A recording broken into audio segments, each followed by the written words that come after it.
Welcome to the Hawks Nest live stream show. My name is Brandon Kane, and I do appreciate you for tuning on in today as we are into that season. It is that time of year. It is that time we've got to always dive in, and that is the mock draft season. We're going to kick it off officially. I already run some here unofficially on the channel a couple times just to kind of dip our toe in. You don't cannonball on this thing. It's a slow process. You ease yourself into it. You kind of get it all figured out. And there are some naysayers out there when it comes to mock drafts, and I understand that will say, well, what is it worth? Doesn't give you much value. There's this, there's that, and the other. I will say that in doing this over the last few years and the various mock drafts we've won, it's to me a kind of a scenario situation as much as anything.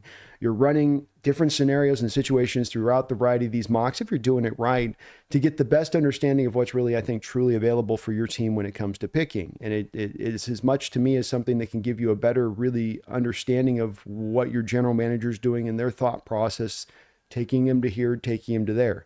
Doesn't necessarily have to be about a disagreement or agreement on a particular player. It's more about why they approached the draft coming to this place. Why did they trade out of this spot? Why was this targeted here instead of this going over to there? It's a lot of that, I think, that's kind of interlaced. And in doing these over the years, we've had mocks we've run here with Jackson Smith and Jacob at 20. We ended up taking him at 20. The last mock we ran last year, just prior to the draft, and I'd run a couple that I had Byron Murphy taken, but the last official one as we got up to the line, as we're trying to be the most accurate, was Byron Murphy the night before. I know many were seeing it that way as well, but nonetheless, we're picking at 15. It wasn't like we're 3 overall. It's like, well, we know what the new 2 teams ahead of us will do. So it does inform you, it does educate you, it does help you get to that spot of things. We're going to do 2 different mocks today. We're going to do one mock here on the PFF site that I'm going to run with a trade back scenario. And then I'm going to do a mock that's going to be a straight up mock over on the PFN, because there's almost like religious contingents on each side of this, where the PFN folks are like, you got to run the mock on the PFN, bro. The PFF is, and then the PFF are like, no, the PFF stuff's updated. The PFN doesn't get updated very often. So you got to really roll with the PFF. And it just goes back and forth. It's an eternal battle. So we're going to just go with that on that. So let's kick this off. Without any further ado, I don't want to waste any time. We'll probably doing a little bit of a quick in and outer stream today on this, just a bit. I know I always say that, but today might actually be that. And we're going to look here at the PFF mock situation that's going on. And I wanted to just take it to where it's kind of dropped right in so we can get going. We're not going to trade up in this draft. I think that's pretty obvious. What they've got, the guys they've got going up at the top of this draft, I think are pretty fair as far as about the right names. Whether or not you want to kind of have a problem with the order of it or not, I think that's also fair. For instance, I think the couple guys that stand out that I'm not sure they're going to go up this high would be a James Pierce or a Mike Green. I think everyone else has a real good potential of going up into this kind of high section of the draft, quite honestly. So this was, I thought, a pretty realistic encompassing of who should go there, absent again of Pierce. But again, I wasn't too worried about that in this one because we are going to be looking to trade back. So let's go back to 25. Let's move back into a functional place. And if you guys do hear a little clunking or whatever in the background, we've got some, of course, right before I go live today, they started doing some construction. So sorry about that, but you might have to hear that little bit bang in the background. I got the mic kind of turned down, hopefully, so it doesn't pick up, but you never know on that type of thing. All right, so I want to get back a second round pick in this trade back scenario. We're not going to get it done there with that. We got to throw a little bit more on top. So let's toss a 4th round pick in addition. So our 18 to 25, a 4th round back to them. We go back to 25 and we pick up 57. A late 2nd round pick. Houston Texans accept it.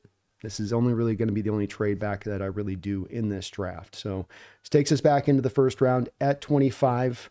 And these are the names we've got available on our board.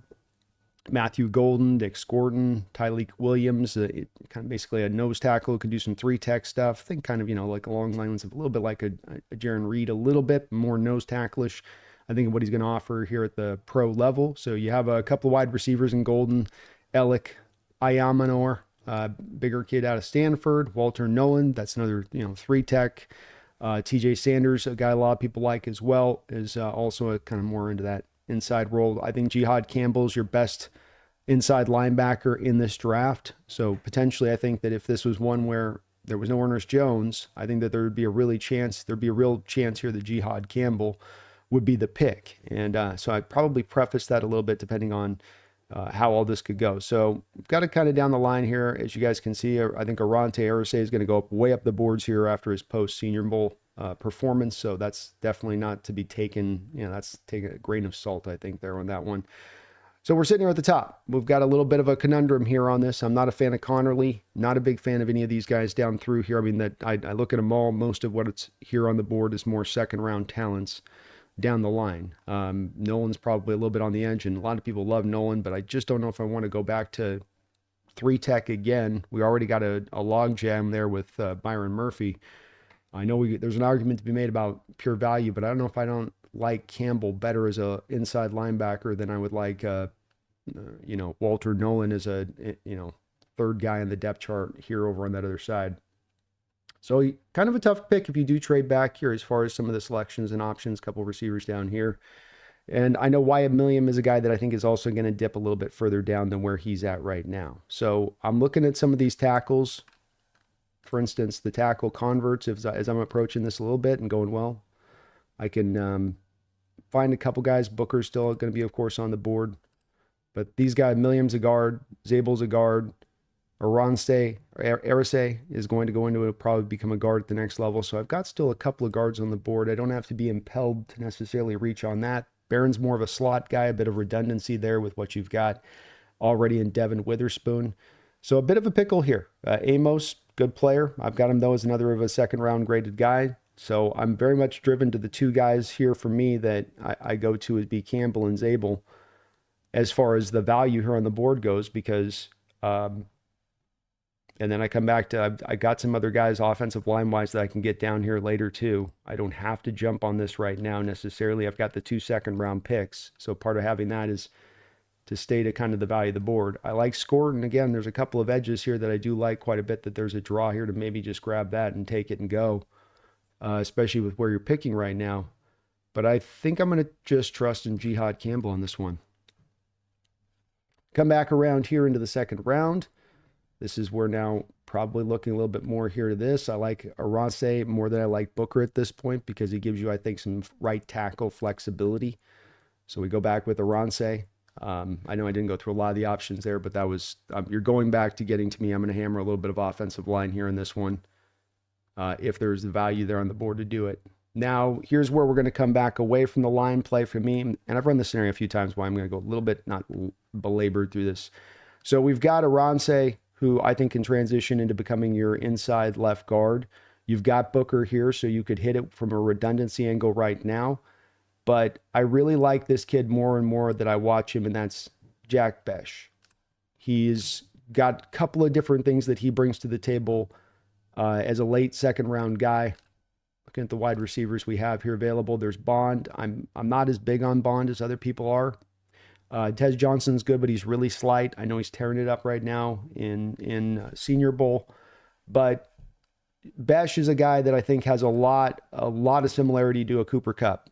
And he brings contested catch, and he brings yak ability. Two things in dire need of this receiving core. I think you can use him on the outside to an X, not an X, but a Z roll. You can do a little bit of inside stuff when you want to kick him in there too. But I'm going with Jack as my guy here. Is what I think we're going to need some wide receiver help within this draft as well. So far our picks are as follows. Campbell in the first round, come back with Ursay. Second round, Besh. Another second round pick. We come back into the third round. This is where I would probably see if there's some value there offensive line-wise. You have also Will Howard there in the third round, which is a bit of a draw. Derek Harmon's a 3-tech. Like him a lot. This would be good value. Josiah Stewart's about a 6'1" edge. So he's a little bit of an undersized edge guy, but he's stout. He had a great year. Michigan connections there. So there's maybe a little bit of value there. And I know Emawari is another guy that a lot of people like here as far as I'm sure for the third round where he stands. So some good picks to be had here. I'm going to go back into the trenches though here, and I'm going to go with Donovan Jackson in the third round. As this is now, I've got, hopefully that Ursay can transition into left guard. If he can, I have Donovan Jackson. If my right guard situation is not right with Bradford, I don't know if Seahawks have done anything in free agency. I'd be anticipating in this draft a little bit that John Schneider's approach free agency with the line the same he has ever. And so that means it's about hammering the line then in the draft, because you don't think that there's going to be that free agent fill-in necessarily. I know we'd like to see it. But this is about getting this right this offseason, and part of that's going to be making this a bit of the centerpiece of the draft approach. All right, so we're back here now into the 5th round. Let's take a look through our options here. We've got Jay Higgins, inside linebacker, but we, of course, are already good there. And in the spirit of continuing to knuckle down and spirit of staying in value, Seahawks have a need here at center. And I like Jake Majors quite a bit.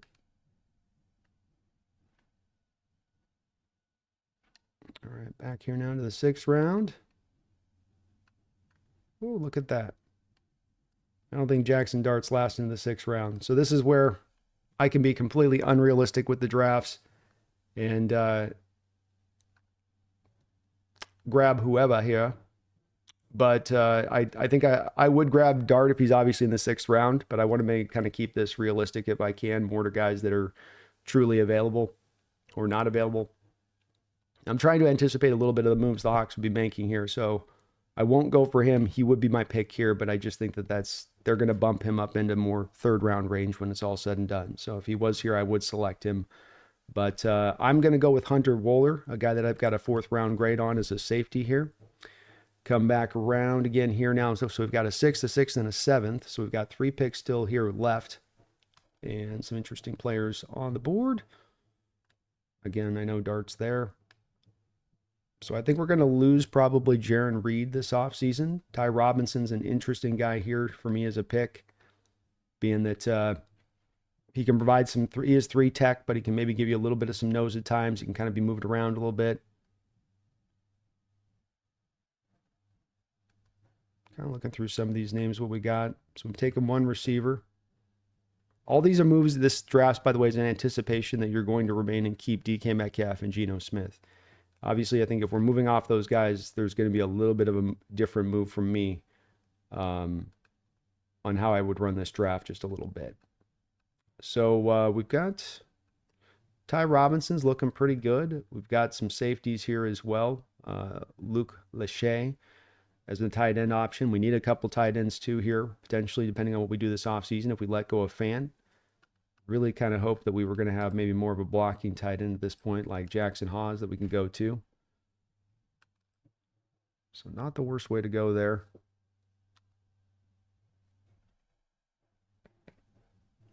I do think that we're going to be losing our guy, Jaron Reed, so we'll go with Ty Robinson. All right. Boy, Samuel Brown, this drops this far, I'd have to jump on him, I think. That's another one of trying to keep this realistic if I can, but that would be probably my pick. I think he's going much higher than where he's at here, though. It's one of the places the draft hasn't quite caught up, in my opinion, on their approach with it. So I'm not going to jump on him here yet. Rocket Sanders, running back, disappointing last year in college, but he's had a productive college year. Hancock, we already grabbed a safety. We're backup kind of safety. I think the guy we'll go with here is going to be a guy I like for a while, Jabbar Muhammad. Let's get the cornerback position addressed.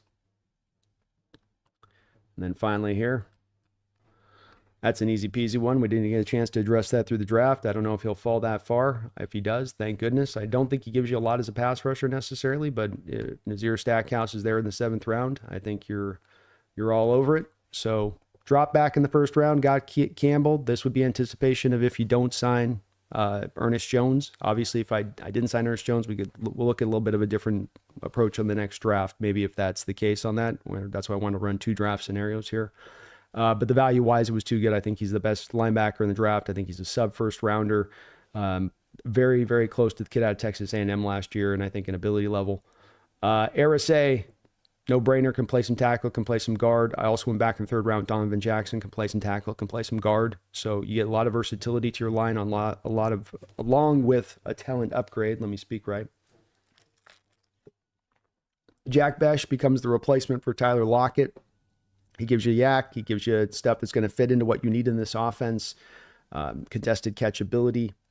Also a little bit of a bigger receiver at 6'2". So I think he'll be a very good blocker in this league. Jake, not overwhelmed, but just he'll be good in that respect as well. Jake Majors, 4th round grade I have on him right now as a center, so to get him in the 5th is good for me there. Center, Hunter Wohler, another 4th round grade guy we got in the 6th.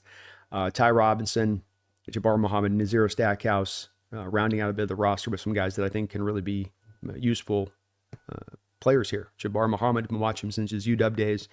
He didn't light the world on fire with Oregon, but he was solid this year. And I think like he's a very capable corner, and I think he's going to come in there and get some snaps for somebody in this league as a starter. If you get that in the 6th round, I think that'd be tremendous value. So we'll save this one here. Save that image. All right, let's roll the PFN. Let's go over and take a look at this one. So this is one I know many people prefer this one as opposed to the other ones. So let's go over here and we'll go with this 7th round. No trade backs in this one now. Okay. So we're just going to do a solo draft run here. Make sure you guys can see okay. Looks like you guys can. So good. All right. We're not trading on this one. We did that in the last one. We got Kelvin Books. They've got Tyler Booker up a little bit higher. Morrison, Golden, Harmon. So they've got some players up that were in the 2nd round, more up into the 1st round in this scenario of things. I will lean a little bit more probably on value based on the board here as I can. I definitely am drawn to Calvin Banks here. I think he gives you some of that right tackle guard flexibility if you're going to pick him here. I think Kenneth Grant down from Michigan as a nose tackle is the best nose tackle in this draft. Is also a very interesting pick here. So I'm pulled a couple different ways, but let's trust the value of our board here and go with Calvin Banks to start this off. This is anticipation on this draft as if they did sign Ernest Jones. All right, so that's a good key for me to say because they've got Campbell right here still in the 2nd. We come back now after taking Banks, and we've got more interesting choices here. Donovan Jackson we took last time. We got a Jackson Dart here in the 2nd round. I think that's a little bit early to be taking him there. A little bit early. Savion Williams. I know a lot of you guys might like him. I think he's more slot gadget guy, though, than he is a true blue Z receiver or a true blue X. He might prove me wrong on that, but I'd have some worries there. So a lot of value already kind of off the board as we're getting here into the 2nd round. I'm not liking a lot of these names we're looking at. We address the offensive line with the 1st pick.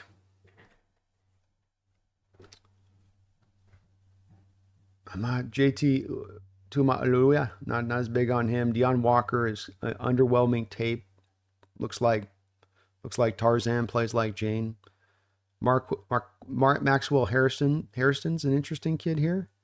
As a cornerback in the 2nd round is a possibility. But I would anticipate here that this offseason we're probably going to be moving on from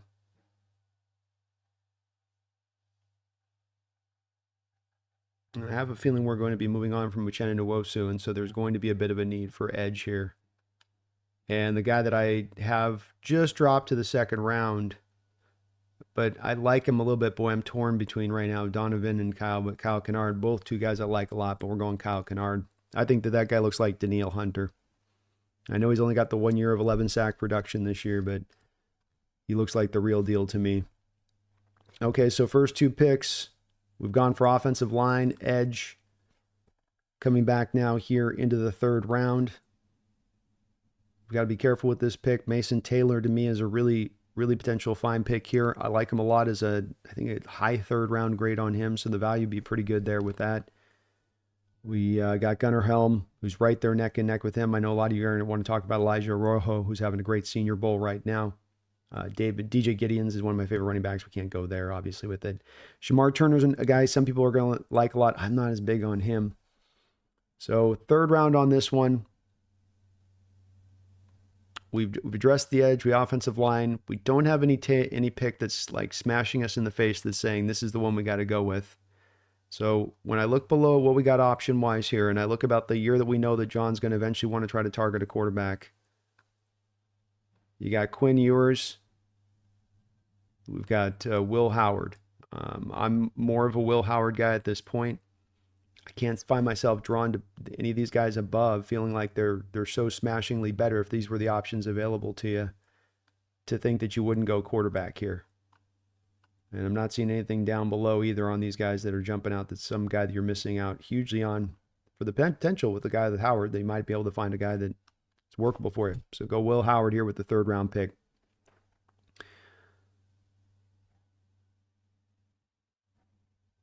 long wait there to come back around. All right, Terrace Ferguson, tight end, Ricky White, wide receiver, Jordan Birch, interesting edge slash maybe a little 3-tech at the next level. I don't think I'm going to go that route with it. Got some tough choices here. Is some of these guys you're familiar with? Smart, Smail Mondon could be kind of fun there at that spot.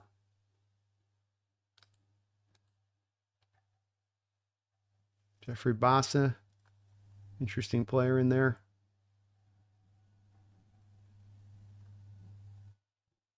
I have Mello Dotson. I think I have Mello Dotson up pretty high. Yeah, you know what I'm going with here? We're going to go with our cornerback. Mello Dotson, baby.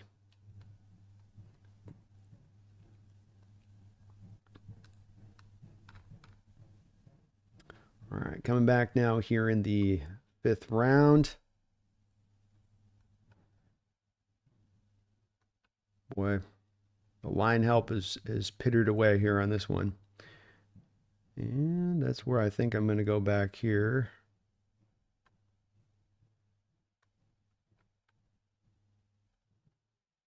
Ooh, okay.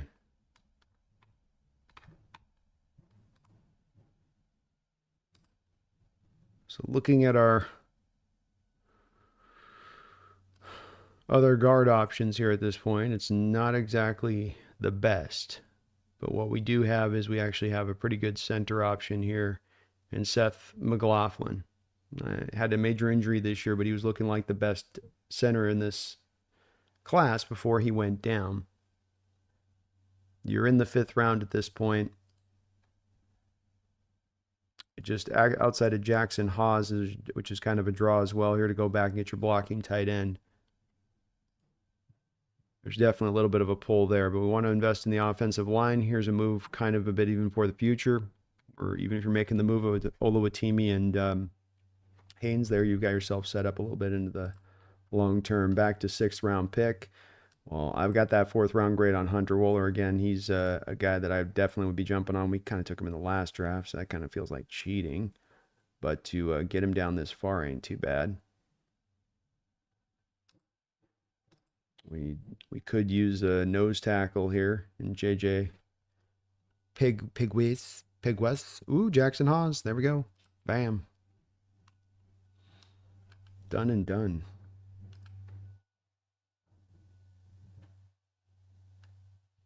Do I go with Famrin? Do all my Huskies want me to take Famrin? I'm not taking no Famrin. Got all the Husky honks in here going, Famrin! All right, last pick of the draft here. Gone offensive line, edge, quarterback, cornerback, center. Maybe the best blocking tight end in this draft. Let's Jamon Johnson, maybe.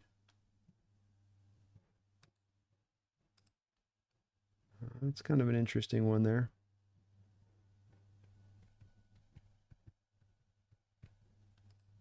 There's another one that we already got we already got the edge there. It's going to be a deep edge class, folks. There'll be some edges deep into the draft that you can probably pluck from just because there's so many of them. It may not be stacked tall, but they're good. So what we're going to do is we're going to go back to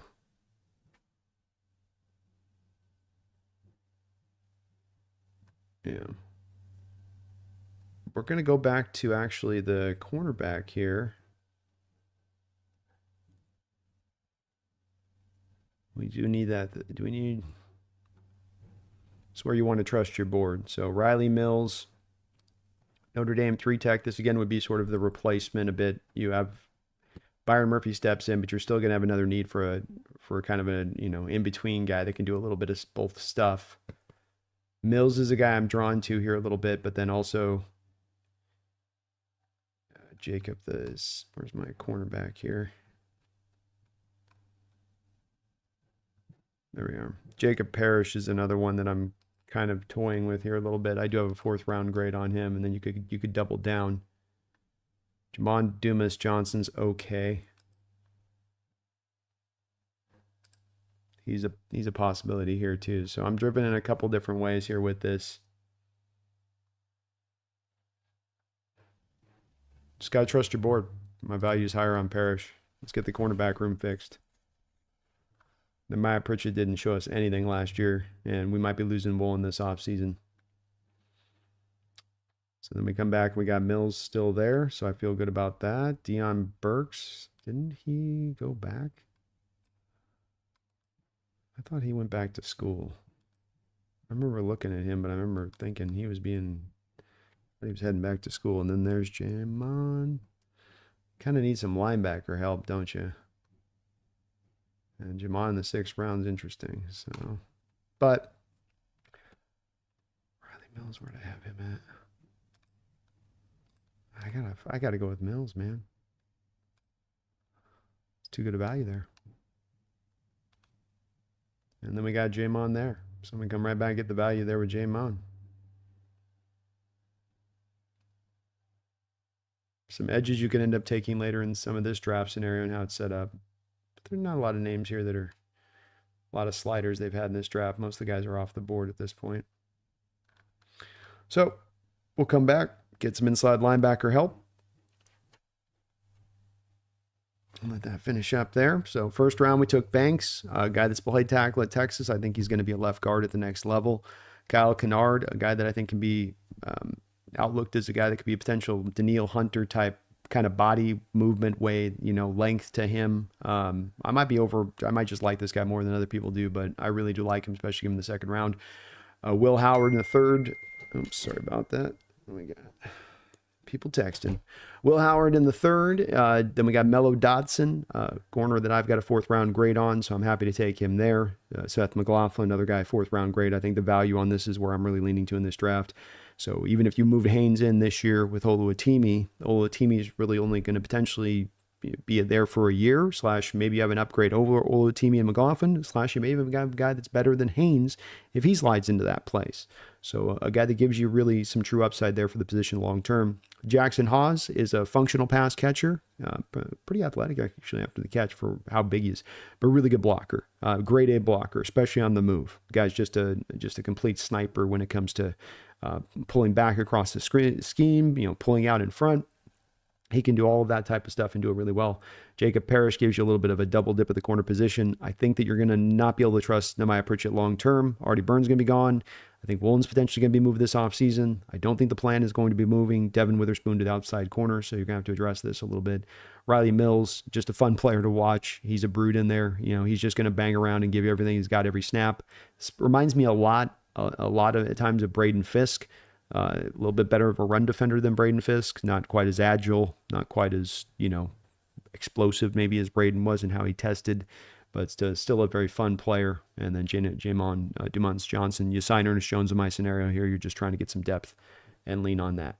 So those are my draft scenarios. Let me clip this thing. Oh, there we go. I don't have to clip it. How the hell do I look at this thing? Let me know what you guys think. We can talk about some other items today as well. We've got, of course, we spoke about it on the last stream as it was breaking news on the last stream, and that is that we have Kubiak as our OC. So we're good to go on that side of it there with him. So we're going to get some more moving parts, hopefully, to learn with him on what he's going to do with building out a staff, who stays, who goes. But still doing a little bit of the deep dive on kind of understanding this offense more and more, albeit that sorry, 1 second here.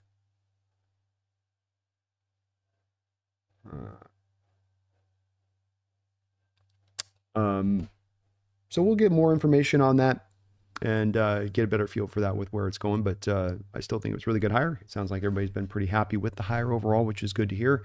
As I think that the Seahawks did this one right and true. So we can discuss a little bit about that today. Don't think we're going to go, like I said, super long today. I just want to pop in, do a quick little in and out, couple mocks with you guys, see where you guys are at on your head with it as far as what you guys think. But this is the initial foray. It's a learning process. I do think you can kind of refine it as you go along, and it helps you to, again, get better understanding of the value in the draft of where guys are at and what you have available to you, because some of that does tend to play true from how these scenarios play out. But thanks for watching today. Please hit the like button if you guys can for me. I appreciate you guys watching today. Board Skylar says, Flocks up. What's up, Board Skylar? It's good to see you, man. Herbicide, hello, hello. Says, okay, my strategy trade down. Trade down and get Kenneth Grant, Jada Barron, and then O-line first 3 picks. Then get Winston in the 3rd. And O-line with first 3 pick. That's a good way to go. Herbicide. I think this is why I wanted to lead with trading back. I think the ideal here is that you trade back. You're hit 25, then you're just sort of thinking in the back of your mind, if you're John, if I want to go, and not that you do this as part of a reaching for need, but you just think if the value's there to do it, if Irsay's there and Booker's there and White Milliam's there in the 2nd round and Zabel's there in the 2nd round, and I can double dip then with those 2nd round picks, I'm kind of then freed up with that 1st round pick to go wherever I want to go. You know, do I want to go Kenneth Grant? Do I want to just lean on the value of the edge class there, where there will be very likely maybe a 1st round graded edge guy if I move back even to sort of a 24, 25 range? I think that's definitely on the table there for the Hawks to try to do that. Auxilius says take the best guard or center still available at 18. Though you don't want to do center because there's not a good enough center to go in, I don't think, the first 3 rounds to Auxilla. But guard, potentially, especially these tackle transition to guard types like Kelvin Banks, like Irsay. These are the guys that would be, you know, potentially targets there. And then they also offer that insurance for if there's an issue there with either Cross or Lucas in the future, that you've got something that's actually pretty decent to fill in there for them. Hellfire Boy, I like Ty Williams for nose tackle. He's a good player, Hellfire. I'd have no problem with them grabbing him in the 2nd round and jumping on that. He's a good player.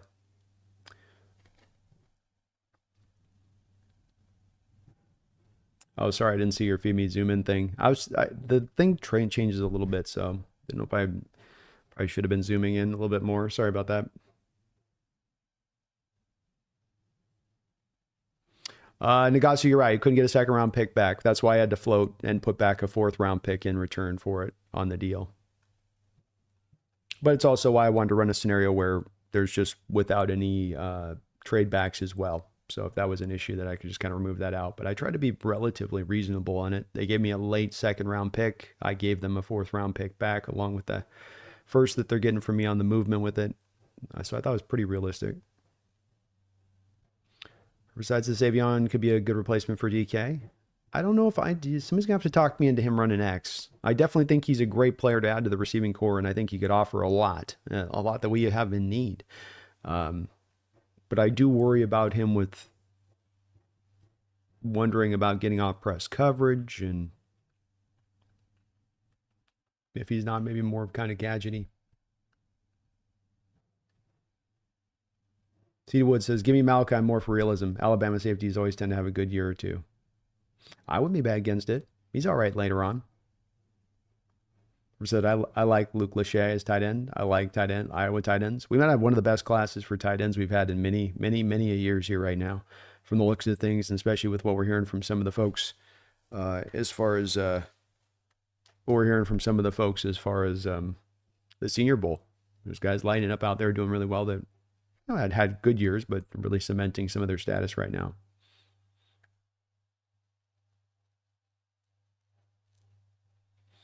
Randy says PFF drafts best, but many positions not updated yet. Yeah, it's true. They're definitely due for a bit of an update with it. CD likes Bond. He's solid. I do like him. I'm okay taking him sort of 3rd roundish area. Just don't want to take him quite in like that 2nd round where you hear about him a little bit.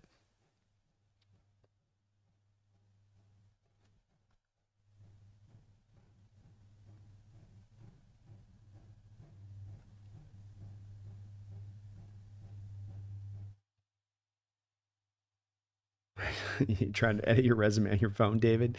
Oh my God. That sounds like a nightmare.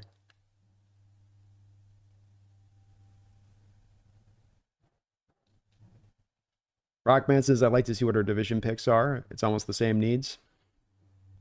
Yeah, it's true enough. San Francisco is going to look to address their offensive line. Cardinals are going to get their offensive line built up. I think Cardinals are going to go a little heavy on defense. But yeah, a lot of similarities down the line between us is what we're all looking for. Are we giving up on Olu Herbicide? No, not necessarily, but I'm not counting on him. You know, if he wants to rise up and become a really solid pro at this point into his third season, that's great. But my approach on the offensive line is not going to be one to just kind of find one guy earmarked. It would be to try to find kind of a good stack, if I can, to try to really build this up and almost anticipate a bit of like, this is going to miss and that's going to miss. So we've got to have this in reserve ready to go so that we're not caught with our pants down going, well, we were trusted on that guy to do it. And that'd be more of my draw to kind of, tripling out with McLaughlin too, especially if we went that route. He'd be a guy that might not be ready to go for half the season with the late injury that he had in Ohio State.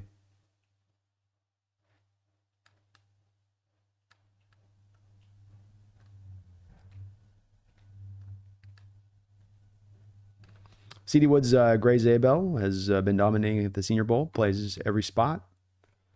I think he's a riser. Yeah, I think he's definitely a guy that might slide his way into the top of the first round right now, CD, to your point, as good as he has played. He comes from Dakota, so he's coming from the small school. When he goes out to the Senior Bowl, this is the type of player that has to show out, where they like what they see from you on tape. You're dominating this lesser competition, but you're not out there in the SEC. Can you do it when it matters?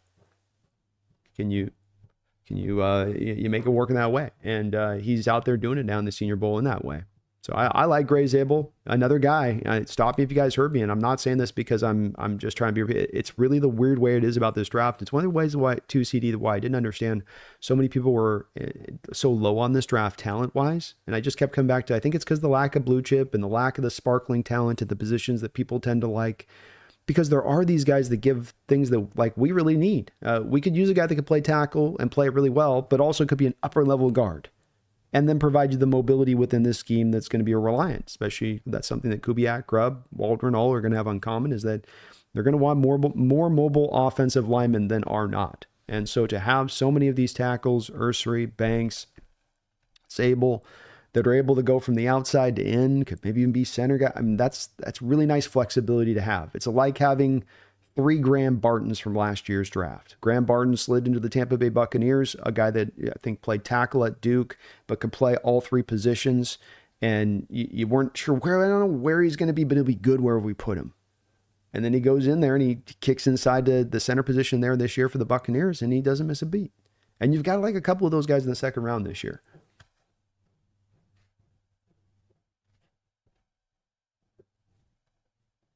Brian says, I'm chiefly concerned about not cycling through our skilled players on account of cap. You get good players, you keep them. It's up to the GM. That's fair.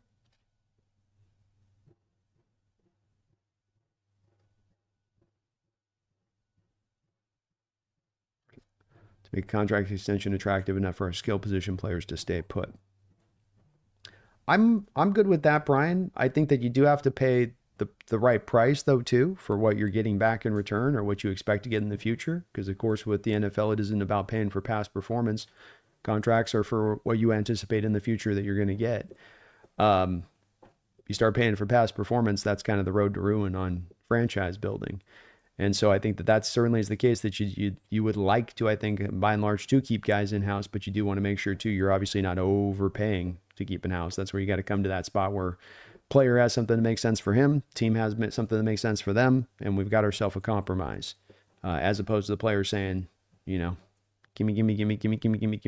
I don't blame players for going for the last every bit of dollar you need to go get in your career. Do it. I'm not knocking them for that, but I also don't knock the general managers of the front offices that say, look, we don't want to overpay for what we're getting back here, But we do know with John, too, he tends to be a guy that does keep guys in-house, and he's not a guy to pivot off people too quickly with that, in that way. There's one way he slides on that on the scale or the other. He slides towards holding on than letting go necessarily. So he decided to go with M. Taylor, Jay Higgins, or Chris Paul. Higgins having a little bit of a rough Senior Bowl week. I do like him, though, CD. I think he's a good possession, number 2 kind of wide receiver.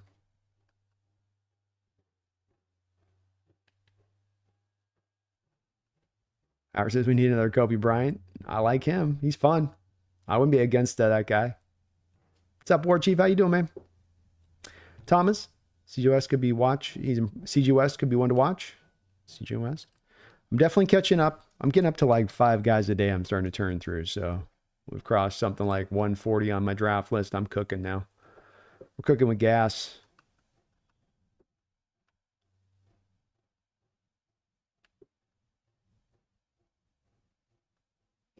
David says Bradford needs to be cut immediately. Haynes is rookie, so I'll give him another year before I really. I meant to say Lakin needs to be cut, not Bradford. Lakin's a free agent, David. So Bradford will be here, and he'll be in the mix for me with Bradford. I just wouldn't be counting on him at all.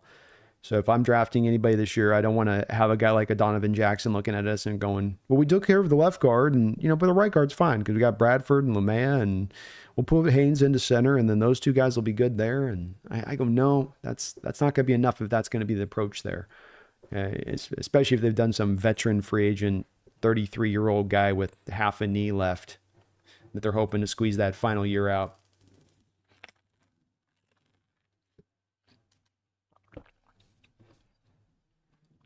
Thomas says, I've seen John Schneider watching intently means he's planning on fixing the O-line, plus McDonald was watching with him. Both Kubiak and McDonald will want a strong physical line. Yeah, I think that's where it'll be interesting between McDonald, because you're right about the Ravens' past history is more of the bigger, stronger physical offensive lines, Thomas. But of course, the Kubiak model he comes from is more of a seeking out of more of the mobile-based, agile offensive linemen that can move in space and whatnot. So that'll be interesting to see where that one goes, as far as if there's an accommodation made there, or if it is more towards the Shanahan lineman archetype. But maybe you can find a bit of both, Thomas. You can find a guy like an Ursay that's 330 pounds who's been playing tackle at Minnesota that you're kicking into guard, and McDonald gets to have his itch scratched, and Kubiak's got his movement guy. Caleb said, "Bring back clipboard Jesus." Come on, Charlie. Mew2 says, do you think Pete will try and push to get Geno? My opinion with the Raiders is that option one is going to be Sam Darnold, and that I think that they have 92 million. They've got 92 million reasons why they're going to be able to woo Sam Darnold to the Raiders. Not to mention that he gets closer to kind of stomping grounds, but he had back going to college. So I think he's one. I think the Geno is two.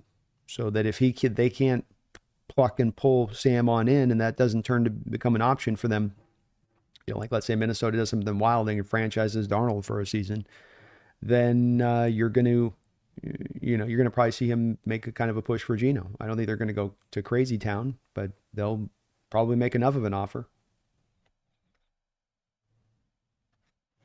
Thomas says Dart may rise to the first round, so a second round pick might be great value. Howard is another quarterback that is good.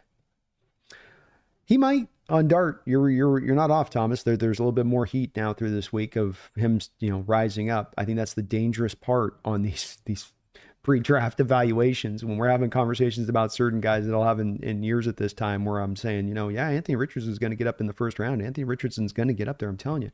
People going, no, you're crazy. It's no way he's going up in the first round. He's too raw. He started 13 games in college. Are you out of your mind?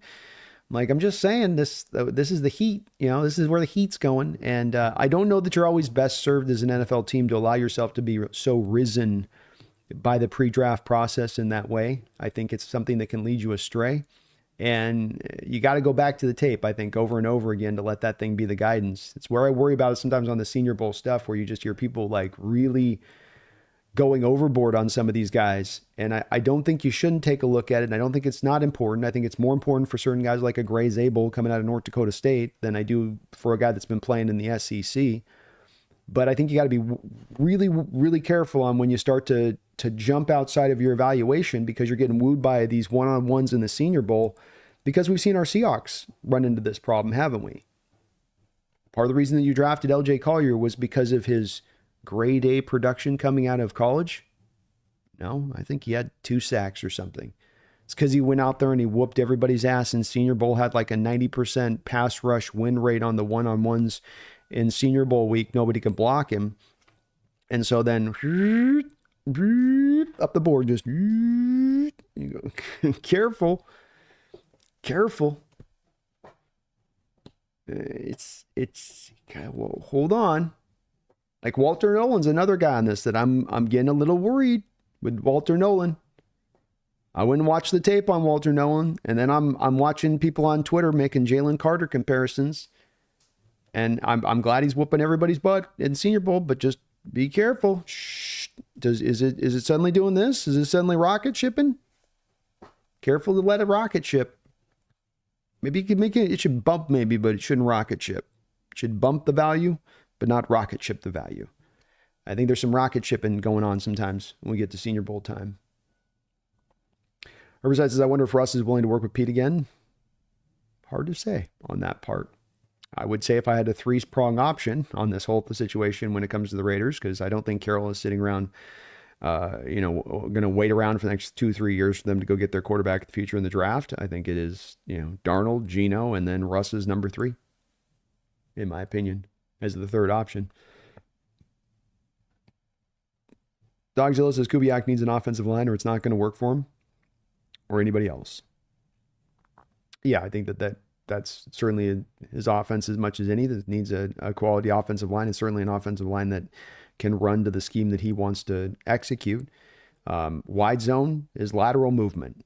So offensive lineman, and that's not only wide zone, but there's a predominant amount of this stuff in his bag. So lineman's got to be able to step laterally and then move with space laterally while engaging a blocking on the run essentially. And that's a specific skill set, but it does also just come down to quality, doesn't it, Dogzilla? Just go get that quality. Really put the investment in this line, because that's where it's been missing. Rockman, it's wild how the availability changes over the draft mocks when you pick certain players, like picking a tight end first or an edge or offensive line. Yeah, it does. It's where this is that informing part where you go, okay, well, if I do this, how does this, what's the butterfly effect to the next things that go down the line from this? And you're right. It then affects sometimes a lot the different players you have then to pick down from where you're selecting further on. It's a good point. It's kind of how you can kind of push a little bit of how the draft goes in your direction on that and who you pick a bit. Part that we don't often talk about. T-Man says, thoughts on Carson Schweisinger. Carson Schweisinger is currently my second highest rated inside linebacker. People really like Carson. He's more in the category, I would say, of what I'm sort of talking a little bit with a guy like Walter Nolan, where there's going to be a collection of guys in this draft that I will just kind of be like, well, I might be missing a little bit of the boat on them, and sometimes that's just the case where you find you're looking at a defender or looking at an offensive player and you're just hammering the tape and people are telling you one thing and you're seeing something else. And sometimes it just doesn't click with certain guys. It's clicked with me with Carson, but some people are talking about him, T-Man, like he's a sub first round talent or that he's better than Jihad, Campbell. And that's the part where I'm going, I don't know if I can kind of quite see that. He's a former walk-on. So this is not a former 5-star ultimate guy. This is a self-made player, which isn't any knock on him, but just take that for what that is. I think that there's a little bit of that I see on the tape with him where he's not a physical marvel out there. 6'2", 225. So a little light in the pants than what you'd like out there. My initial player comp for him, T-Man, is going to be Micah McFadden of the New York Giants. I think they've got some similarities to him. He's got a well-rounded skill set. Only one really year of really good production, though he did lead the Big Ten in tackles this last year, and he only was having 1 year of starting. So make of that will you will with the production. Former walk-on, took him his years to get to where he's gotten. He has very strong instincts, and he's very infrequently tricked on the direction of the play. He's got some strong extra burst for the position, but then a tad below average with his first step quickness and speed. He's at his best attacking downhill in the run game, getting into the hole before a lineman can get to block him. He's excellent as a wrap-up tackler, whether in the congestion or out in the open field. That good burst really does help him as a blitzer, and he also has really good timing for it, how to disguise it. He can even provide a little bit of dip, which is with linebackers. That's the one thing they don't talk about with the good blitzers. It's more about timing and first step quickness. But if you can get that dip, it's a big thing because a lot of times you're going up against the linemen. They're 6'4", 6'5", 6'6". That dip, as I'm watching on a lot of these guys in this draft that are 6'1", that are 6'2", and they've got that ghost move dip thing down. It's hard for those 6'6" linemen to get down to that ghost move at 6'1". You're 6'1" and you're dipping versus if I'm a 6'4" guy dipping and trying to do the ghost move. That's a variance for that 6'6" guy as far as how far he has to get down and get his hands on you, especially as he's trying to move his feet at the same time. So Carson's got that in his bag. He is quick, but he's not heartbeat sudden in changing direction. So he's got that first step quickness going kind of forward, but feels walk on to me when I watch the lateral ability. where was that? If he's a run defender,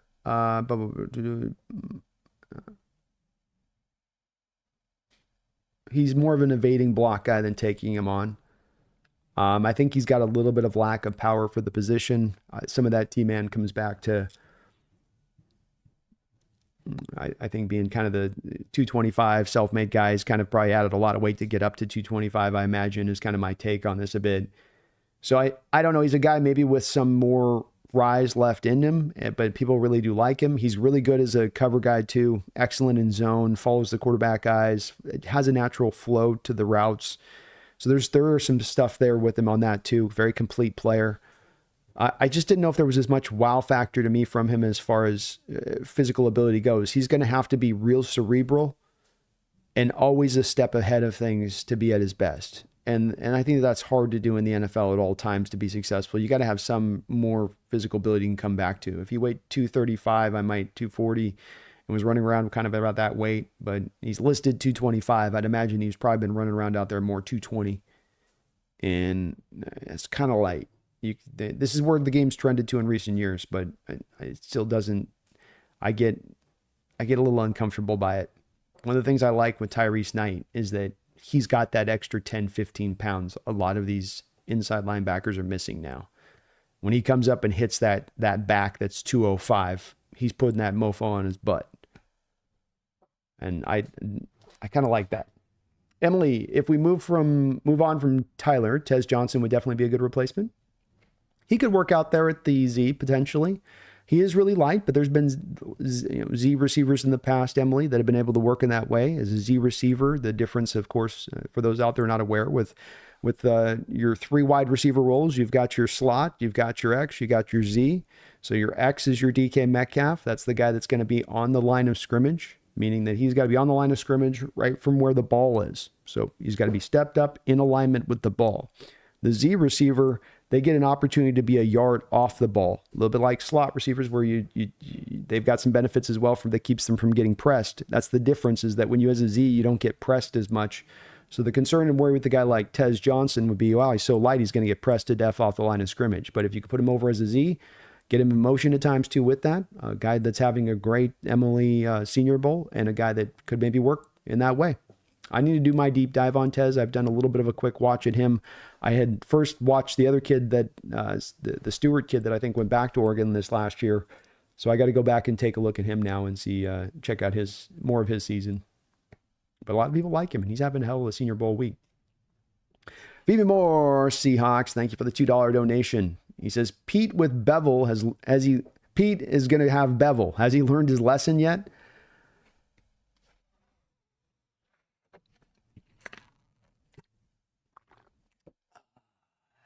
No. It's not an indication to me if he's going back to Bevel that he's learned his lesson.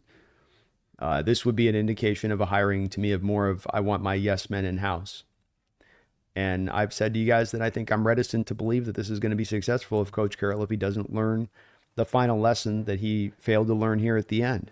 And that is not that he's not a good coach, and not that he's not capable, not that he can't still build potentially a championship contender and the culture that it takes to get there. But it's more than just culture building. You got to get it done with the X's and O's. And with Bevel, I don't think he was a particularly good offensive coordinator. I don't think he's a particularly bad offensive coordinator. But does Coach Carroll need to hire a middle of the road right now to get this done? If we're looking at what I think he needs to do, which is get a steady hand on both sides of the ball to really run their ship individually, and he operates more in the head coaching role and that culture building role, and it doesn't indicate to me that that's what he's doing there. So that would not be my takeaway. It would not, but we'll see. We'll definitely learn for sure with the defensive coordinator hiring there. Feed me. That will be the dead giveaway on that one. Roy Farlock, tired of teams knowing our plays based on personnel. And Mason Taylor. Well, Roy, that's going to be a thing of the past this year. I can say with certainty. I was hoping it'd be a thing of the past here with Grubb, but I know for certain it'll be a thing of the past with Kubiak, because in many ways it's where his scheme begins. It begins with, you will look at our offense before the snap and you will have no indicators about what we're going to do post snap. That is a It's in many ways a lot like McDonald's equivalent to the offensive side of the ball. Much in what he does with his fronts and what he does with his linebackers and secondary as far as flip-flopping things pre to post snap. It's a little bit of the equivalent where it's accomplishing the same thing, just different ways. And what you're trying to do is not give any tells to a defense, to not allow them to have any advantage prior to the snap about what you're doing. And that puts your players in a better position to succeed. And it's easy to understand why that would be the case. Mason Taylor is smooth for the position at the tight end position. Roy, I definitely one of my top tight ends in this draft. I do think he's strictly an H-back type guy, but that's okay. There's a lot of guys like that here in this draft that are more strictly H-back guys. Fannon's just strictly an H-back. Colston's an H-back. Warren's just an H-back, I think. So Gadsden's an H-back, or Rojo's an H-back. There's not a lot of pure necessarily inline guys in this draft like a Jackson Haas, for instance. So it's not anything against him that he's not necessarily that. Really good hands, soft hands, smooth athlete, good route runner, good catch radius. I think he had one drop and 79 targets this year. I don't think he gives you much upside as a run blocker. And the one thing I do worry about him, Roy, is no tight end I watched this year more on tape gets torpedo tackled more than he does. You know, tight ends get that just awful tackle move that they get hit with, where they catch the ball and then they turn up field, and that 5'10" cornerback that's running 4.35 is going as fast as he possibly can, and then he just dives right at the ankles of the tight end. And you could swear on a few of these that you figured that the tight end's ankle on one of these is going to snap by how the guys are hitting him at times, right? Just, it's like, oh God, no. Oh. But it actually is, he survives it. But boy, it seemed like every catch he made, he was getting torpedo tackled. But a good player. I've drifted him into my third round rate. I had him initially second round. I've kind of put him more into third round, top of the third round, Roy. But definitely a potential guy that we could be taking a look at, because that H-back is going to be a need for us in this draft. I would be very surprised if the Hawks don't come away with an H-back in this draft somewhere.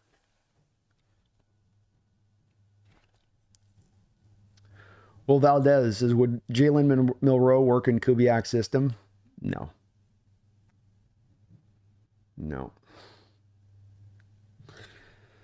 A lot more. He's never, I don't know, has Milroe run any under center stuff in his life? And look, you're getting Milroe, you're getting a guy that you're planning on working on, and you're going to have to build this kid up from the ground up. There's work to be done. You know it coming in. So it's not a shocker that he's got the raw stuff that he's got to work on, accuracy, replicating his throwing motion over and over again, and not having it be so wild, throw to throw, footwork, wild throw to throw.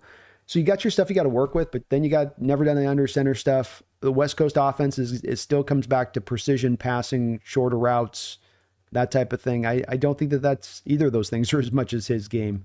He probably should go to more of a power running style team, like a Steelers team, for instance, that's trying to throw the ball 25 times a game, and run that, or find a spread conceptual team like a air raid kind of conceptually built thing that, then he can just kind of pepper in the ball as he can a little bit, I guess. I don't know. It could work, but I think you got a long way to go to make it work with him here, especially when you get the accuracy stuff. I think the thing you really do need to have with the quarterbacks you bring into this offense is going to need to be accuracy.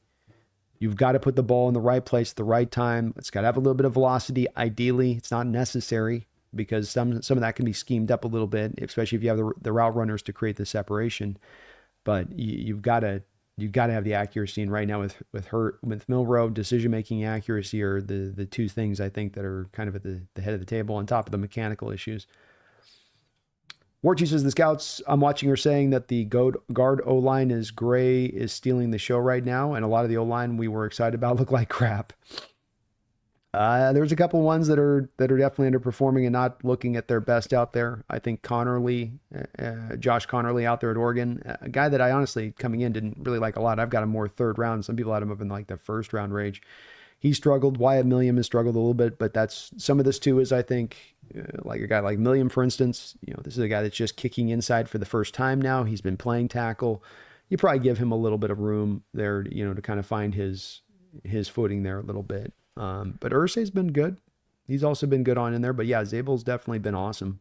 I think he like just lost his first rep or something. Ursery is that? That's right. Kelly says, "Laugh my ass off seeing you in the thumbnail." Thank you, Kelly. Heard Ursay name a lot. He's rising up the boards. I think he's going to climb his way into the first round here after the Senior Bowl performance. He's a very young kid on top of all of that. Those 20, 21-year-old guys, it's like, ooh, they're going to be very much moving the needle here at the draft. Warchi says, I still think that the fact that people want to trade DK Metcalf for another receiver that's probably not as good as him is just as crazy. He's not really asking that much money for what he does for us. Yeah, I'm not in favor of trying to just outright move DK on this. I think that it is about, I mean, it kind of depends on what you mean by not asking a lot of money from us, because if he's wanting to be paid $33 million per year, he's not very far off of wanting to be paid like a top wide receiver in the sport. And maybe he's worth that. Maybe it is. I certainly, like I said, in anticipation, I think the team's probably is going to sign him on that. But I think the discussion is a fair one to have, War Chief, when it comes to, in a discussion, down to you're giving guy top 15 quarterback money. Let's say nothing of paying a guy top wide receiver money. This is top 15 quarterback money you're paying for the wide receiver position now. And if you're getting up to that amount, I do think you're in a discussion point at that rate on a guy that's saying, well, okay, if we were divvying that up in a couple of other places to properly team build, will we build a stronger team overall versus putting all of the eggs in this basket? And that's where I think that there's a fair conversation to be had with it. But we'll learn soon on this one which way they want to go, which way the Hawks are going to go with that, one way or the other. But I know that's a topic that's been coming up. Dogzilla, we have a few good skill position players. Give us a freaking O-line that Clint can take advantage. Yes, sir. Thomas says Mike Green ran over Connerly like he wasn't there. Yeah, that was a tough snap for Connerly. He got turned into a road bump. My guy got cooked up, man. Whew. That's the clip you do not want up on social media. Just running again and again and again. When she says, laughing on my secret draft crush of the draft is Scatterbo. Let's go get Scatterbo. Flag says John's been glued to the O-line drills. I hope. I want him down there on his knees. You know? I want him down there right on his hands, just right on the edge. Orgy says, though if the Raiders want to give us the 6th overall pick this year, plus a second round this year and next, maybe some players, I'd be okay with DK going. So for the new build's sake. It's I know it's not a fun topic of discussion, that's for sure, War Chief. It's a tough one, and DK is beloved, and rightfully so. He's been an awesome player for the Seattle Seahawks. It's an off season, I think, where there's going to be a lot of just kind of the Hawks perspective. They're going to be trying to just adjust this in the right way. I'm hoping they will to try to get to that contending state, and that might lead them to have to make some tough decisions. It might lead them right back around just to sign a DK on that deal and finding another way to do this. I think that there's, like I say, an argument on both sides to kind of be made here a little bit, not in the name of just sort of sitting on the fence on this one, but I can get where people are coming from, and if this was about DK signing a $25 million a year deal right now, and it's a 3-year extension, I don't think there'd be any Hawk fans at all that would bat an eye to say, let's do it, but when it is up that more 32, 33, when it does get into more of that, like almost another 10 million on top of that, that's where it gets a little kinky. Cameron Peterson, thank you for subscribing, Cameron. I appreciate you for joining up on the Hawks Nest. Very kind of you to do so. Please, guys, if you can for me, hit that like button or join Cameron up, subbing up if you could. Would very much appreciate it.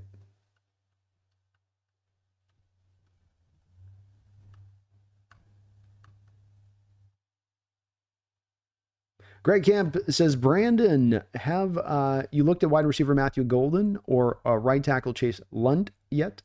Lunt could be a good option to have if Lucas gets hurt, and I've seen people say he could also possibly play guard. I've not looked at Lunt. I will add him to my list. Chase Lunt. And I have looked at Golden. So let me grab my notes in on him.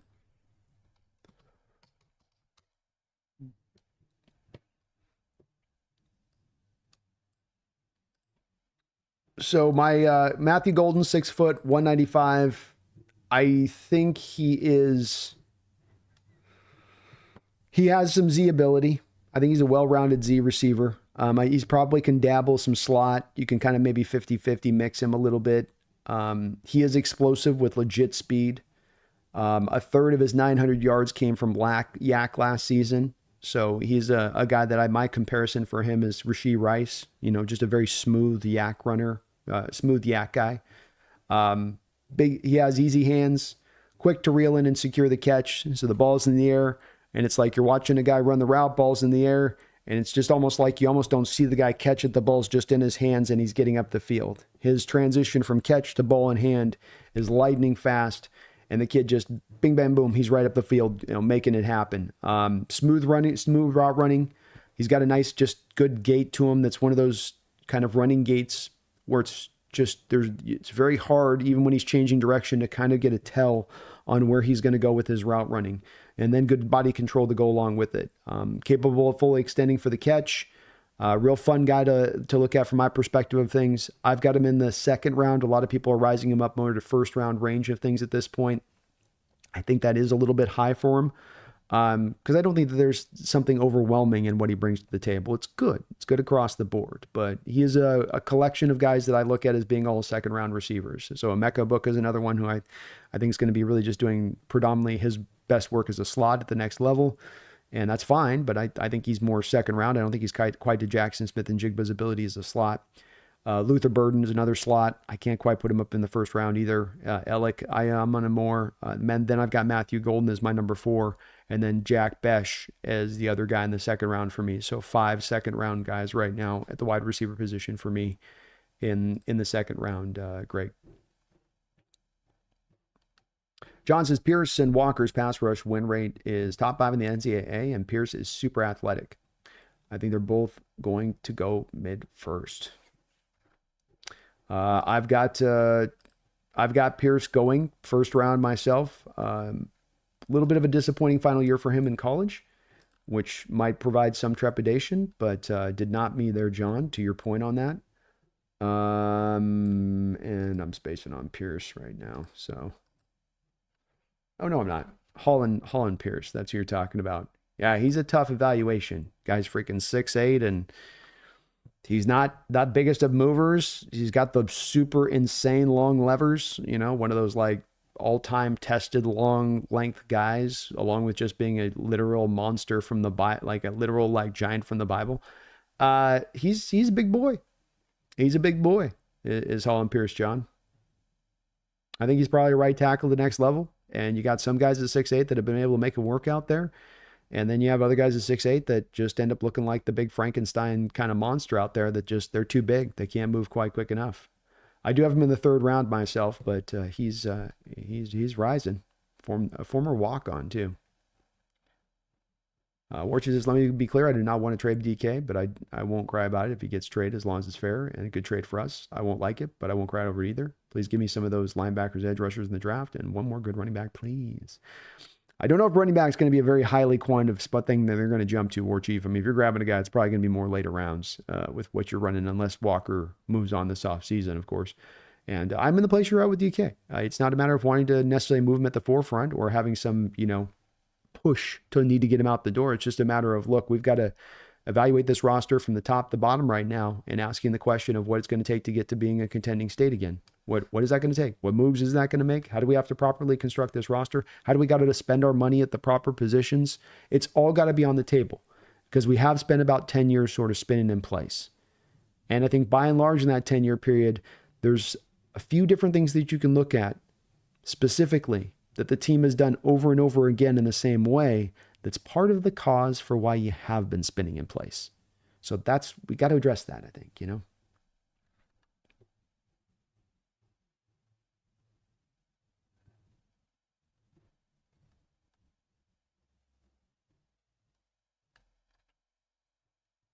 Nagasa says just let DK play out the last year of his contract. Then it's a comp pick, or we re-sign him cheaper. If we extend him, lower his cap at next year, we'll have a $40 to $50 million cap in 2026. That's where I think, though, that his people part of that come into play on this, Nagasa. And I think you'd counter back, well, that's where you hardline him at that point, which maybe John's willing to do that. The thing is that John's not tended to do that. So if we go by the track record of Schneider and where he goes on this approach with this, it's not just to hardline a guy through and say, look, we don't feel like signing you quite yet. You got injured last year halfway through the year. You had 900 yards receiving. We don't want to sign up to $32 million contract, DK. Suck it. But then DK's people go, hey, we have team A, B, C, D, E, F, G, H, I, H, J, K that will pay me this money when you're not.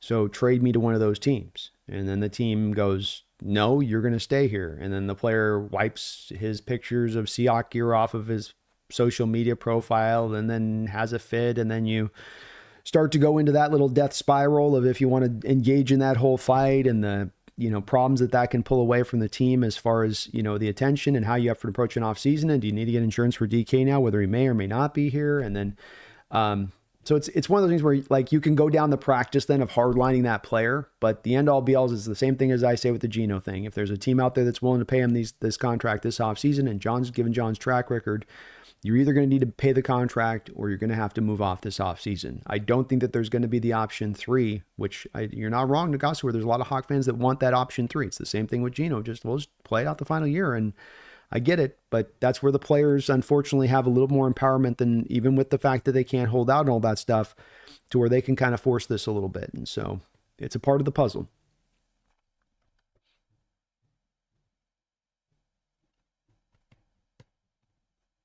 Ortiz says, I don't see Jones playing this team for more than 1 or 2 years. So I think we should get one of those inside linebackers because they're deep in the draft, 4th, 5th, 6th round easily. Could be. And it is a deep draft on that side. That's for sure. Kendrick Lamar, Hawks Nest. I don't want to be that guy, but after watching you go in about the refs, especially with the Chiefs, have you heard about Brian Toohey? He wrote the fixes in, and his basic message is that he's been bought by Disney. It just seems like it's storylines that matter to these corporate overloads.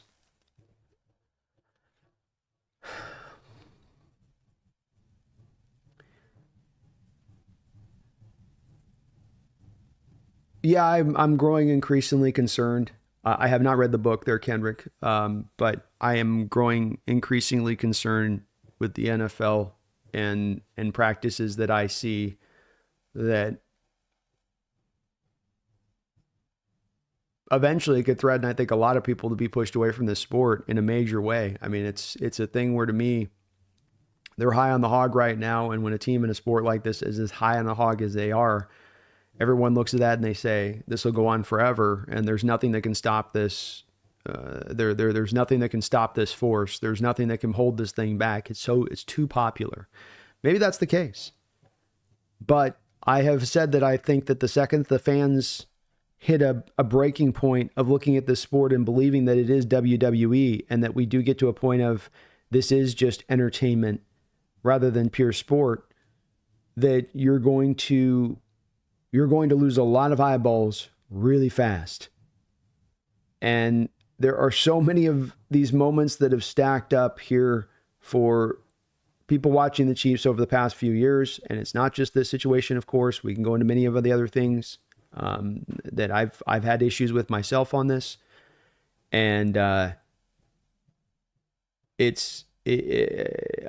was very, very heartbroken watching Bills fans. I went over to Zbot and the Buffalo Fanatics. I do the NFC West Roundtable, and Zbot he's a Buffalo Bill fan, but he's our moderator on there for the 4 of us so that we don't get at each other's throats there in the NFC West Roundtable. And, he was having such a hard time of it. And I don't think that, he's too big of a guy in that moment to really, encapsulate a little bit of the extra there. But sure, could his team play better? Sure.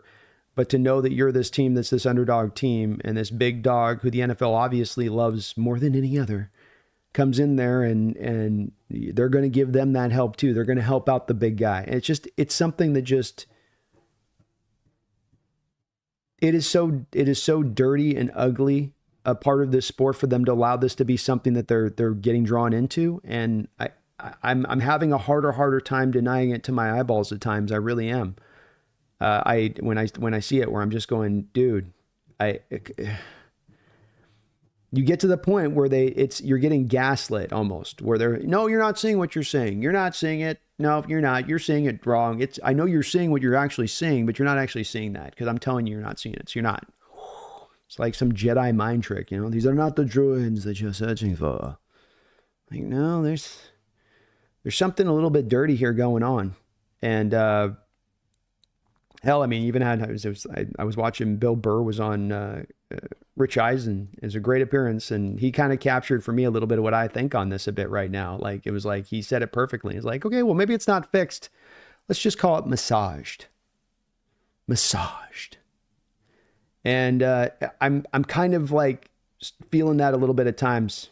I do not like it where I hate it about this sport. The sport can be the number one sport in the world. This sport can have the number one most eyeballs in this. Maybe not number one in the world with soccer, but at least in this country, it can be the number one sport without having to do all that stuff.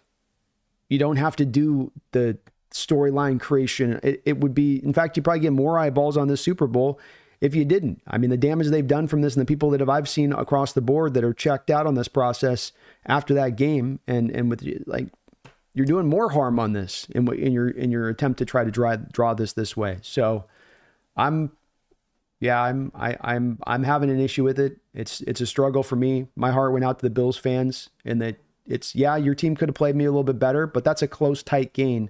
And those big calls over the run of that game were enough to make a big difference in the overall stance. It wasn't that you lost so bad, Law Pearland. Well, the officials did miss some best calls, but you would have lost anyway. No, you take a couple of those major calls back and you're probably winning that game. And that's troublesome for me. Yeah, I don't like that. I don't like that. And I don't like people telling me when I'm watching stuff that I can see is very obvious into what I'm watching. And they're, no. All in the sake of, I feel like sometimes when the people that are the naysayers or the no are a lot like people in real life when you're trying to open eyes to things that are an absolute truth and they don't want to hear it because they don't want to have to face the reality of what that truth could mean.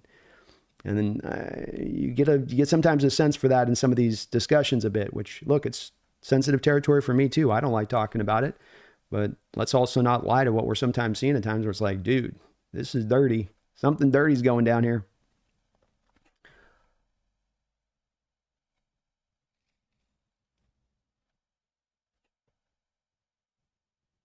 Have a go, Megan. It's good to see you in the house. I didn't see you popped in there, Megan. It's good to see you though.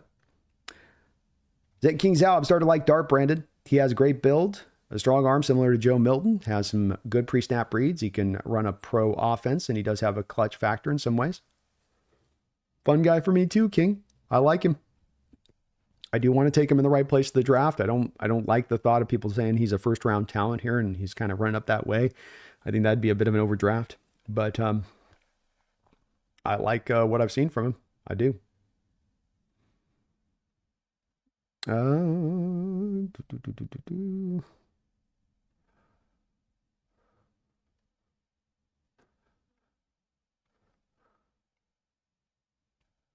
Big boy Jess, I saw that Nemhauser compared Ersi to Affetti. Would you agree?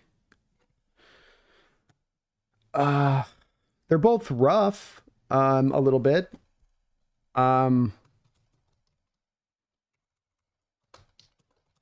Checking out something here.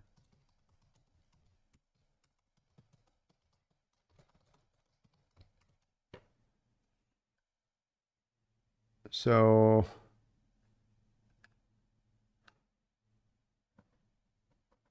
Affetti was when he came out. And maybe he was a bit of a younger guy. So we picked him in like 16. I want to say he was 22, 23 coming out though.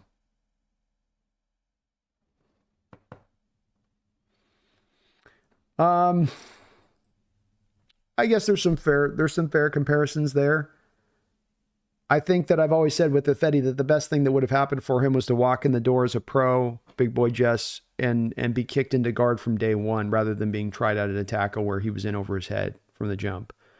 And maybe Affetti would have become a better player if he had. I think Ursary is a little bit younger. I want to say let me check my notes. This is why you have notes, right? You have notes for this very reason. It's got a weird name though. It's like hard to spell. Ursary. Where was that? I thought I had my notes on him being super young.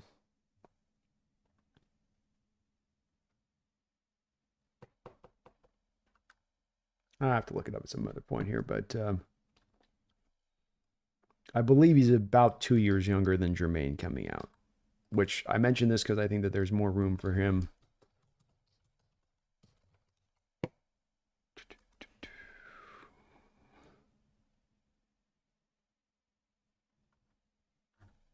Of course, I can't find the information. Oh, well, it's not that important. I think he's 2021. 21 is the oldest, I want to say. But it's somewhat fair in that they're both guys that are more a bit, not projects, but you got to do some projection. He was a bit, he wasn't smoothly great over there at tackle, but the highlights and the upside you saw, much like Affetti, when the good moments were really there, it was a real wow factor to it. You also don't have him taking guard snaps at the college level, so you don't have, you're extrapolating that he can kick inside and be comfortable in there. Which I think he can. So I guess there's some fairness to that, I'd suppose. Overall, I do feel like Fetty coming out was a little bit more advanced along, and that he had just spent more time in college, a couple years older. There was less reason to believe there was maybe more ceiling to him that I think does exist with Ursary.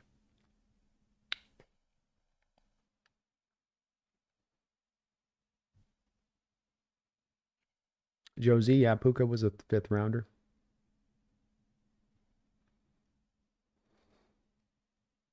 Besides, Ursary is 6'6". I don't like dudes that tall playing guard. The quarterbacks can't see over them.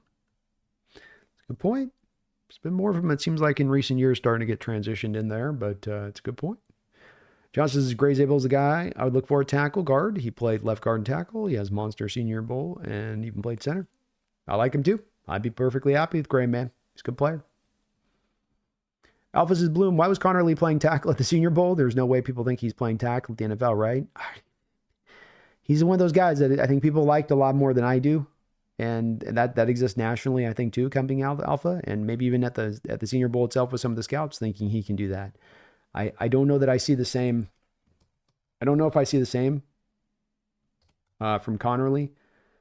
He's well-rounded, which is probably a little bit of the draw into thinking that he can do this, is that, he's not a bad tackle. He was at least kind of checking the bare minimum boxes as far as run and pass blocker goes. There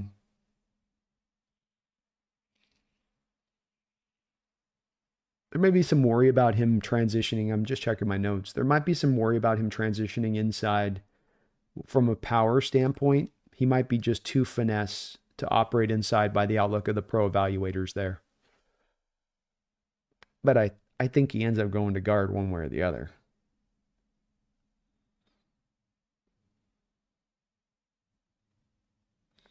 Jeremy says, I won't be watching the Super Bowl. I'd rather be doing it literally anything else. Stupid Kansas City. Stupid Swifties. Donnie, how you doing, man? It's good to see you in the house, bro.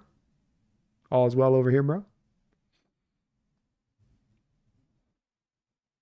Thrill House, Hawks Nest. Hey, Brandon, got here late. Glad to see you selected the guy I asked you to scout. Jack Besh is amazing. Jack is great. He's a lot of fun. And both those TCU fans, you must have had a hell of a season getting to watch both Savion Williams and Jack Besh playing at the same time. A hell of a good time watching those guys play, because they've got unique skill sets. And Jack is very, very close to Cooper Kupp. Very, very, very close to Cooper Kupp. I don't know if he's quite going to have the young Cooper Kupp lateral agility, but I do think that he's going to be a guy that's going to get around that 4-4 side phase of things. He's a good player. He's a really good player. Provides just what we could use in-house here to this team. And yeah, I like him a lot, Thrill House. Thank you for the shout out, or the let me know about him and go check him out. One of my favorite wide receivers in this class. So is Savion. I just think Savion's more to me of a gadgety guy. I'm not sure if he can really do the stuff route running wise, X stuff wise. There's some stuff in doing some research on him about coaches talking about kind of just some kind of dog whistle stuff you would hear about as far as like work ethic stuff and kind of getting details down of things. And, I kind of reading the tea leaves on that one, a little bit of maybe a guy that relies a little bit on that natural kind of ability he has. It has me just a tad worried with him. Mr. Isaacs says, hopefully Brandon does another meet and greet. We might do another one this year. I think I'm going to try to get back down to training camp this year. And if I do so, we'll definitely do another one. Both show. Great Camp, what is Pete going to do with the Raiders tight end? Pete hates middle of the field throws and has a history of not using the tight end of the passing game, and that's probably the Raiders' best player on offense right now. Well, Greg, we were joking the other day that we were changing Brock Bowers' name. I don't know if you had heard on this. The Hawks Nest community has officially changed Brock Bowers' name. The name is now, under Coach Carroll, Block Bowers. No longer Brock Bowers, now it's Block Bowers. And I was also joking on that stream when we heard Carroll being announced as the hire, Greg, that if you have Brock Bowers in your fantasy leagues, that you have the lineage factor of somehow, or you get to keep a player or two and you've kept him, trade now. Trade now. Is Carroll going to move Brock Bowers? Or, excuse me, is Coach Carroll going to move Block Bowers, Greg? No. Is Coach Carroll going to utilize Block Bowers to the utmost as a pass catcher? No. Is Coach Carroll going to move Block Bowers to an inline state of mind? You know, you've heard the song Billy Joel, I'm in a New York state of mind. Well, you're going to have Block Bowers in an inline state of mind. Okay? So that's where that's where this ship's headed. I feel for you, Brock Bowerites. And if you have him in your fantasy, I'm sorry. You thought you were about to have 10 years of run at tight end. Well, you don't have to think about tight end again. Well, now you do, my friend. Because he's about to go out there every year and get 650 yards receiving. And there ain't nothing you can do about it.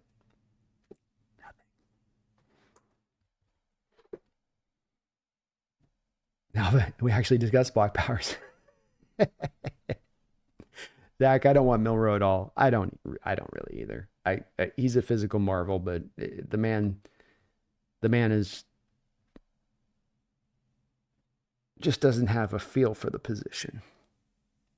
You just got to have sometimes a feel for the position, don't you? That like you just can't just be a tools guy. There's got to be some artistry in that pen. Cool Breeze, what's Kubiak's run style generally, and how do you see K9 and Sharp fitting into it, Brando? Both fitting into it really well, Cool Breeze. It is, it's going to have the Niner tendency of being a lot of the outside zone to inside zone, a lot of stretch plays on the outside zone. You know, it's a lot of usually trying to get defenses, laterally a lot of ways. It's less about challenging you vertically. I think if you looked at a Coach Carroll running philosophy, Coach Carroll is we want to get downhill. We want to get into the A and the B gap. We're not trying to challenge you laterally. I think that Shanahan's scheme, Kubiak's scheme is on the opposite end of that scale. And so it is one where you can run different types of offshoots off of outside zone. You can have a quick hitting kind of outside zone where you're telling the back to just get downhill and you're telling him to be very robotic in where he needs to go and how hard he needs to get to that spot.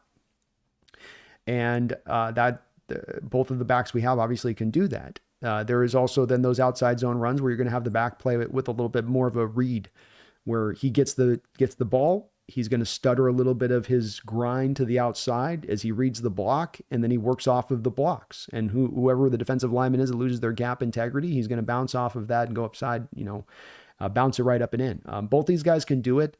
I will say that if you look at historically speaking, there's been really two types of running backs that Shanahan has tended to go to in the look of what he wants to draw there as far as archetype. His father, Mike Shanahan, had the archetype that would have been like Alfred Morris at the end there at Washington, Orlando Gary, Terrell Owens, Clinton Portis to a lesser degree. I think Clinton, one of the reasons they moved him was he was kind of a little light for what they wanted from the position. He was a little more home run hitter than he was. Mike Shanahan liked a little bit more of the beefier kind of back. His son seems to prefer a little bit more of the speedier back who can run pretty tough. That's he's not looking for a lot of creativity at times, and there are oftentimes these backs in these kind of zone systems will lament that they're being turned into robots and they're not being given that kind of a guy like Walker, for instance, may not love that as much as he loves the ability to have that free-flowing way in how he wants to run. And this is maybe going to temper him down just a little bit. But a guy like Charbonnet will fit to that archetype, is that though he only now is about 220, 225, That's essentially the old school back 235 iteration in the modern NFL. And so this is a guy that is a type of back that really does fit to the deal. He's probably missing maybe a little bit of explosiveness that they like from the back in that way. The first 3 steps being, he's a little more build-up speed guy. But they both are workable. They are. That's the archetype, though, is it's get a guy that's going to have maybe the average running back size now in this day and age is like 213 pounds. It's one that's going to be where we'd like to get a guy 225. We'd like to get a guy that's running up end of 4.4s if we can, and that can get downhill quick, even work off a little bit of contact and still just get down. They don't have to be super creative. They don't need a lot of jukes and spin moves and stiff arms, but we do need them to be able to do those specific things really, really good. So Mike's gone through like Raheem Mostert types, Breida types, even McCaffrey's just kind of an upgraded version of those kind of players where you want that guy really fast, use him out of the backfield too. So they're good. They definitely fit. Gibson just tuned in, but I like Will Howard from Ohio State. I don't know if he's on our radar or not. I don't know if he is either, Gibson. He was my guy in my second mock I ran today that I took in the 3rd round. He is a guy like Jackson Dart in that 3rd round. If one of those 2 guys was there and the Hawks jumped on him, I'd be very excited. I think that's good value. I think these guys have some interesting talent in that 3rd round that you might not typically think of when taking a guy in the 3rd round, where you're like, okay, but he's 3rd round. So what? Right? So who cares? Did I miss one of these, by the way? No, I think I'm good here. Taker610, thank you for the $2 donation. Says, I worry about the 49ers taking Banks at number 11. Well, it's you replace Taker610, and they already just had a Banks in there, you know what I mean? So now they're just grabbing his cousin. Replace a Banks with a Banks. Aaron Banks out in free agency, in comes this Banks. And that would be an upgrade for them if they took that direction of it, Taker.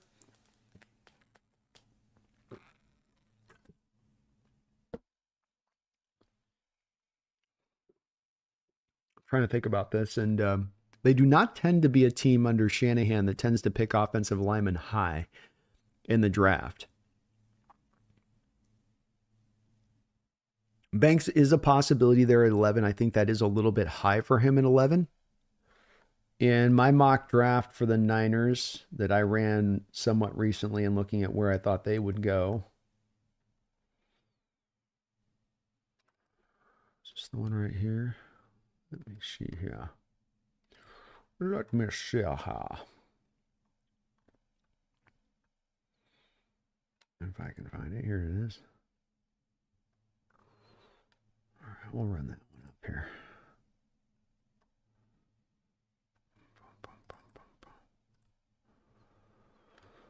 Do do do do do do do do.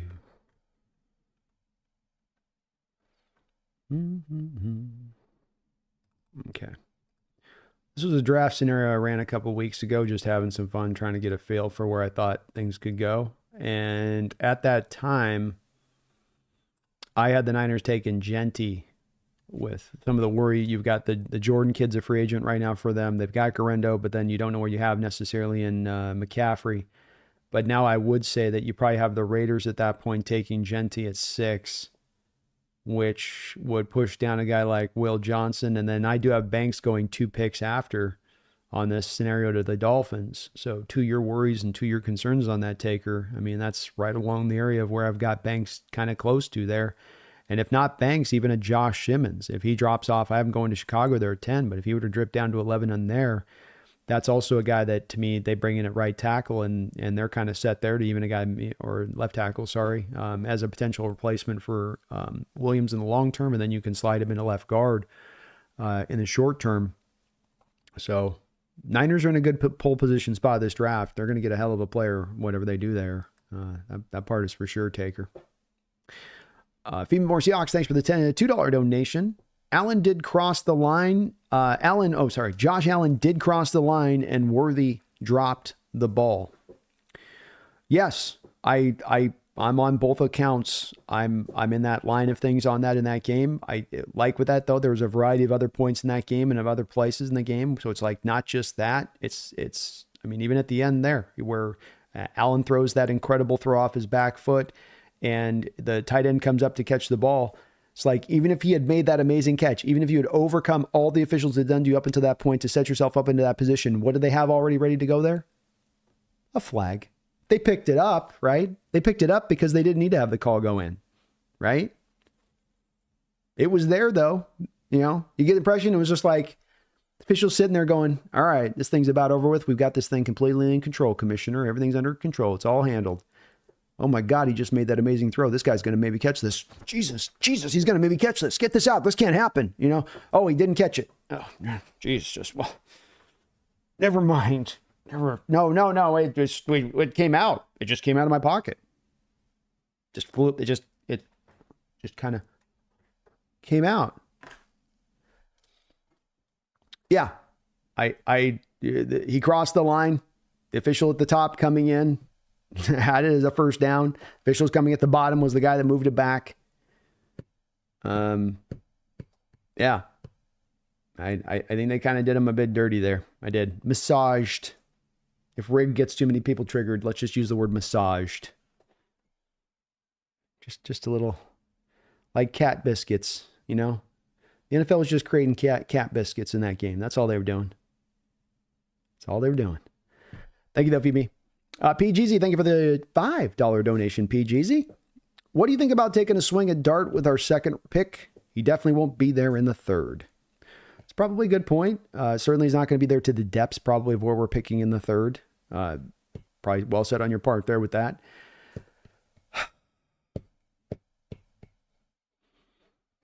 I really like staying in the value place, Jeezy, of early drafting especially. I mean, if you're going to go need, okay, later in the draft, I can kind of get that. But early in the draft, stepping outside of value, where you've got a guy there in the second round that you're going to have up here on the board, and then you're going to have Dart here from my perspective and being a third round guy. I sure don't like running my drafts that way. If the team is completely sold on Dart and they just are he's a first round talent and we're getting him in the second round and, you know, and they're to that degree of it, and John gets swayed that much, he doesn't pull trigger much on quarterbacks. So if he pulls a trigger on a guy like that spot, and he especially has not been a guy to pull a trigger on quarterbacks where he reaches on guys, I'm not going to trust in all things John does, but this would be one of those departments where I would probably give him the benefit of the doubt given his track record history here. He was the guy that found Russell in the third round. He was the guy that then signed up for Geno Smith when everybody said he was being silly for that need to go get a quarterback, and he needed to pick all these other quarterbacks that would have been the only guys available to us, like a Willis or a Pickett or a Desmond Ridder, you know, or one of these kind of guys that you just, in retrospect, he made the smart decision.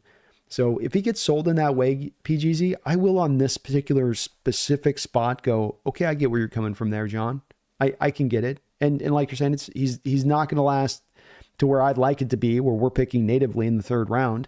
So if you're taking him kind of into the depths of the second, is it a huge reach at that point? No. But they better have some conviction. I don't want him just doing it PGZ because, well, we got to get a quarterback this year.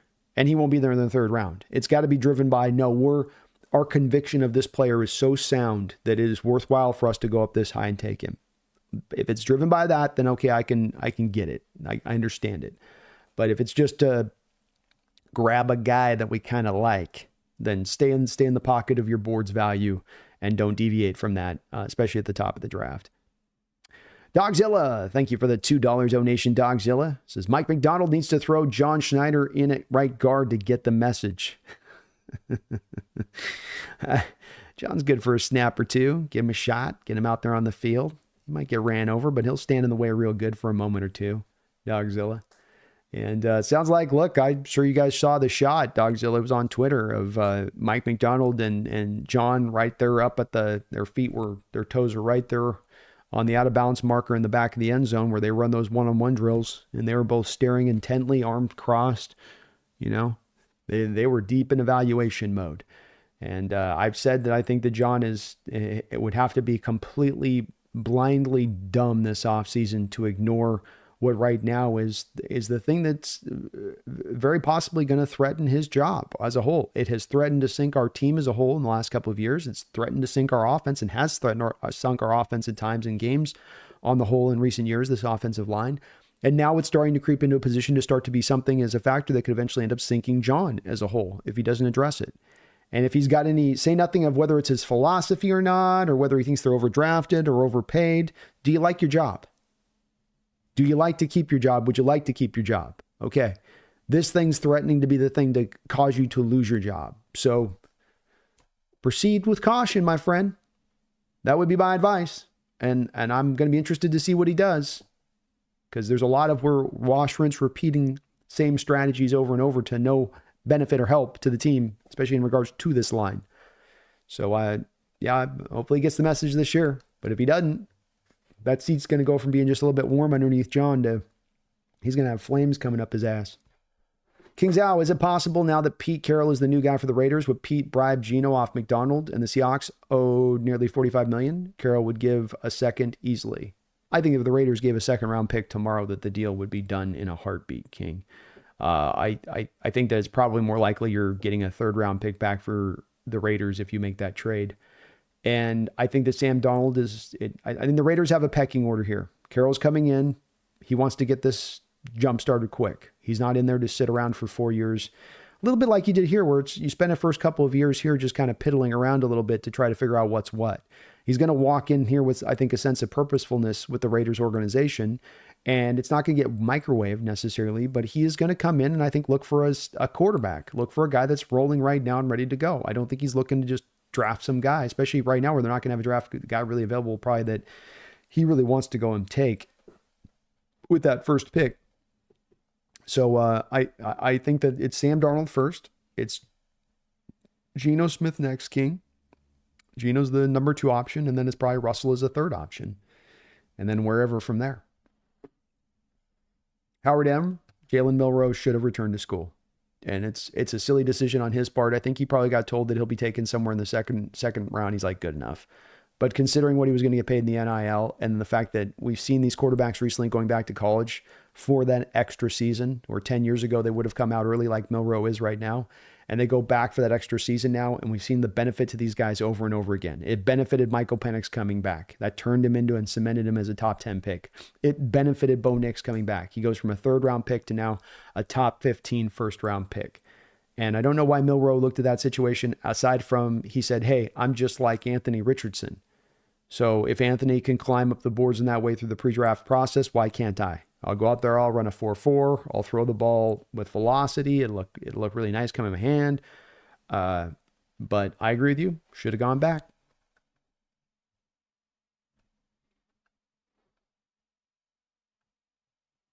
King, are we really led to believe Sam Howell will never improve? I think he might. I just wouldn't be like counting on it necessarily. It's kind of like a happy thing if it happens. And he is only on one more year of his deal, King. So you only have one more year of club control over him before he's a free agent. Jeffrey says, if we trade DK to the Chiefs, I'll quit watching the NFL. That's fair. Gibbs says, I think he's...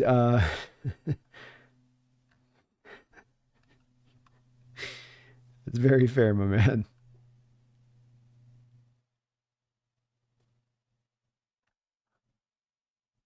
Is the audio okay?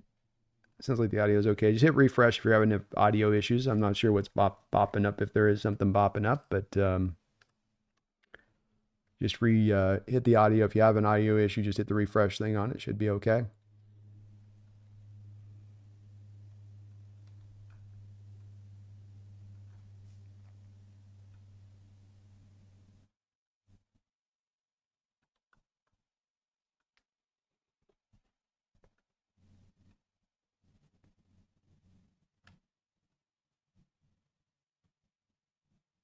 Paul Susia says, dang, after all these years with a really bad O-line, how can we not pick 5 O-line players?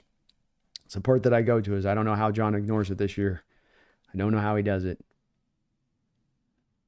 What's up, Brian Kennicott? It's good to see you, man. Jose in the house. What's up, Jose? This is his thoughts on Isaiah Bond. He's a good player.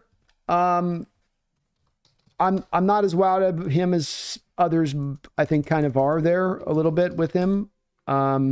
Trying to bring up my notes here, Jose. I got a 3rd round valuation on him. I like Matthew Golden, the other guy, a little bit better than him. He's a little bit like, he's a little DJ Moore. He's a little bit Jaden Reed. He's not as good as either of them, though. I do think he projects to mainly a slot receiver at the next level with some ability to play the Z. He offers explosion and burst, but I think he's average at best as far as his long speed, and that's at 5'11", 180. So, missing speed and then being a little bit undersized in addition to that has me a little worried a bit. He is dynamic and physical with the ball in his hands, shows off keen open field vision. He's got diamond sharp cuts to extend quick throws in space. It seems a bit like he sometimes gets faster with the ball in his hands. He did have a down year this last year from the previous year, where I'm sure some teams would have liked to see him etch himself as a top flight receiving prospect. There is an ankle injury that did hold back some of his production this year, though, Jose. So there's maybe a little bit of that you have to do math-wise with him. So you're looking for that extra step to come forward on him at his size and where you want him to be a little bit more dynamic. You want him to be more like a DJ Moore kind of type with this size. He leaves you just a little bit wanting, but still third round, still a day 2 guy. Like him quite a bit.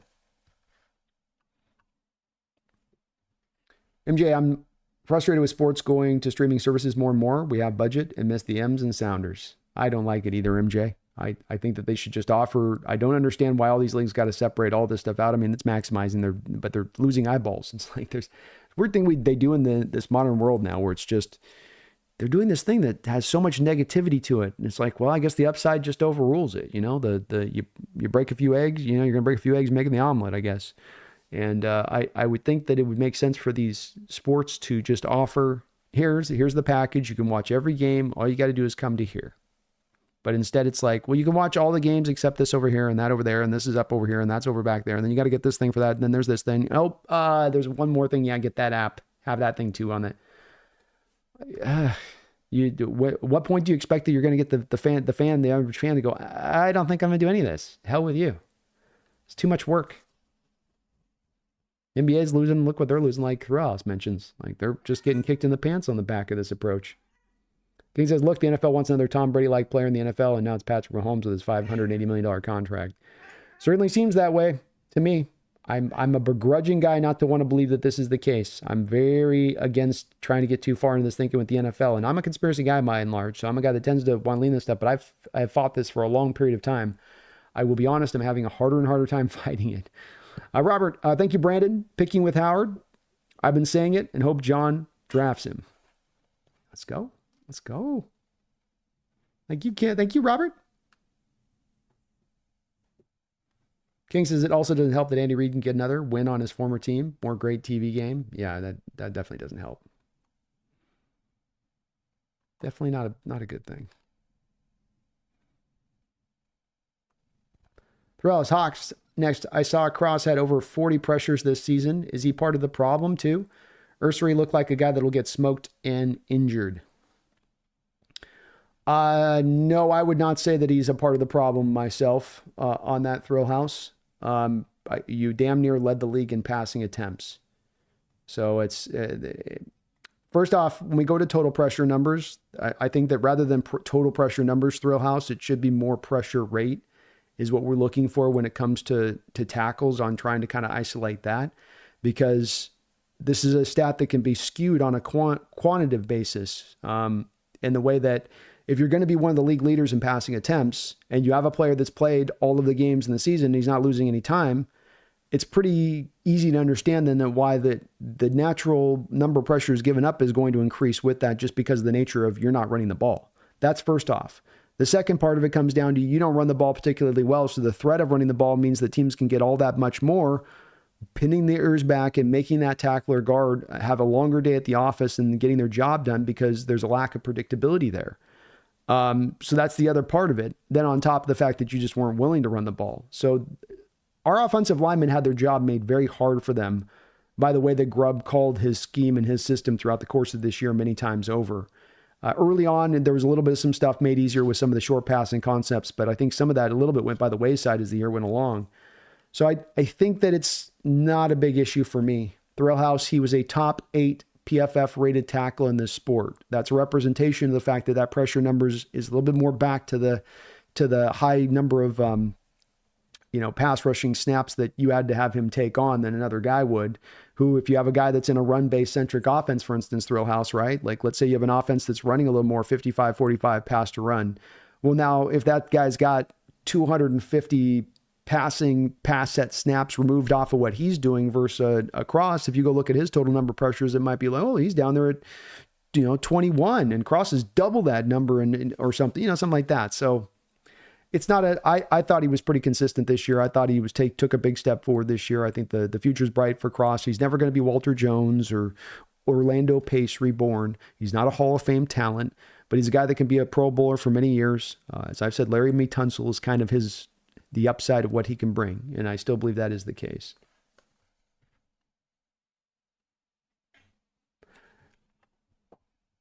New master, the border always falls better when I pick Kenneth Grant on a top edge player that falls to 18. Picking offensive line in the first isn't in the play. I could see it falling that way from a value-based standpoint, Noob. You're right. Very much that's the way the kind of value does fall. Kingston Savion Williams has been a great player. I would generally target if we ever traded DK. Might just be.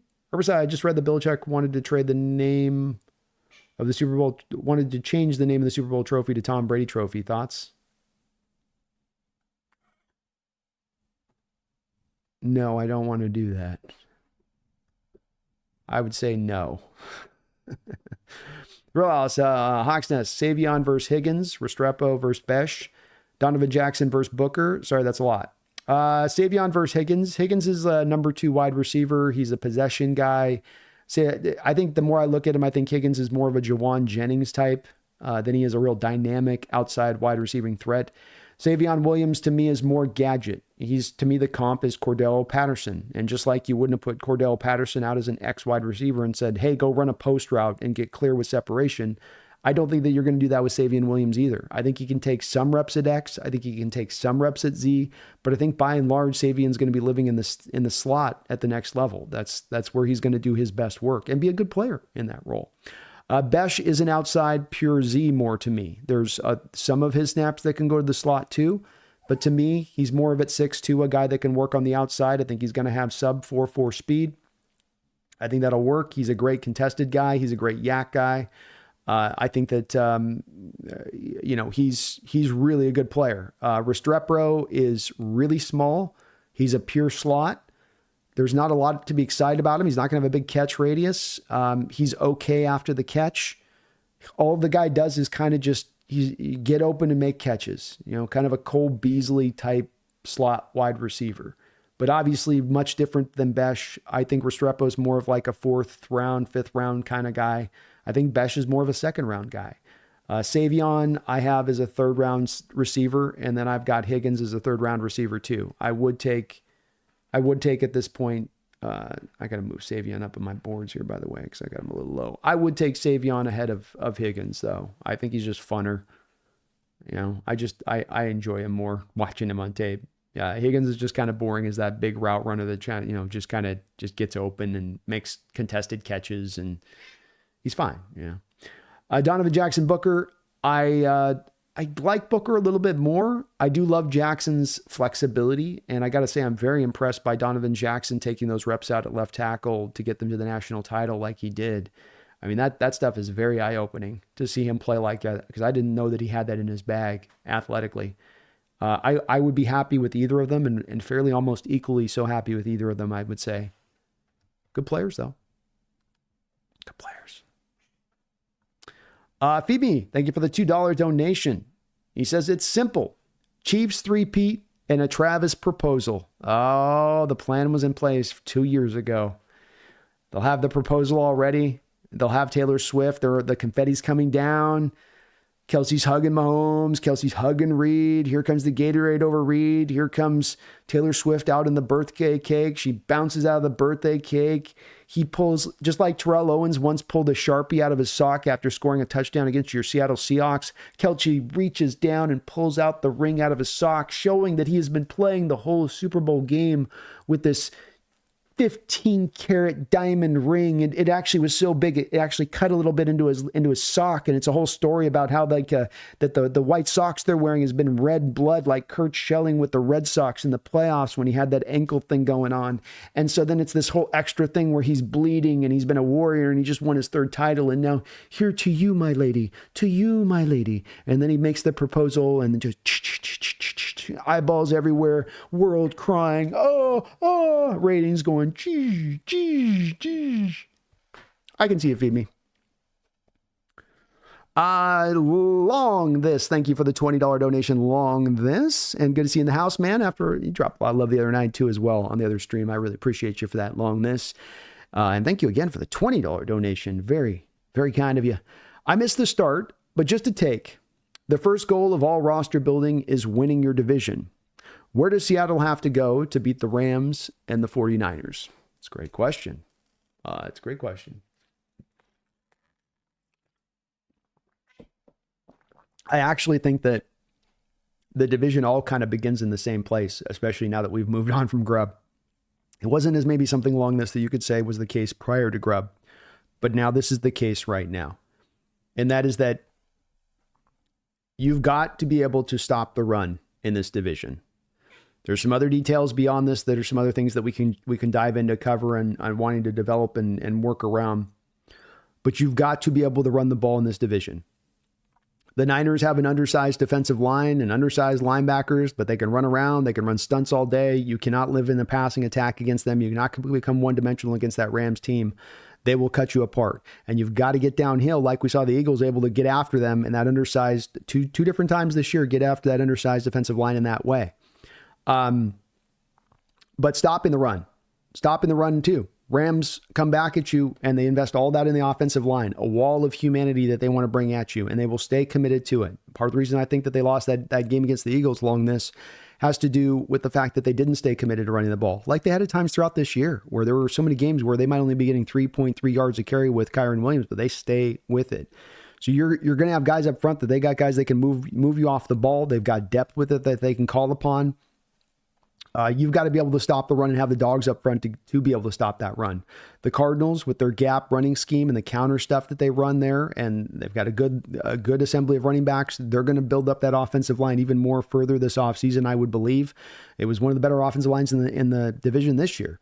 And so, again, there's a commitment there from their standpoint. They're going to build up the talent on that line to do it. And if you're light in the pocket on the defensive line, you're going to get exposed at that point. And then back to the Niners on this as well. I am fully expecting the Niners, it's a little bit like the Schneider thing. It's shades of that, where the fan base is like our fan base on this one, where they're absolutely livid and at their wits' end with the fact that they've had to wait they've been sitting there going, get us offensive line help. You got the 49ers went and got Ricky Pearsall at the end of the first round, and everybody's like, what are you doing? Go get another offensive lineman. And I've said this to Jesse over Last Second Sports, and I believe it's like, does the season potentially for the Niners take a bit of a different turn if you're, having Dominic Pooney and another high quality offensive lineman like Cooper Beebe? How does the season look a little bit different for your guys? I think maybe so. So you've got to stop the run. Niners are going to reinvest in their offensive line. We're going to reinvest in our offensive line. The Cardinals are going to reinvest in their offensive line. All four of the teams in this division have a commitment to running the ball that I don't know if you see as certain through every division in football like this, where there's this much commitment to doing it. Some divisions have some commitment to it. Some are a little more, like you had Dolphins with their little throwing, passing attacks. They want to pepper the ball all over the place a little bit. There's none of that finesse in this division. It's hard hat, old school football. And so you've got to be able to stop the run. You've got to be able to stop the variety of different runs. You have the Rams power attack. You have the Cardinals counter stuff. You've got the Niners zone stuff, our zone stuff we're going to run. And so it does begin there as far as I think you better have your line up to snuff. When I look at when I look at the Rams defensive line this offseason, while it's really good at rushing the passer, you guys got exposed a little bit by the Eagles and your ability to stop the run. We couldn't take advantage in playing you as well, and the Niners couldn't as well because they didn't have the dogs as much up front last year. I think it will be different next year, though, in this respect. So you've got to reinforce the ranks up there if I'm the Rams. I'm looking for a nose tackle, a Stackhouse, a Kenneth Grant. That's, to me, got to be on potentially in play here for this Rams team to kind of reinforce what they've got going on there.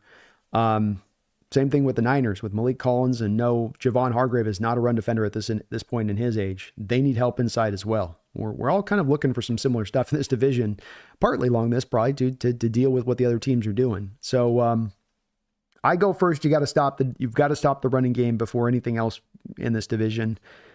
You've got to be able to run the ball on the reverse side of it. So offensive line help and being able to get that done. Putting that investment into it, I think it's both sides of that are very important here. They kind of both work off of each other a little bit as well. So we're uniquely designed, I think, as a division that is so committed in that way to being balanced now, so thoroughly 1 through 4. And I wish I could say that there were some other explicit real things there, but unfortunately, because I know that you're going to be in a pass happy nature, there's less of you need to have this dominant edge rusher. Well, you're not going to need as much necessarily to have a pure shutdown corner, right? Like, look at the receivers in this division, and they're fine. They're fine. Puka's good, and Brandon Ayuk's good, and Marvin Harrison's going to be a good receiver, but I mean, do you need necessarily the pure lockdown one? Maybe not. Maybe that's not as much a way that conceptually something you need to team build. So I would start, I know it's old school. I know it's kind of boring long this as an answer, but I think it's also just uniquely suited to the fact that we have a division of coaches that want to run the ball and stay committed to it. They're not looking to pivot away from it as fast as they can. Washington Commanders with the air raid stuff, they're going to try to pivot away from that and pass as much as they can at times. I think the same thing with Cowboys in recent years, how they've kind of played it at times, and they're going to try to pivot away and start to get to pass Happyville. Tampa Bay can be a little bit like this. Atlanta's been a little bit like this year, I think, at times. So we're all 4 of us really committed in that way. And then that just means you got to have the methodology to both defend it and attack with it, as a bit of as the tip of the spear. I'm trying to think if there's something else. Obviously, a quality running back would be nice to have to make that thing go from the aspect there, which I think everybody in the division has done a good job of taking care of, where they both have top end guys. And then, I think the Niners are going to definitely take a back in this draft. And there are some backs in this draft that certainly work nice for the 3 kind of systems that are similar with the Rams, Niners, and Seahawks that want more of those robot running backs. We've got some robots in this draft. Quinshon Jenkins, kind of robotic-like. Amarian Hampton, kind of robotic-like. Caleb Johnson. Dylan Sampson, a little bit like that. Woody Marks. Guys that are just going to get downhill and get after it. It's kind of all you're really looking for. I would say that as far as if you're looking off of that, then it becomes me along this, something that like the Niners have right now that's really helpful is if you could have a really dynamic pass catching yak tight end, a guy that can be a real threat, setting up as a blocker, work off the block, get into your route. And I think there's a lot of room for that as well off of this, where, now when you're running that tight end stuff, it's like I was watching last night with the Miami Hurricanes and Araujo, and how much of Araujo's touches last year were really manufactured setups, and you'd have it off play action and they'd have like a 4th and 1 and, run him up as a lead blocker up through the hole as a fullback. And then he's just going deep. I think there's just this kind of opening right now for that guy in this kind of offense to really have some really good success, because you can hide so much of what they're doing as a pass catcher in their appearance of run blocking. So probably that'd be another thing I'd look for. So, a running back that, of course, fits to the model of the type of back, the scheme you want to run, an athletic tight end, almost more so than I'd be looking at the wide receiver with it, because, yeah, you want that stuff, but that's more driven to me if I have the pass happy offense and I have the real sure method and of, how to get it done. And then maybe more than even the number 1 wide receiver, back to why like a Niners team takes a Parasol, or why we take a JSN last year, or, Puka Nacua with Cooper Kupp already there and Puka emerging in that way, is that slot starts to almost become at times a little bit more important within these offenses, because these offenses are all built and based upon longness of moving chains. They're not as much of trying to be big play city all the time, but we'll work our way patiently up the field and go score by that method. And so then what you need is guys on 3rd and 4, 3rd and 5 that can be chain movers. And everyone in this division has those kind of guys, from what the Niners had in the slot with Debo, the replacement in Parasol, and certainly a Kittle operates in that way. But look at the Cardinals and what they've done with their tight end position there with McBride, and how he's that guy for them in that way, that works for them in that way too. So Rams have it with Puka and Cooper, and when Higbee's out there, he serves in that role as well. So you kind of need those things versus, I think, some of the pass-happy attacks that are trying to get down the field and push the ball down the field and be a little more aggressive. We have patient teams in this division, but it comes back to the trenches. That was a long answer along this, but it comes back to the trenches first and foremost on both sides of the ball, and then you work from there. It's old school, but this division operates in an old school mindset in certain ways, especially with us hiring Kubiak now. I think that's really going to reinforce that along those lines. And so kind of makes it interesting. We're all kind of doing some similar things in our approach a little bit. I mean, 3 of these offensive systems are much more aligned than they are separate in how they roll what they do. Great question though, along this. You're right. You gotta keep that in mind on how you're going to take down your division for sure. Appreciate the $20 donation. Roy Froelich, thank you for the $5 donation. Says, really appreciate your insight, brother. Well, thank you, Roy. That's very kind of you, man. And I know you're also a member of the channel, so appreciate you being a member as well. In addition to that, all that support. You guys are awesome, amazing as ever on that. Ever on that? Appreciate you. You guys are very kind. Sugar says, will Brock Bowers' hairline survive the season? No. He's going full U-shape. Like he's got the little dithers kind of holding on, the little wisps, right? Kind of holding on. By the end of the season, it's going full U after a year of Brock Bowers, full season with the full U. He'll have the whole horseshoe right all in there. He's going to make the horseshoe a thing. Ghost of PC says, I mean, Kamara isn't that far off of Ken. No, he's such a dynamic talent. He can make it work. It is just, in looking at the running back type, it's the Shanahan running back types have kind of been, they've had their kind of guys, you know, like they've got a certain set type that they've been looking for since Terrell Davis. And it's kind of the Terrell Davis effect, really, as much as anything, is sort of still like the reverberation of Terrell Davis, of this guy who you took, not highly looked at, not highly sought after. He was like a Liam Neeson, a man with a very particular set of skills that then worked in perfectly to the designs and the functionality of the offense, the mobile-based offensive lineman that they were at the forefront of creating. It all just, it coalesced together just perfectly.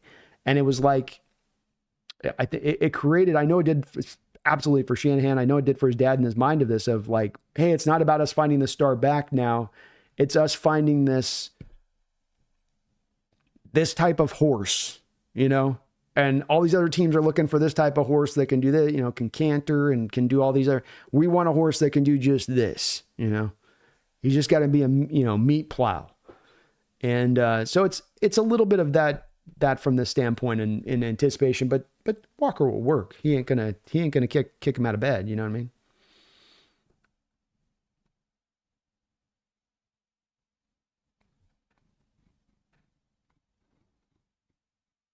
Dogzilla, what's Saquon's dimensions? I think he's 5'10", 220, something like that. New master, apparently Riley Leonard's looking really good at the Senior Bowl. It's good to hear. Seen a couple notes that he was out there making it happen. Another interesting guy. Sugar, Brandon, who do you have the Rams taking in the first round? I have the Rams taking...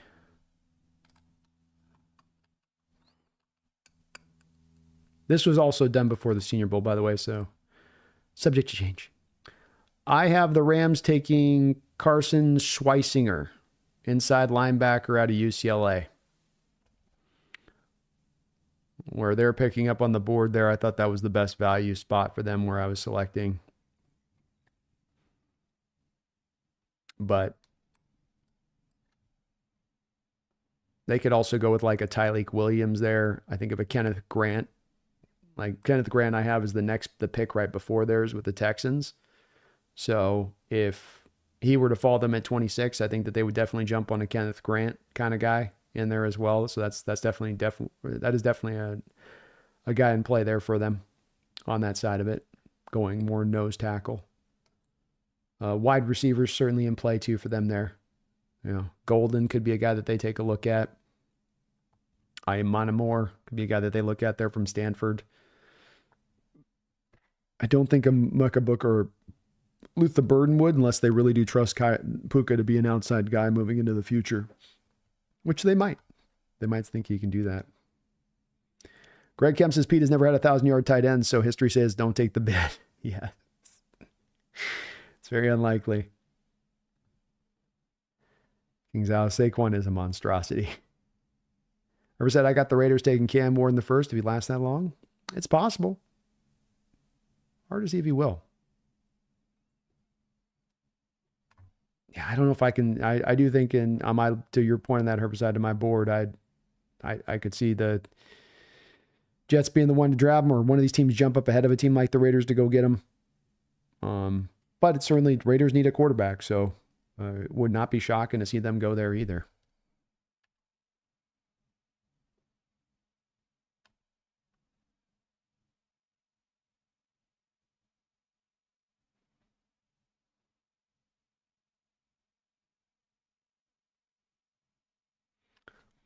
76 Kingdom, Raiders will offer Bowers more money, and Pete, on the advice of Tom Cable, moves Bowers to center and changes his name to Black Bowers. That's right. I was just happy that Hard Knocks captured the moment they were going to let Saquon go, like boneheads in the room. That's an all-time moment. I mean, they're looking at, if Eagles go and win a Super Bowl with Saquon Barkley, it's absolutely going to be an all-time moment where you're twisting in the wind on a decision that you don't want to let go. You're going to let this guy go here, and he's going to go there, and it's the wrong choice, but you can't bring yourself to do what you needed, the right decision. And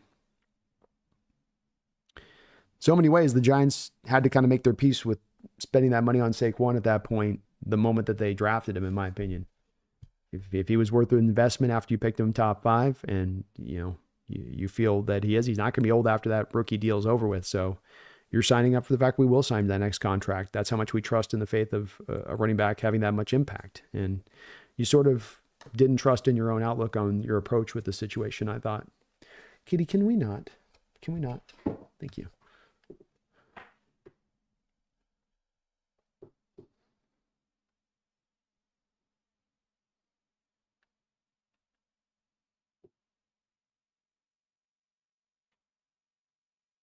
King's House, as I am, Brandon. Sam just needs 1 to 2 years, and if it generally sucks, then yeah, we can draft away. Yeah, I'm still open to him doing all right. I'm okay, and if they're high on how to, I'm good with that as well. I can go. I don't really a hard fast opinion on that one. Spaz Spec, the only thing that John has drafted well constantly is beer. Otherwise, his success is all over the board, and he did well his first couple of years with Pete because Pete knew the college scene. He's definitely got some ground to prove here. That's I think very fair. More Chief likes the idea of putting John on guard.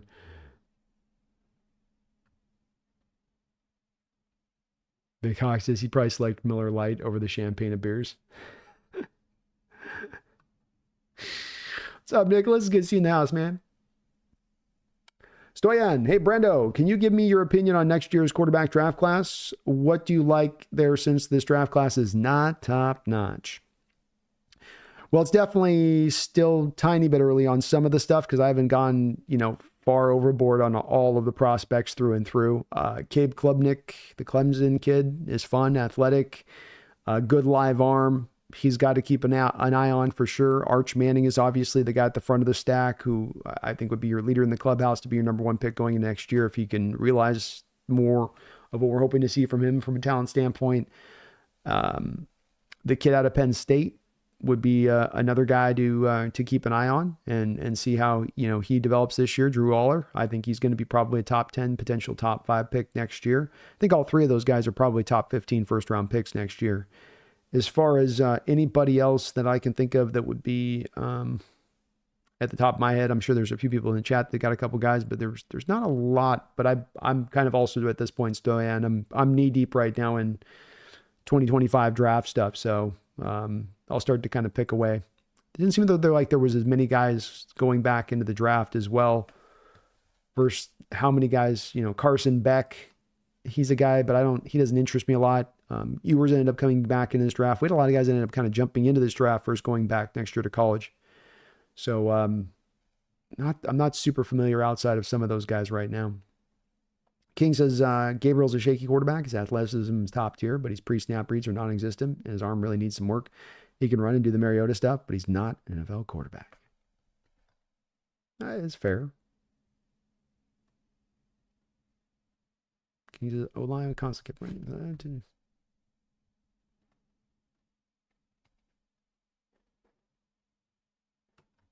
Brian E., you're making me sick right now, Hawks Nest?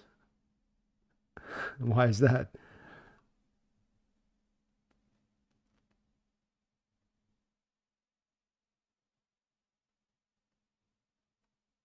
Josie, hey B, a little off topic, but I really thought it was a slam dunk for Dion to want and get the Cowboys job, but it was never really got going. Thoughts? Thanks. I think the Cowboys situation feels like a little bit of disarray. Mike McCarthy was wanting to be granted a chance to, I think, interview for the Jaguars job, and they didn't grant it. That then they let him go, and then they didn't want to sign back on. And came back to Schottenheimer, and it was maybe him or Kellen Moore, and the hiring is really for Dak, and Dak is driving the hiring, and it's got to be what Dak wants, and it's just a mess. The situation is a mess. And I don't know if even Dion wanted to sign up for that. So maybe also, Joe, give it a year, Dion goes to Colorado back for a year, and he's there in a year from now, and they let go of Schottenheimer after a season. They're like, we just relapsed. We just want to try it. Just want to try it out. Give Dion a little bit of time. But I have a hard time explaining much of what the Dallas Cowboys are doing right now in their process. Kevin says Jackson Dart's been lining up at practices at Senior Bowl. He has. Maybe raising up boards, Kevin. Maybe he's even creeping up into sort of first round range. Very possible.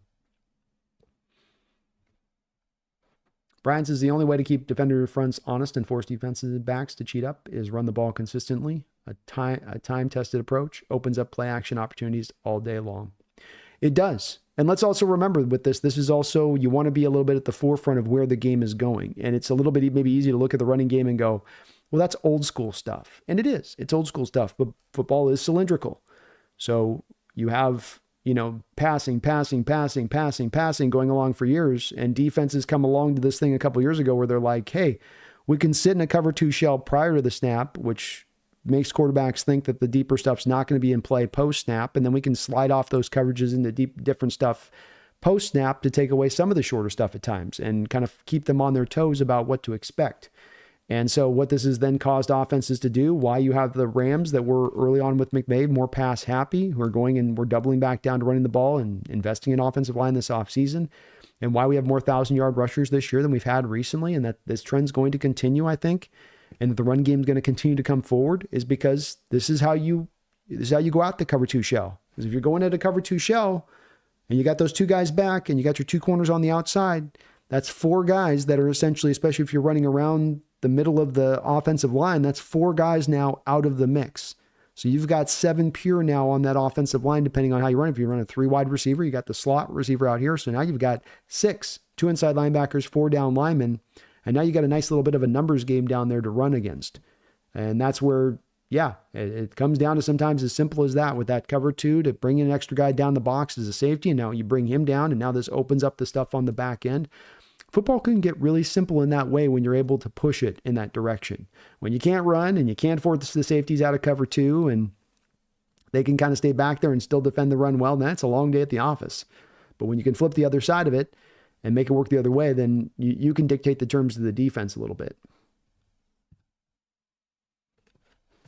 Brian says Dart was very inconsistent on day 1. Based on what I hear with people who've been to the Super Bowl, what you never really want to do is with the quarterbacks on day 1 is get too caught up in that, because they're coming on the first day, nerves, and then you're also working with all of these receivers that you've never worked with before. So the timing is going to be completely off across the board. It gets better usually as you go on with these quarterbacks, as that timing syncs up with those receivers. But that's something I've been hearing about recently on that mentioned from people that have gone to that in the past. Is something that they've kind of learned about, is just don't let yourself get too wrapped up into day 1 with the QBs essentially on if they struggle or not. King, is it possible to bring Kobe Bryant back on a multi-year deal? It is. He is on still the final year of his rookie contract, King. So you don't have to, but the team could maybe get out ahead of that and say, hey, we'll save a little bit of money in the now for the future by getting him on the deal now. Possible. Space, I like Kenny Mack too. He's nice.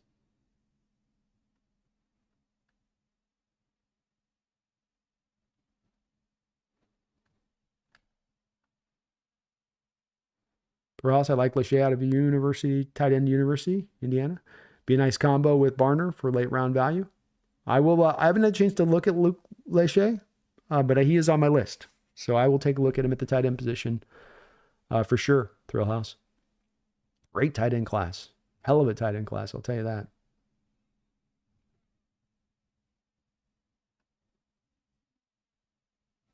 Thrill House, is Cam Ward like McNair? Be nice to see Titans get version 2.0.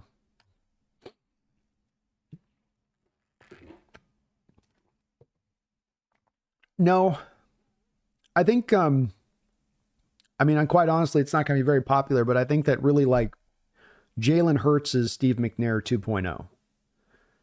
Jalen Hurts is basically what, Steve might have been a little bit of a better passer than Jalen, but they're close. I think Cam Moore is more of a naturally gifted thrower of the football, especially with touch, layering of passes, ball placement, ability to handle more of a high volume passing attack if you asked him to and work within that. He's a little wild. You got to get his gunslinging ways under control because he wants to bring out that 6-shooter every other time that he can. He also doesn't quite have, I think, the pure mobility that McNair had. McNair was a guy that had like John Elway like kind of mobility to him. Ward has good mobility, but it ain't McNair like, I would say. So there's a little bit of differences in the two of them. There's some similarities too, but overall in that. Right, I need the Hallmark Hawks Nest with the Swifty Kelsey proposal crap. That's Hallmark Channel material. Hey, the NFL is one thing, Brian. It's cheesy. It's cheesy if there's one thing at times. I don't want to see it, but I'm seeing where this ship is sailing, if you know what I'm saying. I'm seeing where the waters are taking us. And I'm not liking these deep waters we're being drug into, I'll tell you that. It does not make me feel happy. Ugh.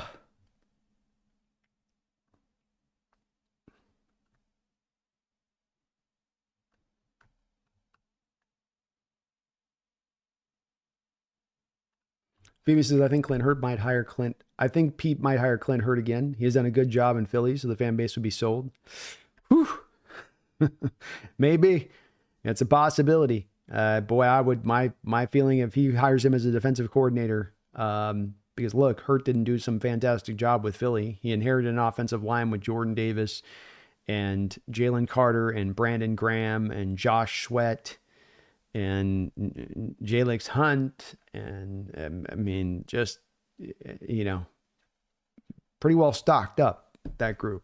But it would not be a good indicator for Pete if he did that. No. That would be a tough. BB, more Seahawks, thank you for the $2 donation.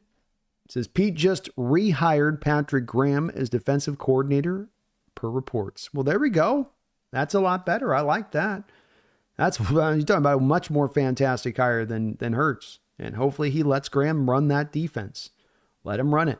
Have your steady hand in there guiding. I'm not asking you to be completely out of it, but just don't have it as you as the de facto runner of it. Let him get done what he needs to do. That's an encouraging sign for Coach Carroll if he's bringing Graham back. And good of Grant to swallow a little bit of pride on that one and go, look, okay, I should have been considered for that. I mean, this is a guy we were interviewing for head coach last year, so a guy that's probably like, I want that, But by all accounts, sounds like a good DC. Looked like he'd done some good work there, and I like that hire for Carroll. I do. Spaz says Seahawks will take Dart in the first or the second. Ooh, bold prediction.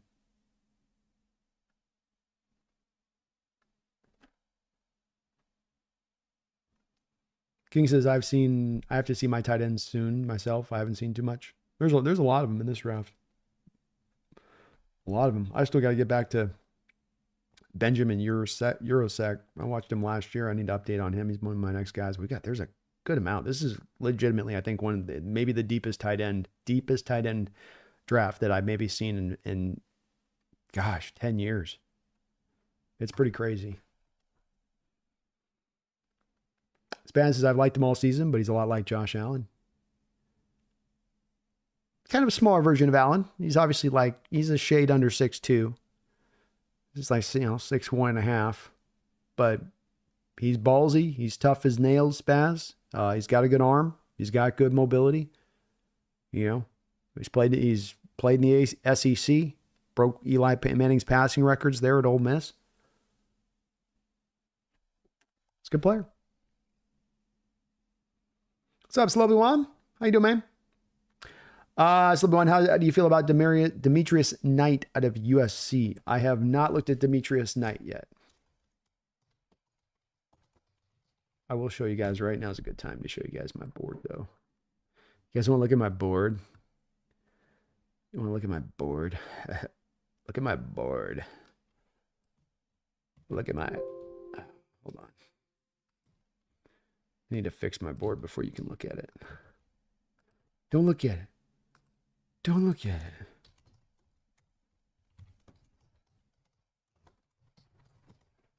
Oh.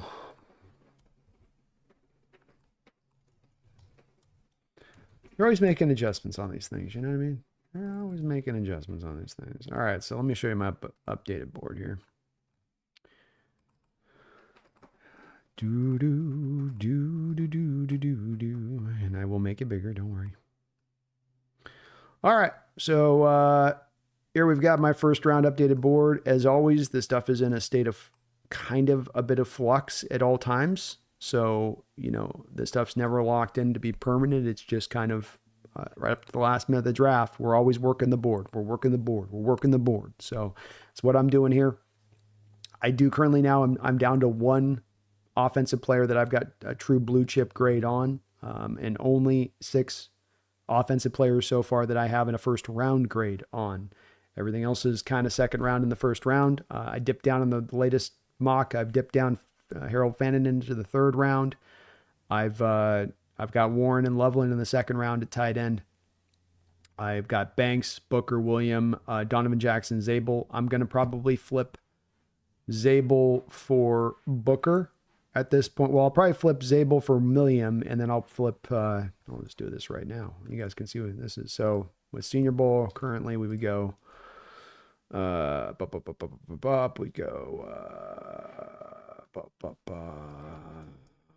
so we'll go.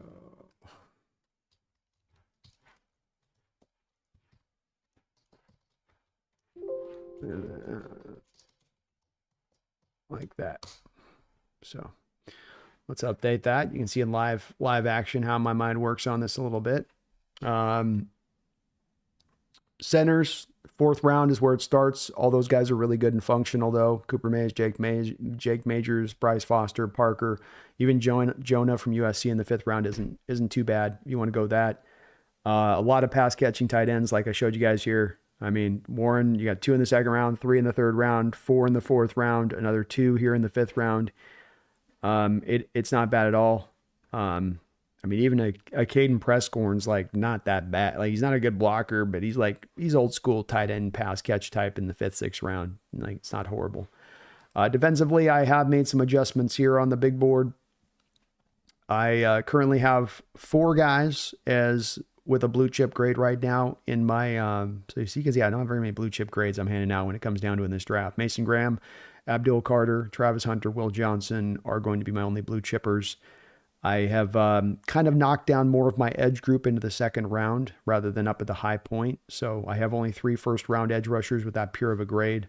And then I've got a stack in the second round, just an absolute stack of second round edge rushers that they very well could go up in the top of the first round. It wouldn't be a crime against humanity if those guys do go up in there. They're all very fun, by the way. These edge rushers, all those guys in the second round, I really like all of them, and they all are very kind of individually different in their own way. You know, Jalen Walker's like a explosive Bruce Irvin type. Donovan Ezeraku from Boston College is, you know, he's like an Uchenna Nwosu kind of type of player. You got your freak show Shamar Stewart, that's just this monstrous size guy that seems to have all this upside. Mike Green, who's just an explosive ball of knives coming off the edge. Just, he's got to move every which way but loose. He is twitched up to the maximum. So Kyle Kennard, to me, kind of a Daniil Hunter type. Really interesting. Corners also, really loving what I'm seeing from the corner depth. You can see that there, where there's some really good players in the second to the fourth round. Inside linebacker is okay. There's some names you're going to recognize, like a Barrett Carter or Danny Stunsman or Smail Mondin, but it's, you know, Jihad Carter and Carcer Schweisinger are really the only 2 guys that I really have a lot of confidence that are going to be pure starters in this league if we want to get down to the bottom line of it. Andrew Mukubu is a guy that people should be talking more about out of Texas. Maybe he's more pure free safety than he provides you some of that split safety stuff that you'd like to see. But hey, Nick Imawari may be more pure strong safety than being able to give you some of the pure free safety stuff you might want from the cover 2 shell type safeties in this day and age. So we're getting there. We're getting there. I think we're up at, we got 60 here on this side I've looked at, and then we've got another 69 over on the offensive side of the ball. So Working our way up to about 130 of the prospects here. Making our way. O'Dwyer, thank you for the $10 donation. O'Dwyer, appreciate that support to the channel as well as being a member of the channel. As all of you are donators are also, I know, big time supporters as member of the channel as well. We're going to be doing on Thursday, by the way, for members of the channel. So Thursday, we will be doing a members only call-in stream. Our monthly call-in stream is on Thursday. So do please keep an eye out on your community posts, as that's where I post the membership benefits. Please do join me over there, as we will be doing the call-in member show. So please do pop in over there. Thursday is we'll be rolling it. And I did post that on the community post section here of the channel. So just look over on your community post. If you're a member of the channel, that's where the membership benefits will show up for you. And please do join me. I love having those call-ins. I love to put faces to names, and we do those every month for members of the channel on that side. Dwyer says, late to the stream.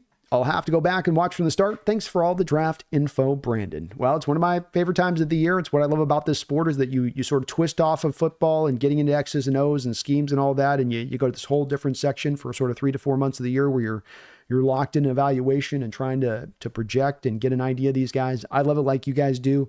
There's so much to dive into. We're going to end up, when I'm finished, I'm 130 prospects in right now. By the time that we get to draft day, I will have about 330, 340 prospects I've scouted out in this draft. That's the goal. That's the hope to get to there. I get there just about every year. And we're going to get deep into this process. So today was the mock draft number 1, O'Dwyer, but it will be one of many. We're going to be going through a couple of different approaches on this. I love this time of year. You know, you can get a lot done with the draft. The draft is not just a dreamer session. It's not just a thing a fan does who just kind of likes drafts, and doesn't really have that much effect on your team.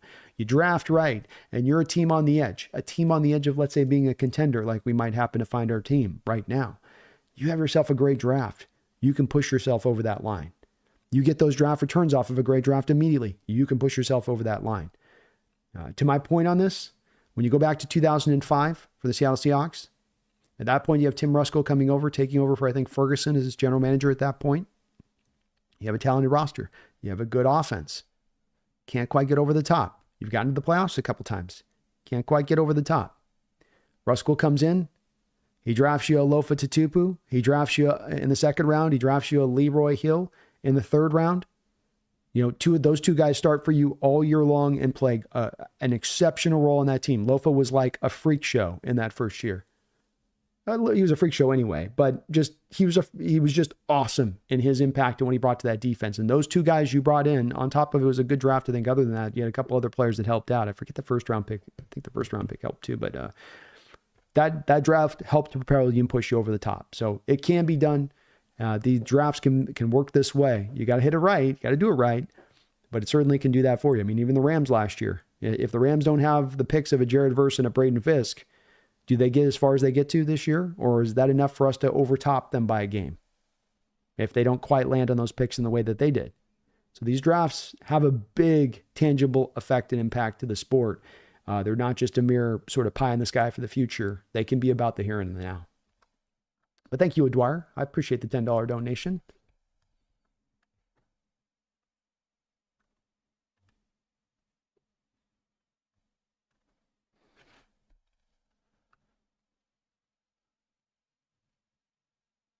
Spec, we're all armchair general managers. There's nothing wrong with that. I think being armchair general is awesome. And Demetrius Knight, I got him on that list too, Slope. You won't have a chance to check him out, but I will take a look for sure on that.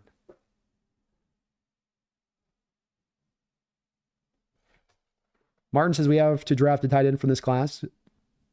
Gives us a chance to move off a Noah Fant and save some cap space. Indeed. I wouldn't shock me, Martin, to your point, if we walked away with potentially 2 tight ends from this draft. It's that good. And you actually have a need for 2 of them. Pharaoh Brown is also a free agent. You only have A.J. Barner on the roster right now. I can almost guarantee you that Clint Kubiak is going to want to have 3 tight ends on the roster. He's very much committed to the 2 tight end sets and the 3 tight end sets. So, yeah, you're going to take one in this draft, no doubt, I would think. And maybe 2. Maybe 2. Misfit says the Rams really wanted Bowers last year. Maybe they grab one. That's where we come back to. It's kind of weird. All the teams in this division kind of need similar things. I mean, even if you go down to like the Niners, are they going to eventually start to look for more of a George Kittle kind of replacement? You know, Cameron Latou, the kid that they took in the 3rd round a couple of years ago, was released just 2 years ago. I mean, they're eating dead money on his deal still. Do they go back at it looking for a tight end now with Kittle starting to get a little bit older? So we're all going to be kind of looking for it. And to your point on the Rams, Higbee, yeah, he's coming back next year, but Parkinson's probably going to be released, which means there's probably going to be an opening for them to go get another guy. And they've taken their share in the past. Michael Agreasy, what's up, B? What do you think about Jordan Birch? I've had a harder time getting as sold on Jordan Birch as others do. I currently have a 4th round evaluation on him. He's a big defensive end without much twitch. He plays really hard. You can feel effectiveness in the run game, but some of it is also that 6'6", 290 and working off the edge. You would kind of hope that he's a monster in the run game. He uses his hands really well. He had some labored get off. Watched a lot of him last year. I thought the get off was labored. I think that there was more explosiveness from him this year. I think he lost a little bit of weight this year to get a little bit more explosive. Still really good as a run defender. Still was able to keep his power, I think, with losing some of that weight. But just, I don't know. I don't know if there's a lot there. I think he's just kind of stuck as a bit of a tweener. Many of his sacks are sort of cleanup sacks. Doesn't get home, sort of gets stuck on the block. Quarterback climbs up in the pocket. He just reaches out a paw or he bounces off the block and goes and makes the tackle, which is good. He's got a high effort and all that, high motor, high energy, all that good stuff. He's got good awareness with the ball around him. The issue I kind of come back to with him is I just think there's some limited upside with him off the edge. He might have some true talent and ability to work off the inside, but so few of his college snaps were him working off the inside. So I don't know if he's going to be able to do it particularly well. Just there's caught in that in-between point a bit as a player, and these teams don't do these players any favors at the college level that are going to take a 6'6" guy at 290 and work him off the edge. How many of those guys are working in the NFL that way? How many of the guys that, not too many. So you're going to have to do a little bit of a guesswork here on him being able to rock the 3-tech. And in McDonald's system, maybe McDonald looks at him as a guy that can just be purely as that power edge on early downs, who can just crumple tackles in the run game, setting that edge and be impossible to move off the spot. Kind of, the Red Bryant type, old school Red Bryant kind of role. Maybe he sees him as that, but I don't think there's going to be a lot he's going to give you as a pass rusher at the next level because of that tweener status. Sean says Matt Stafford is reporting that he is planning on playing next season. That match is in alignment when we were hearing from Jake over there, Jake Ellenberger. So it sounds like he's back. Misfit says Brian Burns had a mega deal. He signed a mega deal. I thought they signed him to a deal last year. Kitty, we're going to have to do this after this show. Okay. I'm giving you loves.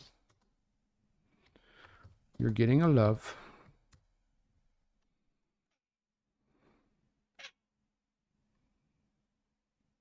Yeah, Brian Burns signed last year. For else, I could see Harold Fannin going mid-second round. I could too. Very feasible. He's a good player. Bill Anderson, who's the dark horse in this draft? I'm kind of feeling like Walter Nolan is kind of climbing up as becoming suddenly kind of a bit of a... I think him and Shamar Stewart are two guys defensively that are kind of getting some claim to fame. Because, today I was just watching the praise for Nolan and the Senior Bowl he's having. I mean, he might drive himself up into being like a top 20 first-round pick at this point, a guy that I do see as a second-round guy. But I'm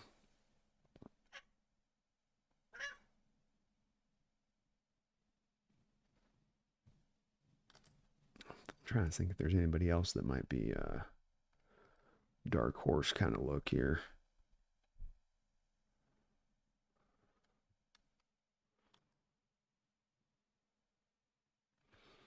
Yeah, I think Arante Arise, it's got people had in second, third round, has climbed up into first round status. That's one that's going to have some people surprised, I think, a bit.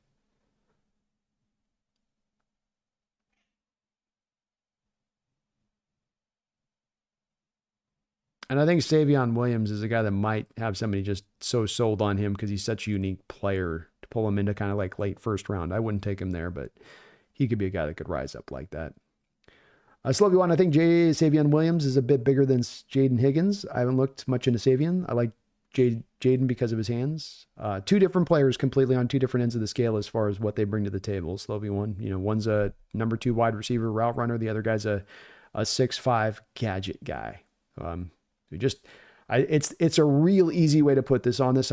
He may offer a little more as a pass catcher than Cordell Patterson offered coming out of Tennessee, but they are much more similar than they are dissimilar. And when you think of Savion Williams, just think of Cordell Patterson. Savion Williams, Cordell Patterson. A little bit better as far as a contested catcher, a little bit better hands, more upside to him as a receiver than necessarily Cordell had. But what they do at the base skill of what they bring, it is yak ability. And Savion Williams, it's a guy that had like 51 carries from the literally running back position at 6'5". That's how they used him. So that's kind of who he is. Jaden, kind of a Jawan Jennings, number 2 wide receiver type, is what Jennings is. Mike, I haven't had a chance to check Jeffrey Bosa out yet, but he is on my list.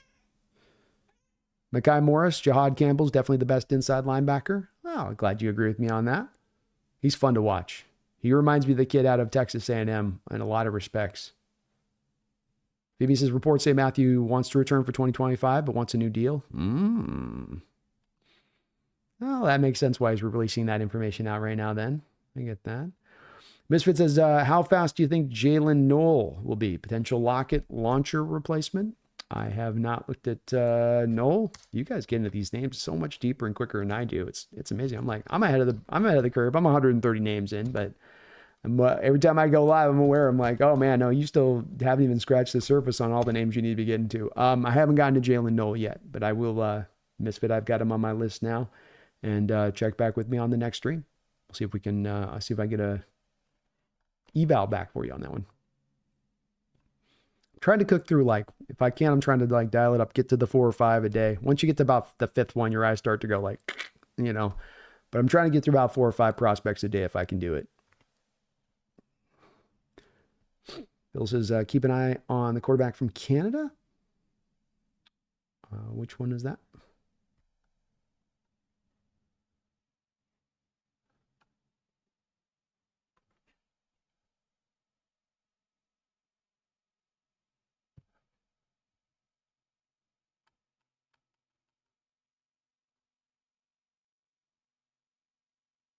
King, is it crazy that I like Jack Sawyer over any O-line? He can be the Jared Verse explosive off the line that we need so bad. Mafe, Sawyer, Nwosu, and Hall would be nasty.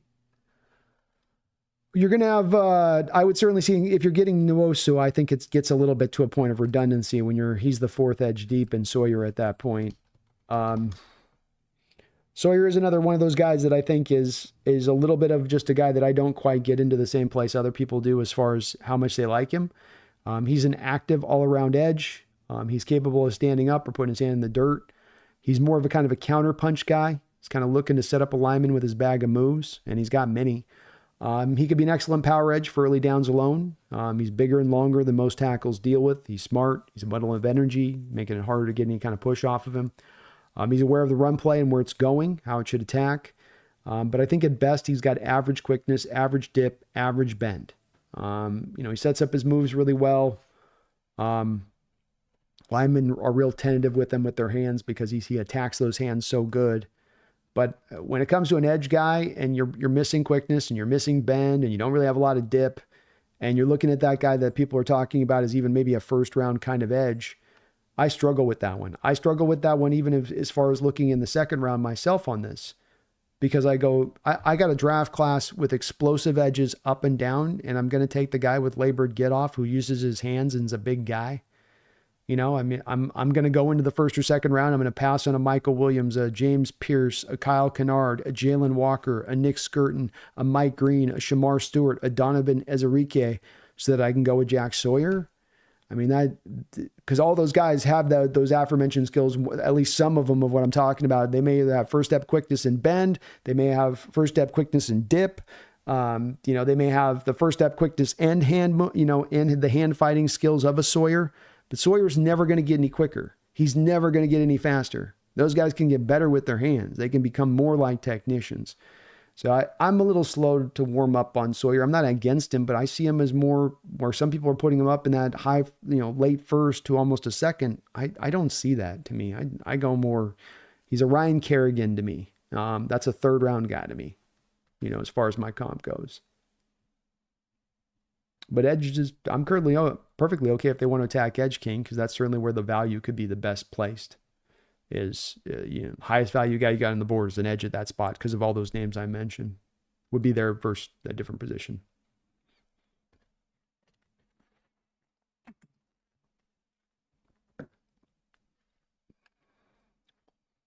Slobby, in 23, I predicted that we drafted a defensive back and a wide receiver high, and everyone called me crazy. I don't think us stepping away from DK is that outlandish of a prediction. I don't think it is either. I think it's very possible. It's a subject that's just one of those touchy subjects, Slobby one. People love DK, rightfully so, as he's a great player, and you talk about moving off him. It's hard for people to hear on that too, but I think it's a possibility. Slobby one, Creed Humphrey got an extension at the start of the season. Young Gun says W Pumpkin. She appreciates that. You're getting W's in the chat. You're getting W's. Yes. You are. You are. You are. Yeah. Yeah. Yeah. Yeah. Yeah. Yeah. Yeah. Yeah. Thrillhouse Hawksnest, if we trade DK, could we get Keenan Allen? He's only 32, but he'd be cheaper than DK. Keenan Allen at this point is a slot wide receiver. You don't really want to move him outside the slot, in my opinion. I don't think he's got the juice to get it done outside the slot. And we already have our slot guy there in Jackson Smith and Jigba. I'd be a little worried with Keenan too, because he just has so many lower leg injuries of the last couple of years. King. Also, Trey Harris. Haven't seen Trey Harris either, man. Props to you for getting so far out ahead on some of these guys. Misfit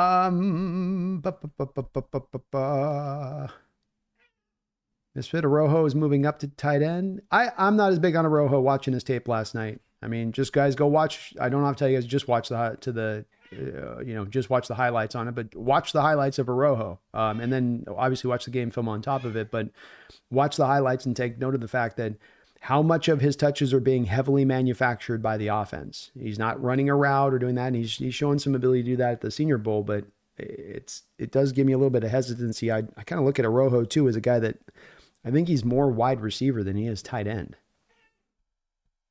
I don't really see, even as an H-back kind of guy, I see more out aligned and more like a slot role. Brian says, well then, as long as we're armchair GMing, I'll throw out a kooky idea. Draft Will Howard if he drops midway through round 2 and develop him behind Geno. It's a little bit like the thought process of some people are proposing Brian of like Jackson Dart in the second, which to me it's a little bit high on you want to trust your board and take guys where they appropriately should go. If the team's falling in love head over heels and John says, this is the one, this Will guy is my guy. It's the love of my life like I've never seen. I have to draft him now because he's not going to be there in the third round. And I love him so much. Well, if he's got that much, conviction, then I'm with it. But I would be hesitant to want to see that because I don't think that you do well early in the draft, extending yourself out of a value-based approach. I think that's the road to ruin in the early part of the draft. That's where our drafts went to hell in a handbag from about 2015 to 2022. We drafted for need. We didn't draft for value. And it got us in trouble,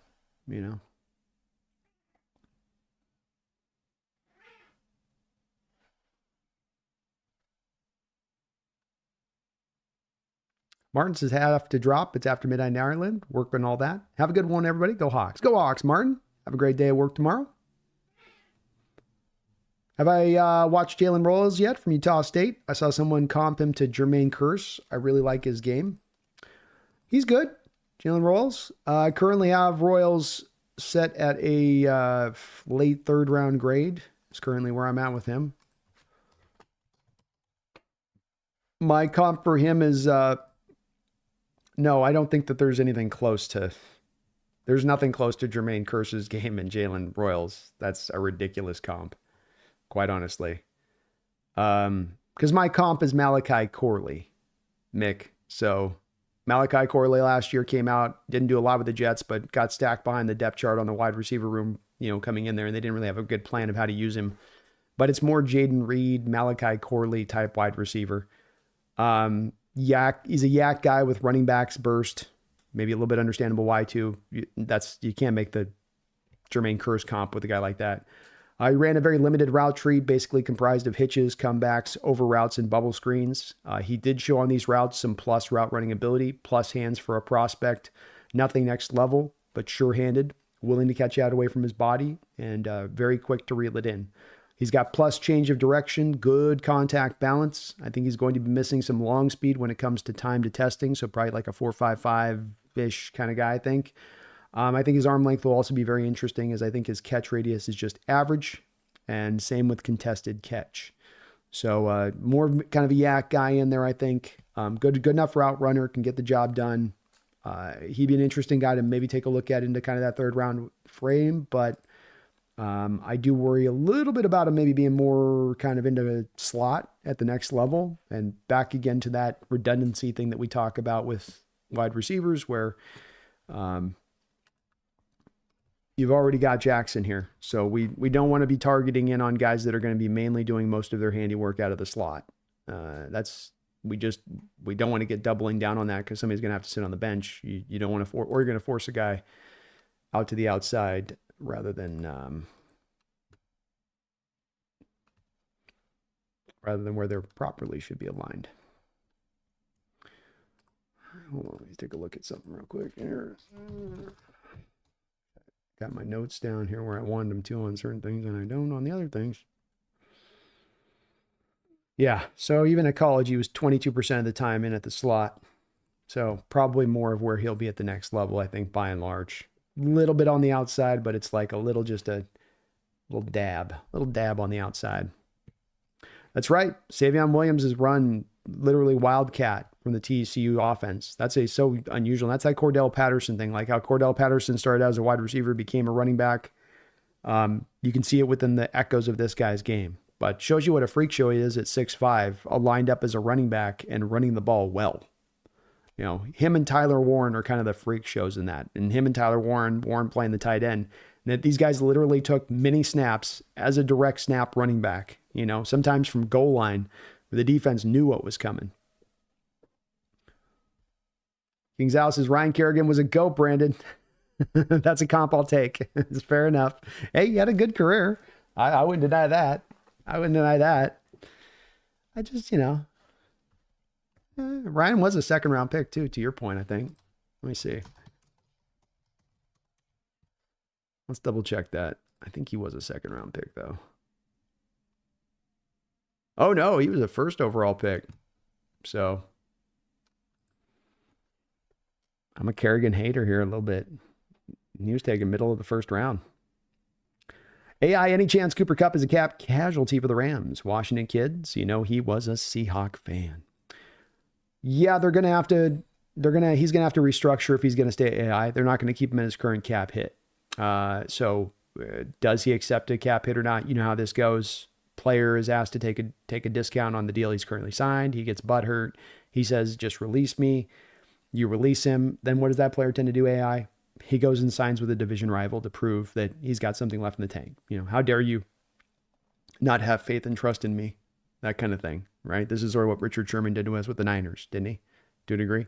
So if Kupp were to be released, I think we'd be a prime target to be a team to try to pick him up. I don't think he would cost a lot of money, especially if you let go of Tyler Lockett.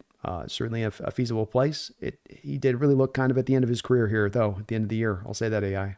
That looked like far away from vintage Cooper Kupp. I think some of those lower leg injuries have kind of started to cost him a little bit. And it's just kind of adding up on him a little bit, but possibility. Thrill Alice HawksNest to B. Did you do a grade on Nick Emawari? And if we traded back to 25, take him there. I see some mocks have him ahead of Jihad Campbell. He looks generational.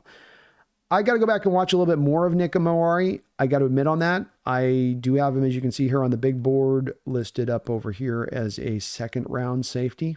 So I do still think highly of him. But I have to admit that I'm at first view and watched a couple games, didn't see a lot going on there from him. It was fine tape. It wasn't bad, but we're talking about a first round pick or taking him really high in the second round. It wasn't anything that blew me away in that way. I think Jihad Campbell's a better prospect, and he's my best inside linebacker in this draft. I mean, technically speaking, Nick Amawari is the best strong safety in this draft, I guess, outside of Malachi Starks, if you want to call him a strong safety or a slot corner or a quasi both. But if I was picking between the two, I'd go with Jihad Campbell. And Thrill House at our start of our deal today, the first mock I ran, I took Jihad in the first mock draft that we ran. But I gotta do more homework on Amawari, admittedly. Because so many people kind of are talking so highly of him. I would like to try to go find more of what I could see that has people kind of so overboard with that a little bit. Hasn't quite clicked in for me though. I'm still kind of I don't quite get it to that level. So level one, who's my favorite tight end in this draft? It's Tyler Warren would be my favorite, but it's a second round guy. He'd be my favorite as a second round guy.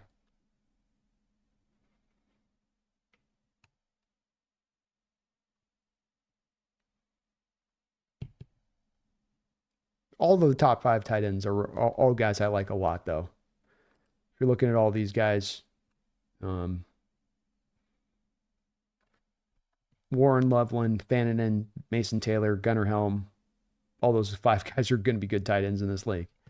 They're all going to play. Fannin may be more of a kind of a weapon more than he is a pure number 1 tight end guy, but I think they're all going to play in this league. Probably play well.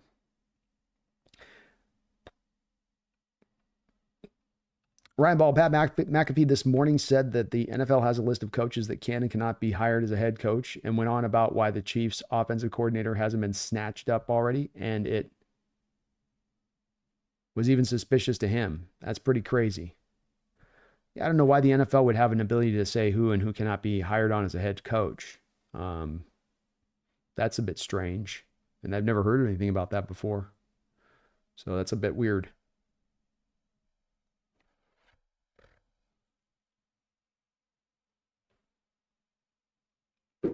King says, I'm glad you're realizing how good Kerrigan was, Brandon. Laughing out loud. By the way, his rookie year photo to retirement photo is the most impressive change of a face ever. Hey, he's a big boy coming off the edge. He's a lot, man. You know, he definitely didn't miss weight room day ever. That's for sure. That guy. I'm trying with Jack. There's just guys that it's Walter Nolan's like this too. People love Walter Nolan. He might be a guy that gets up in the first round. And I'll admit there's just going to be some collection of guys every draft that I'm just I don't quite get it as much as others do, you know, on this particular guy or that particular guy, where I'm just I mean, he's fine. He's fine. Josh Connerly was like this for me as the tackle for Oregon. It's like, yeah, I mean, he's fine. Some people really like him. First round guy. I just don't quite sometimes get fully warmed up on some of them. Some of that's just, you're going to have some, either I could be right on them, or some of them can be just, you're going to have some guys every year, there's going to be a miss or a hole in your game, and how you're looking at them, evaluating them. And that could be the case on these guys, is certainly. Randall McDaniel in the house. What's up, Randall? How you doing, my bro? Thank you for the $5. Says, hi, buddy. Nice seeing a stream on my drive home. Don't look now. NFL free agency starts in 5 weeks from Sunday.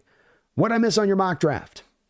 Oh, let me pop it on up here. I think I got them saved here. We ran 2 mocks today earlier. And I think this is the right one. The first mock will be this one right here. So I did the PFF and I did the PFN one, Randall, because people have their favorites. Some people like the PFN ones, some people like the PFF ones. And when I run these mocks, I'm going to run them on both sides so we can fully and kind of capture the different possibilities. The first mock I ran on the PFF board, I ran as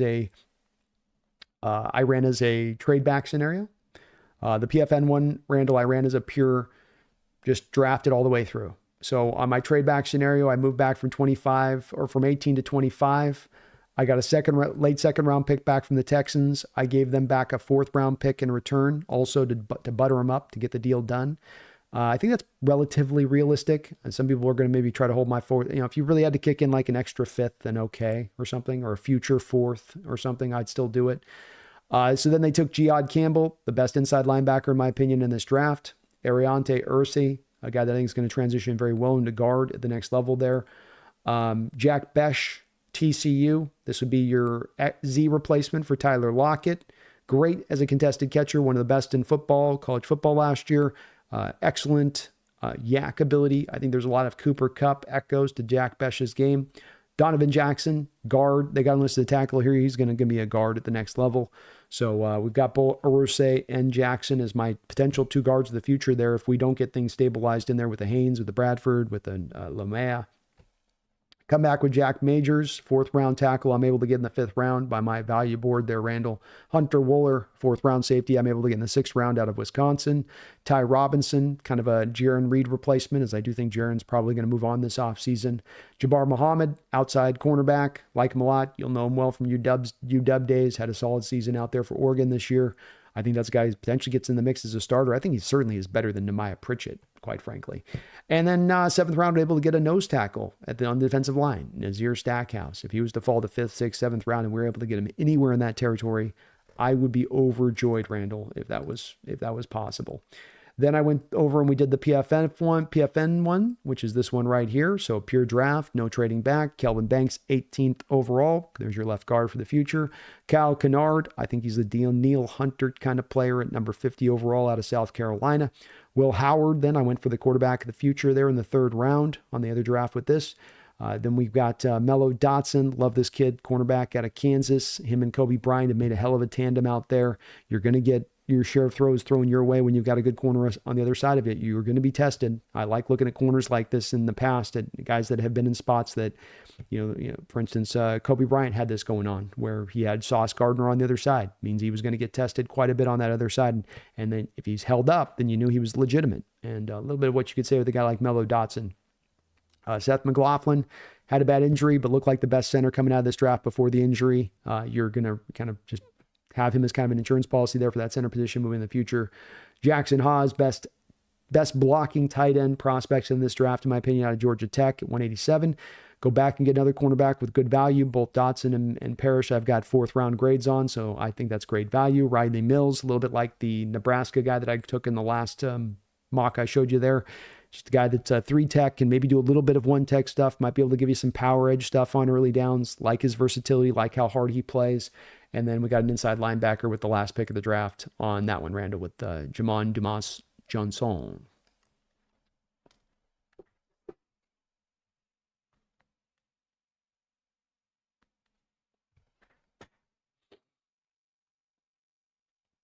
McBrewer, do you like Donovan Jackson, Brandon? Yes. He's gone up my boards pretty well. I've got him now up to a 2nd round grade. You cannot deny how impressive it's been to watch what he's been able to do, kicked out to tackle, taking over for Josh Simmons when Simmons went down, and going out there for a guy that I worried a little bit about mobility stuff and his ability to be laterally good based off last year's tape. Because I was looking at him last year as a guy that might come out in last year's draft for us, and I was really impressed by how he's kind of increased his agility and mobility a little bit to be able to get out at tackle and be functional out there and not be in over his head out there against down in the playoffs, going up against some good competition. Very impressive for me with Donovan. So yeah, I put him up in the 2nd round. Femi says, I can't believe the Saints job is willing to get a lame duck hire and try to be in win mode and keeping Lumens. I think the Saints owner needs to have his head checked. Yeah, keeping Loomis as well. And yeah, they're in a stupid state of mind out there in New Orleans. I don't know. Maybe there's too much oil in the water from all the Gulf leaks or something, but having a hard time with the elevator going all the way to the top with that organization, if you know what I mean. Robs, I made a mistake. I got overzealous. What'd you do, Robs? Mixes, I like JT from Ohio State better. They're kind of in a similar place to me on an outlook. I do like Sawyer a little bit better than JT, but both those guys did really good work this year of going back to college and increasing their overall value as a prospect.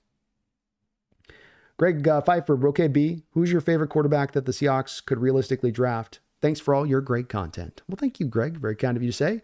The guy that we could overall draft. Well, I mean, I think that the guy would be probably this guy right here that I did in the mock today. I think that the 2 names that really stand out to me are sort of John going back a little bit into sort of that Russell Wilson mode of things, where you have a draft that I think John would like to draft quarterbacks if he could almost every year. It just, most drafts don't lend themselves recently to that happening because quarterbacks' value has been vaulted up higher and higher and higher. And so now it's meant that if you're going to take a guy in the first, second, third round, you're probably taking that guy higher than where you have him rated.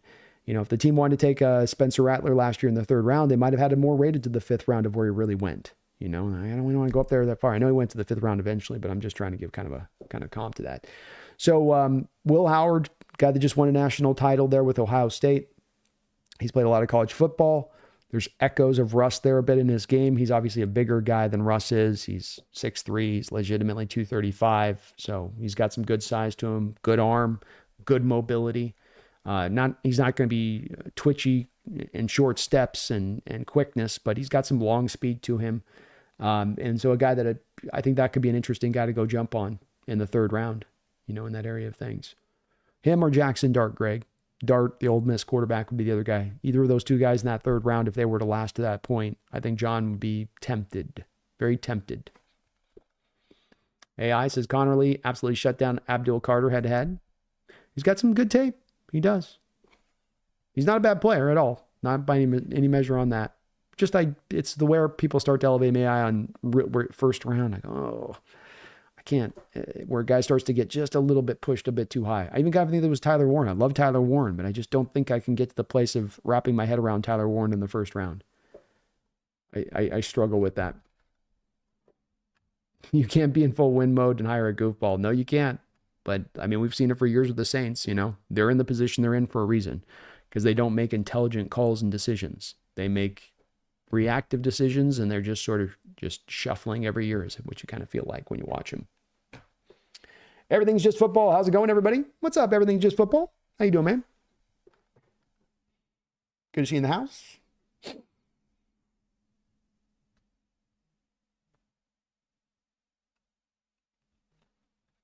Thrill House, Hawks Nest, take Mabo in the first round, trade up in the second to get Donovan Jackson, draft Jake Majors in the fourth, and move Abe over to guard for his knees and Mabo at right tackle. There's been many people over the last couple of years that have raised the prospect of moving Abe to left guard. I don't know if I see that being as a realistic thing that can happen at this point in time in his career, Thrill House. Maybe that's the transition he needs to make, but I don't know if I can wrap my head. He's legitimately 6'6". He's not a real bender. You've got to win the leverage game inside when you're at that size. I think that's actually going to be harder on his knees, trying to bend down lower to win that leverage war than it is out there on the outside of tackle. I like Mabo. He's a first-round graded guy for me, but I'd probably want to keep Lucas out there at tackle and let him just kind of keep doing what he's doing.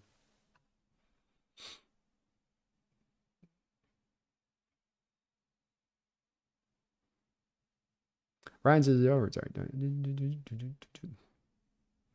Everything Just Football says, screw it. Send it all at Shadur Sanders. We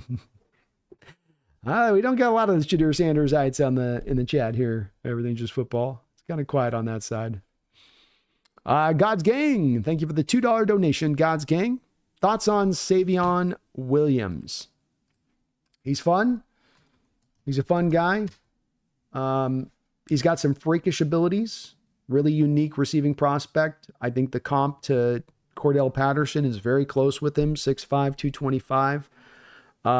He's kind of put together a little strangely too. He's got somewhat of a bow-legged ice skating type of style of running, but that also makes him kind of harder to also get to sort of get the crosshairs on him as far as a tackler goes. He's really got a really strong burst. Gets up to speed fast. He's probably a 4.55-ish kind of top end 40 guy. Very electric with the ball in his hands. Open field moves for days. A real sense of urgency with his running style combined with a willingness to run violent and finish runs. These attributes will make him a great fit in an offense needing a yak guy, even to just fit to that role. 400 of his 600 yards this year were yak. That's pretty, it's high watching these prospects when you get about a third of their receiving yards as yak. That's high.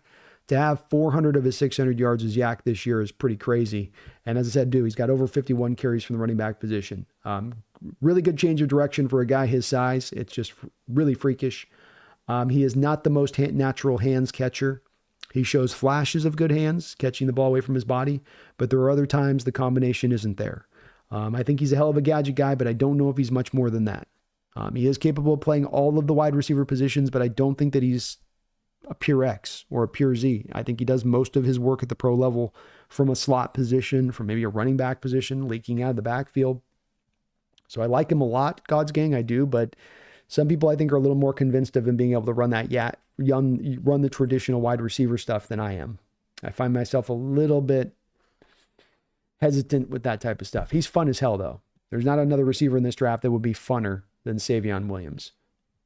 He is a delight. More Chief, I've been keeping an eye on Oregon linebacker Jeff Bassa. He killed it all year, and listening to Seahawks guys that are at the Senior Bowl, he's having a great showing. Thoughts on him? He's a guy I haven't looked at yet, but he's one of my next guys on the list to take a look at. So just haven't quite gotten to him on that with it. He's on my list though. I promise you that. Working my way through for sure.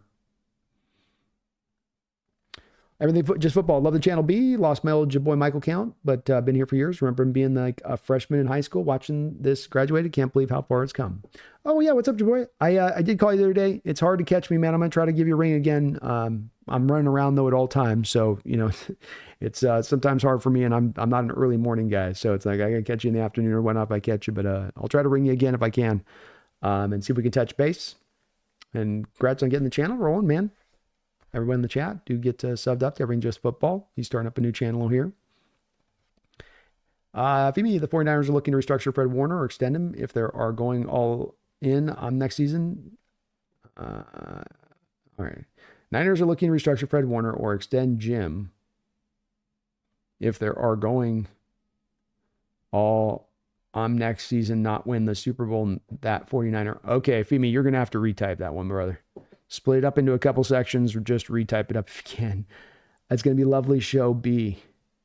You might have to give me a little bit more on that one. I think it left out about 6 or 7 words in there in your message there. It's kind of that, or I've just gone dyslexic. Everything says hard. It's hard to reach me. I don't know how, and the time difference makes it hard. My bad. No, you're good, man. We'll connect too. I'm just I get so busy that it's sometimes I get that little crack of an opening and then bam, on to the next thing and bam, on to the next thing. So you know how it goes. You know how it goes with that. So we have crossed 3 hours today. I think we will go ahead and start to get maybe the last couple questions on in here if we can today on anything as far as prospects and Senior Bowl stuff with that. I'm looking to go super long today. We're going to be back, I think, on Friday with the B&B show, do a little bit of a deeper dive on Clint Kubiak. I'd like to get a couple of clips together if I can for the channel. So show you guys a little bit of some stuff. I'm going to do a little bit of more research and background stuff here for the channel there on, yeah, well said, on Friday if we can. Back real soon with that. Bottom line, so bottom line, if they go all in and don't win the Super Bowl next season, they would have ruined their cap. It means the Seahawks heaven. Oh, okay, yeah. They're very likely to restructure. They've got to make those kind of moves if they're going to go all in. You can't go all in and say you're not going to restructure contracts and move some money, even with the cap space they would seem to have, because of course they've got a lot of money that they have to still dole out to guys like a Brock Purdy, for instance. Say nothing of maybe trying to bring back Dre Greenlaw as an outside linebacker. They missed his presence throughout the year, and do they want to let him walk as willingly right now? Maybe not. And so the more that they do that, to your point though, the more that they reinvest themselves into that team and try to prolong what could be a Super Bowl window that has already closed. I think that they still will remain dangerous next year if they're going to get Trent Williams and Christian McCaffrey back. That's a big what if. But if they are able to get those guys back, then I think that does give them a very good chance of still getting back and being a problem for us, especially if the health of a Greenlaw came back and they, Brandon Ayuk gets back into the flow of things. So they're not done yet. They're definitely on the downside of that hill. They're on the back half of the lifespan of a team like this, and that's this way. But they can pull some levers, push some buttons, move some money around, and still make themselves very vital this year to being a part of the flex.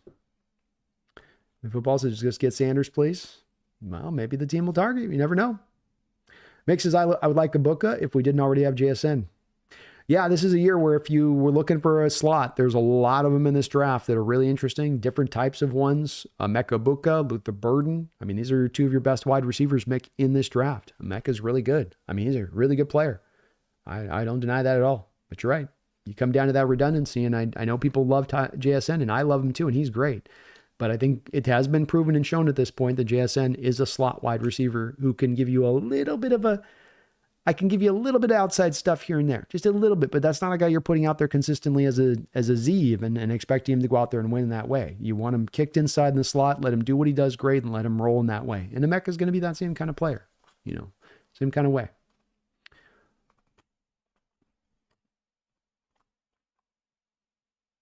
Thross, if you had to decide, is Reek coming back? I don't think he is, no. I think the team's going to move Reek this offseason. It's not definitive, but I feel pretty strongly that's the way that's going to do. I just don't think I worried about him as a fit initially when McDonald came on and they had great plans and how they talked about him as being a guy that was going to travel and, more man coverage situations for him. And it just didn't seem like a fit. And I don't know if he's going to bring the right mentality. I think McDonald's going to want his players bringing their hard hat, lunch pail. You're coming in here and you're gonna bust ass. And I don't think there's going to be a lot of room for diva wide receivers or diva cornerbacks. And it's not that he's a diva like in the per se of like he's a problem child or anything like that. It's just that but your commitment level to doing all of the finer tuned details of what you need to do for the position are not there. It's like you want to do the flashy things. You don't want to do kind of the dirty work things. I don't think that's going to resonate with Mike McDonald.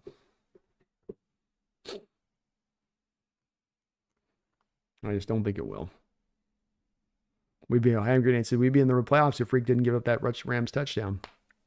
It's the worst probably 2-play sequence moment he has that season. Because remember the previous play, he's standing there flat-footed, and rather than go and attack the football and get the interception and close that game out, he's standing there flat-footed staring at the football. So the receiver runs and undercuts right in front of him and goes and makes the reception.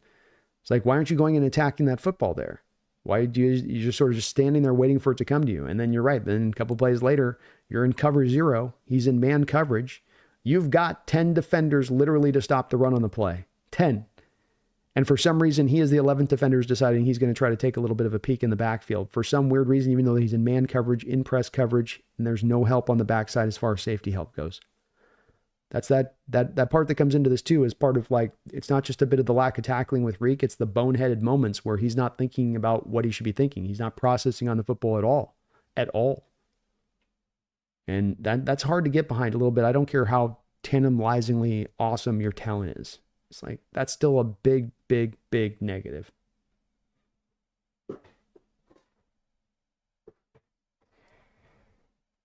Or dude, I think Reek should be part of a bigger package so we get more out of him. He probably isn't worth the second or third, but if we put him in with a bigger package for Trey Smith. Well, I think Trey Smith's going to be a pure free agent this offseason more, Chief. I don't think that they're going to franchise him. He'll just be a free agent. And I think you're right. I think it'd be great if you could kind of package this a bit. If you're talking about, to me, what I'd like to be able to do here is we pick a little bit back in the first round. We're into the second round a couple of times. If you then into the third round a couple of times, I think that would be helpful too for this team. So if you can find a way to kind of package whatever you need to do, flip one of your fourth rounders with Reek, and that gets you up in the top of the third or the back end of the second. Find to kind of create a path from John's perspective on this. And I think there will be some value there for Reek if you did move him. Not everybody's going to look at him the same way. I mean, does Coach Carroll with the Raiders and their cornerback situation that currently stands look at that and says, hey, that's worth third round for us. We'll throw that at. We'll throw a high third round to you for that. I think it's very possible. Hand Grenade Tyreek Hill? No, I wouldn't want any part of Tyreek Hill. I think it's hilarious that the man's gone for the bag multiple times over, and now he's like, no, I want to win. It's like, okay. These players in this age, it's like, they're so ridiculous. And I sometimes think they just think fans are complete morons. It's like, just own it. Just be like, yeah, I said I wanted the money, and now that I've gotten paid, and now that the team's going to have to eat a crap ton of dead money to offload me, now I want out of here. Like, oh, really? Now winning matters to you. Vivian B, remember the Lions game with 5 people did not want to tackle David and Spoon had to do it? I do. Remember, dude, that was after he got knocked down on that play initially. Not his fault. He just came up to try to, and Montgomery laid the smackdown. And he got back up and still went back and made the tackle, and all those other guys. Yeah, it's one of those games where tackling was miserable. More Chiefs says Tyreek won, and whatever else they want for Max Crosby. Let's go. Yeah, we'll see. I think Max might be more interested in staying now with Coach Carroll there, but we'll see. Hand grenade, is that Reek's first name? He changed it to Reek from Tariq. It's taken me 2 years to get to the change, but I'm there now. I'm there. Thrill House, who will the Hawks franchise tag this year? They don't franchise tag guys, Thrill House. Schneider does not like to use that. I think he looks at it as kind of a punitive thing, more than something that the team needs in its back pocket to utilize. And because of that, I think he just goes in the direction of saying, I don't want to use that in that way. And I get that. It makes sense. I think it's something it's one of those things, another thing that works good in theory, but how many teams are really using the franchise tag and finding success in using it? Not too many. I think we've only franchised like a kicker before. We franchised Frank Clark, but then we traded him. We didn't hold him on the franchise tag.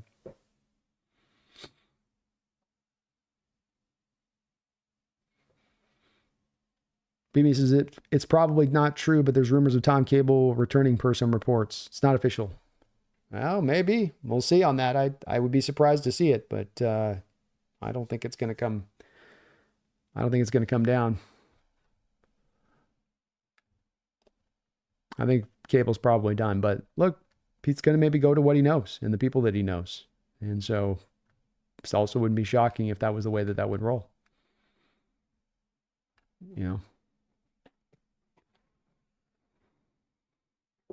Hand grenade, yeah, I don't know if Sanders' dad would want him in Seattle. I don't know either. I don't think he lasts to us, though, so it's kind of like, it's a good idea, it's kind of null and void because he's not going to last to our pick on that side of it.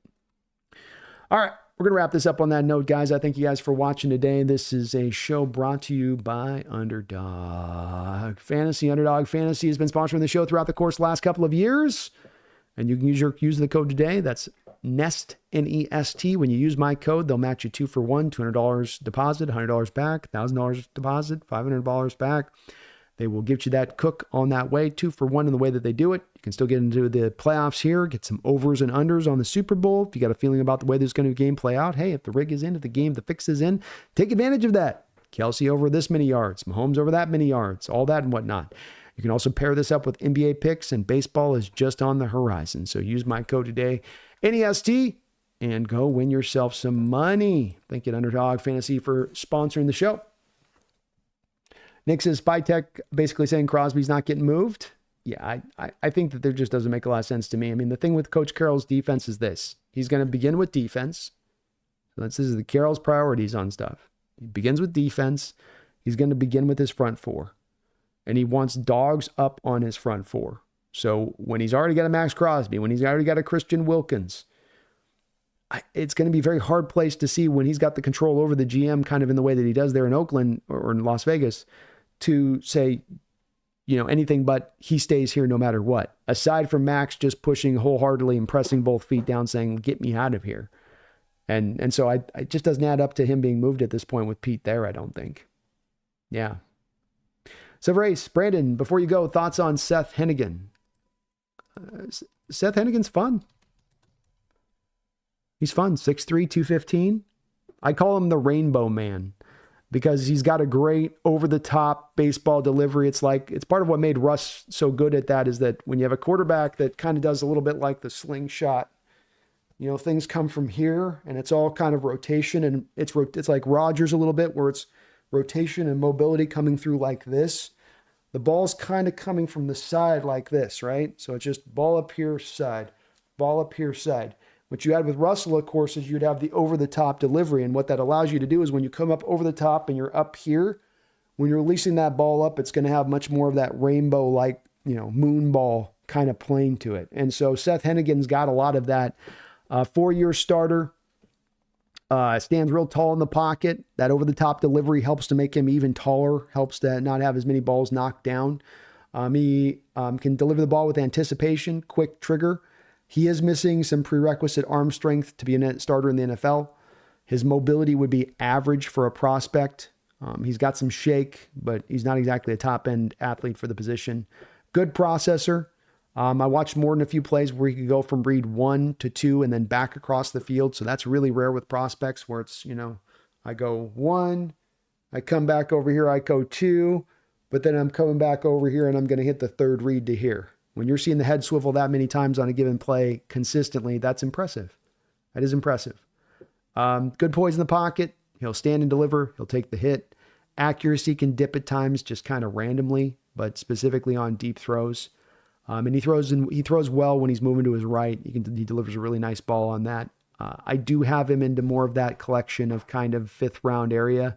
So the 3 5th round guys for me, like all these quarterbacks in this draft kind of have the 4 different places for me. It's sort of 2nd, 3rd, 4th, and 5th. And there's sort of a collection in each of those rounds that sort of fit to that. So for me in the 5th round, Curtis Rourke, Indiana, Kyle McCord, Syracuse, and then Seth Hennigan there with Memphis are all into that 5th round area. And I'd have them all kind of in about the same place. Silver A's. But he's fun. And that moon ball is awesome. He lets that thing go and it goes, whoop. War Chief, should we go after Trey Smith? Yes. Yeah. He's going to be, I'm going to be coming out with this Sunday, probably. I believe we'll be doing a show on Sunday, and I'll be unveiling for you guys my top 20 list of my Seahawks free agent targets. And on my top 20 list, Trey Smith is going to be, spoiler alert, number 1. Hand grenade, Kellen Moore favored to be the Saints OC. Good luck, Kellen. Good luck. Greg Pfeiffer B, is it true that the Seahawks are looking at a kicker? They've looked at a guy. Yeah, they're looking at him. I don't know how much interest there'll be on that. But you could theoretically move off of Jason Myers after this year and save some money.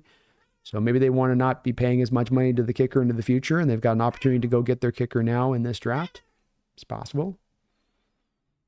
Nick Guzman says, Pete's definitely going to want Darian Porter from ISU, 6'3", converted wide receiver to cornerback, should run a 4.3.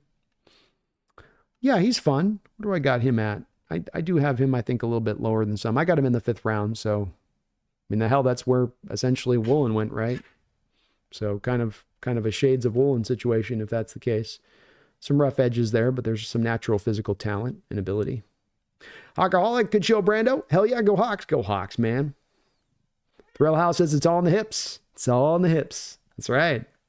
You got to do that Dak Prescott hip swivel move, man. That he does prior to the games. Jeffrey Thistle, thank you for the $2 donation, Jeffrey. Casey's going to win on an Eagles missed field goal. Lock it in. I could see it, man. I was going to say that or a defensive holding call in the secondary to get him an auto first down. One of the two, Jeffrey. I wasn't sure. It's one of those two. Hand grenade. B looks like he has giant hands when he's up close to the camera. Actually, guys, I have big, monstrous hands. I can just about fully palm a basketball. I can just about fully palm a basketball and do the Michael Jordan move. Remember Michael Jordan used to palm it and he'd pump fake with the one hand and then could hold it up with the one hand. I've got some oven mitts. I can go put my hand up on a guy's like 6'5" and be like, I got you beat, dude. I think I was supposed to be taller, but it only got to my hands and somewhere else, if you know what I'm saying. Hand grenade, I'm afraid the NFL is becoming the WWE by the logo theory. I mean, you never know, man. They definitely could stand to clean up some of perception out there that's going on right now. And maybe they're not worried about it. Maybe they don't care. They should be. But there's a problem. I think there's an issue at hand here with it.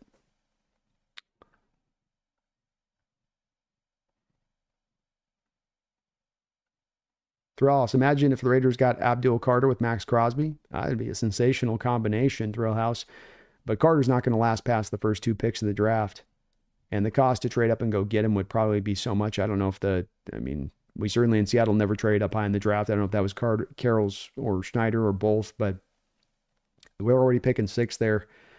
I don't know. I kind of think that Genti's going to be the pick at 6 for the Raiders. I think they're going to lock on him really hard. Carter's good. That'd be a hell of a combination, though.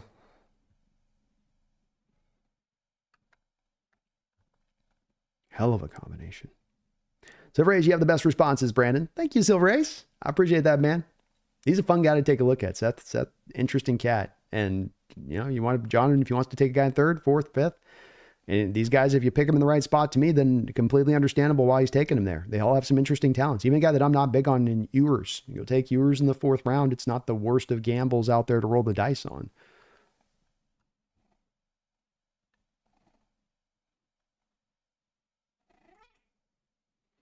Ross, when will we realistically hear about the first person to get cut? Hard to say on that, man. Probably as we're leading into free agency, stuff will start to be a little bit more, they'll let you know on it. But the timing of this is always varied. There's not a set moment of year that it all sort of clicks in. Most of the time, it just kind of trickles out over the next, into February or early March. You're going to get kind of a trickle of information, even when it's not official cuts, but the guy's going to be cut, but it's not officially till this time it happens. Just different teams do it different ways, and even teams do it different ways in different years. Warchie says the new superstar romance will be Tyrese Knight and Jaden Smith's mama, because my boy Knight is about to be a star, baby. Let's go, War Chief. Well, Tyrese Knight had a hell of a year, man, and that's the most impressive year for an outside will linebacker, even more than KJ and Hurst. KJ was not that impressive in his rookie year. It's the most impressive rookie season for a will linebacker since Leroy Hill in 2005. So it's 20 years since you had that kind of play from the will linebacker position by a rookie. That says something, especially for all those Legion of Boom teams we had, especially as good as KJ was, to be that surpassed of that in his rookie season in Tyrese Knight's case. But the upside's legit, and he's a hell of a player. He's a hell of a player. Folks, do me a favor, please. If you could, slam on that like button as we wrap things up today. I would really, really appreciate it. A couple of notes of programming. We're going to be back on Friday with a deep dive on Kubiak. We're going to try to have some clips with me, and it'll be the B&B show. So we'll be doing the B&B and just trying to take a look at a few of the clips here with what he's going to bring and talk a little bit more about the attributes of Clinton and what you can expect from this offense. So we'll be back on Friday at 12 o'clock with that. I'll get the times posted on that stream for that.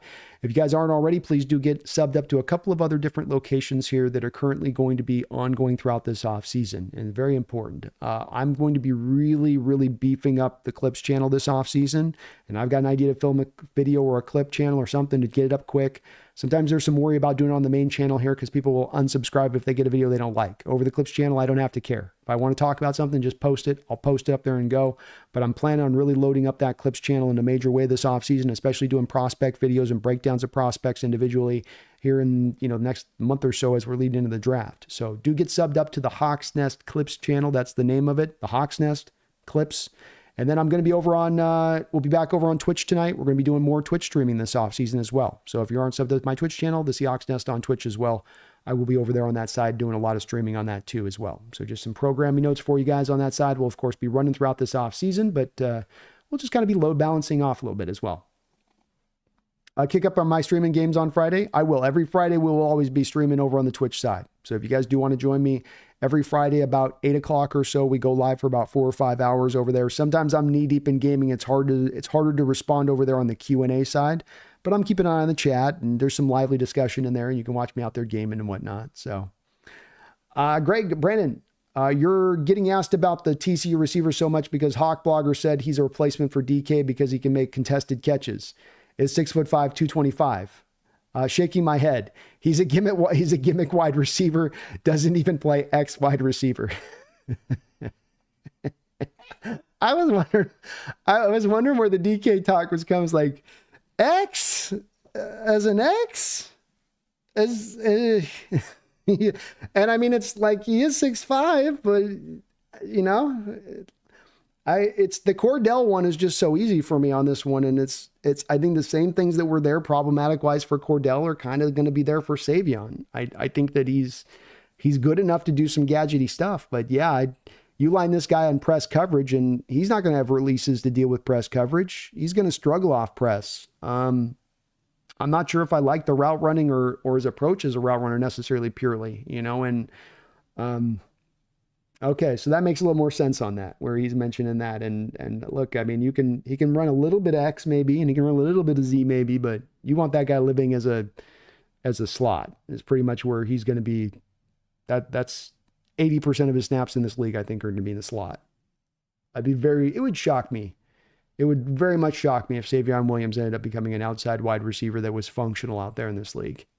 It's very hard to win out there, even when you are a good route runner, even when you have good body control, when you have just the feel for the position coming out of college. It's even harder when you got to kind of learn all that stuff. And that was the thing with Cordell Patterson coming out of Tennessee, is that he did a lot of the same stuff Savion's kind of doing right now. And it looks really pretty and it's electrifying and it stands out to you in a major way. And it's all true in that respect of things. But you also got to catch on how he's getting his production. How is it coming to him? Are they generating that production? Is it him really running the routes purely? Is it the quarterback working off script and he's working some secondary route to get open? And that's how he's getting open. And in Savion's case, I think there's a lot of that there with him. So, okay, that makes sense. Jeffrey says B's about to hit a growth spurting day. Any day, man. I'm going to get to my final 6'3" height, man. That's what I was supposed to be. Only my hands got the memo, though. My feet didn't get the memo, but my hands did. War Chiefs, I still really like that Hawaiian quarterback swagger. We could get him in the 7th round, and now he's worth a look. Oh, let's go. Let's go. Randall McDaniel, thank you for the $5 donation, Randall. Does Jihad Campbell have any pass rush skill? Wondering if his athletic skill could have him swap like Parsons did. No, I think he's going to be more of just a really athletic inside linebacker. They didn't work him off the edge at Alabama. Of course, Alabama just didn't have kind of some of that same need as a team that did maybe, even at Penn State, Parsons wasn't really working off the edge because they always have good edge guys. And it wasn't really until he got to the Cowboys that he did it.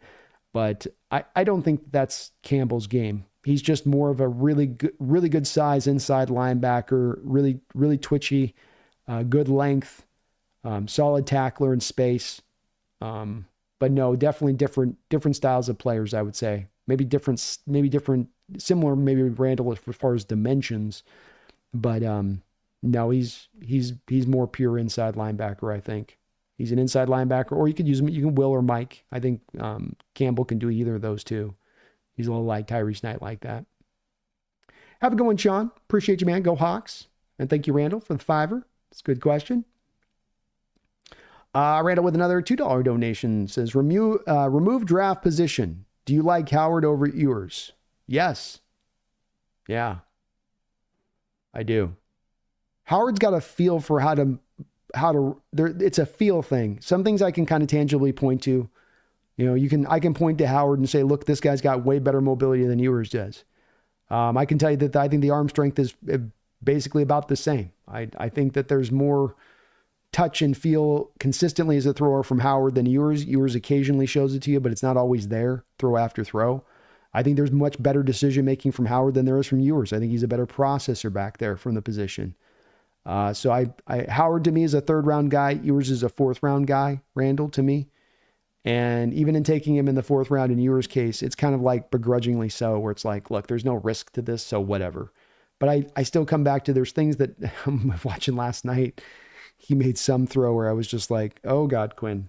I wasn't even watching him. I was watching somebody else. And he made some throw and I was just like, dude, he has moments that just, the circuit shortcuts on him. It short circuits on him and you just go, dude, that throw can't happen, man. What are you doing there? And I've had too many of those throws with him over his career where I just don't think it's correctable, Randall. But I can't deny 4th round. It's a penny stock at that point for a quarterback position where you can potentially be finding your answer there long term. Kevin O'Connell, it'd be awesome to see Russ team up with Pete to rebuild the Raiders. My theory on this is the pecking order goes like this, Kevin. Raiders are going to take a run at Sam Darnold. He doesn't work. I think they come back and look and see if they can make a trade for Geno Smith in Seattle. If that doesn't work, then my opinion is that the 3rd option for Coach Carroll will probably be to take a look at Russell Wilson. But certainly I could see it happening. King says, if the Titans really do draft a quarterback, would Will Levis be interesting as a backup quarterback? If Hal doesn't cut it, I wouldn't mind giving Levis backup duties. I'd be okay with that. Wouldn't cost you anything in the trade, and it does seem like that head coach with Tennessee is done with Levis, man. He is out. Sean S., I'm on Twitch. I am on Twitch. It's TheSeahawksNest on Twitch. That's where you can find me over there. So, and there's also the Twitch link is also in the description section below too as well.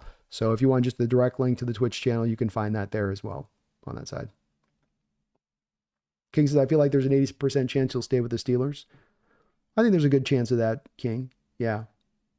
I could see that being the way that works too. There's not a real certain landing spot for him in other places either outside that. Even outside the Raiders, where else does he go? I mean, who's chomping at the bit to try to bring him in at that point?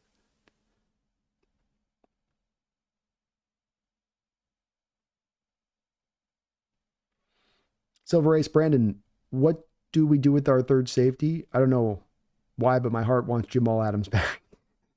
I think Jamal probably retires after this year. He went to even the Lions at the end of the year, and he was just done. I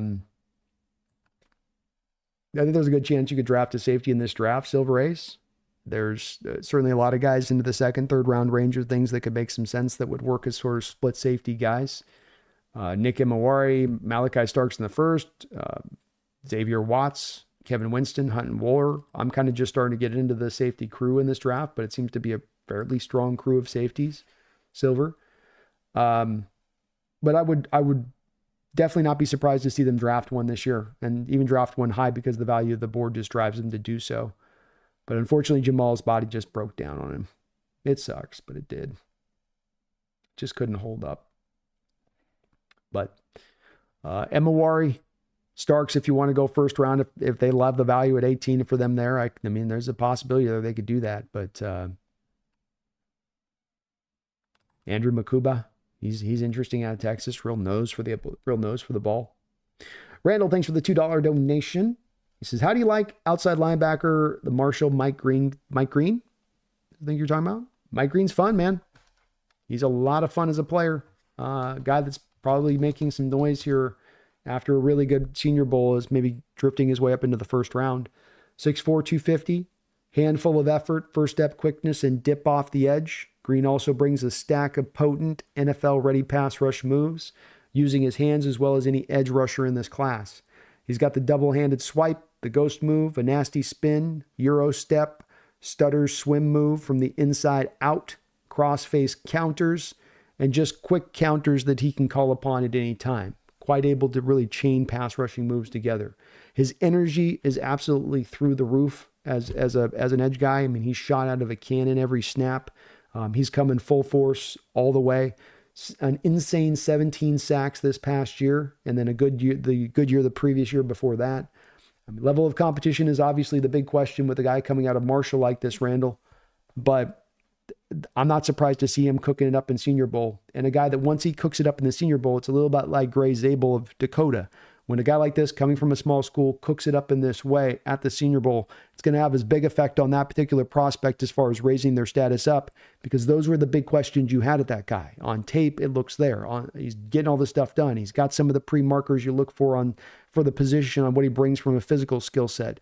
But, okay, what happens when I put him up against other true blue prospects instead of just, secondhand parts that you sometimes deal with the Marshall competition? And he's doing a good job there at the Senior Bowl. So wouldn't shock me if he pushes his way up into the first round. I can't quite get there yet, but I may end up elevating him there. It's definitely some advanced math you have to do, though, here with Randall with that level of competition. And then you have to put a lot more onus upon the Senior Bowl stuff. I hate making that kind of pick in the first round, that type of risk, but he might be worth it because he's got some freakish stuff to him and what he brings.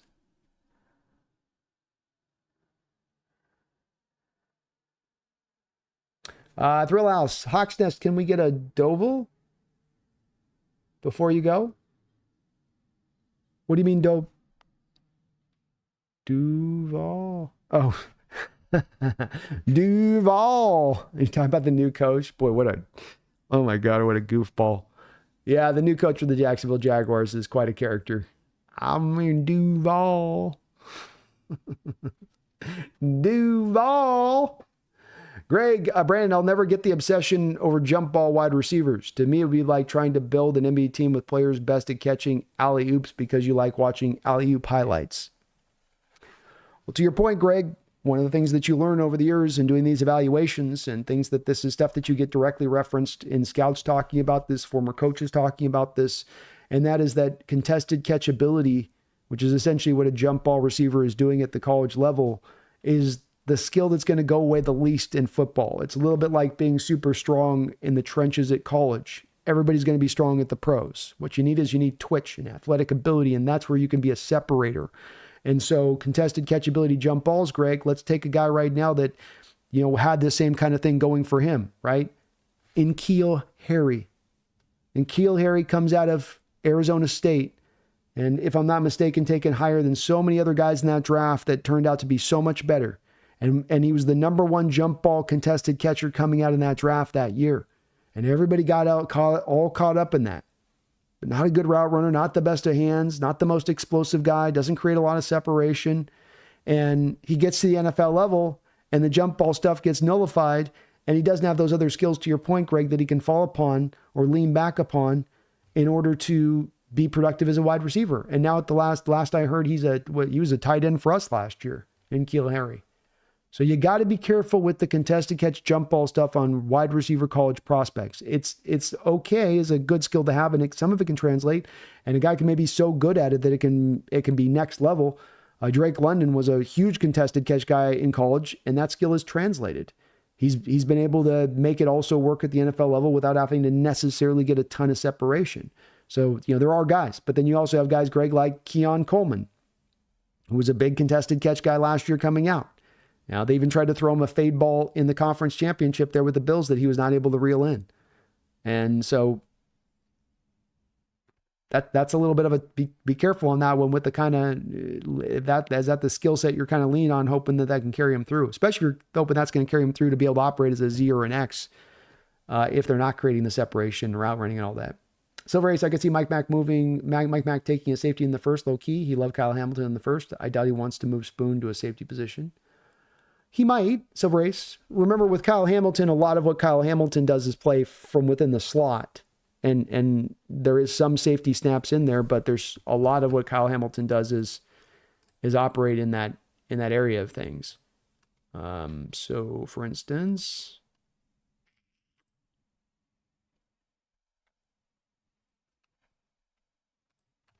I think Kyle kind of missed. Yeah, so I'll show you this here.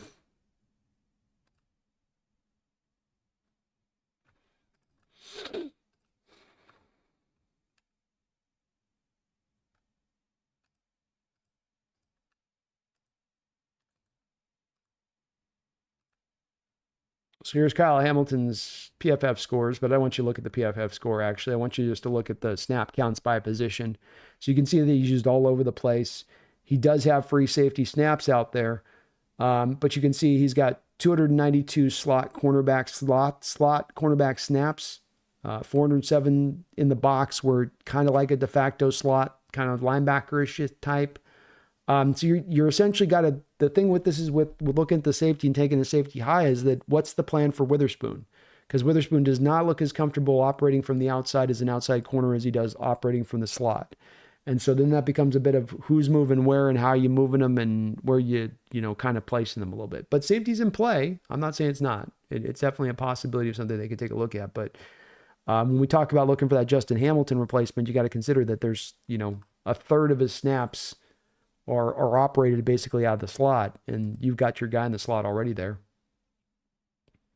You mad, bro? Hawksnest, how do you like Jackson Dart at the Senior Bowl?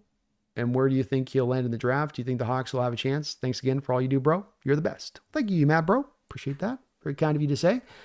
I think Jackson Dart is a fun quarterback in this class. I like him and Will Howard quite a bit, but I like him in the third round, you mad bro. I think what's starting to go on right now is what tends to happen, and this is why when people lament why John's not drafted a quarterback in recent history, this is the reason why.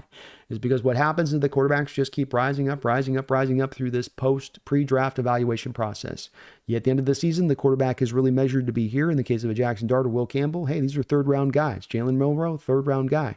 But then what happens is that these guys just start to get elevated a little bit too much. These teams talk themselves into the quarterbacks. They put too much onus upon Senior Bowl practices rather than actual game film. And so I think that's a little bit of in doing this through the recent years, that's the place I've learned to be very careful in letting that skew your eyes too much It should inform you a little bit, but it shouldn't skew the eyes too much as far as these Senior Bowl practices. So I have Dart as a third round guy. If you were to take him there, I think that's a great spot. He's a little undersized, 6'1.5" is about the size. I don't think the mobility is quite as good as some people will think it will be. I think it's more kind of Baker Mayfield, which is still fine. It's good. That can be workable at the NFL.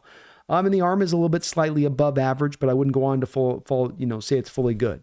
For me, I've got kind of my pecking order on skills would be kind of, average, above average, good, elite.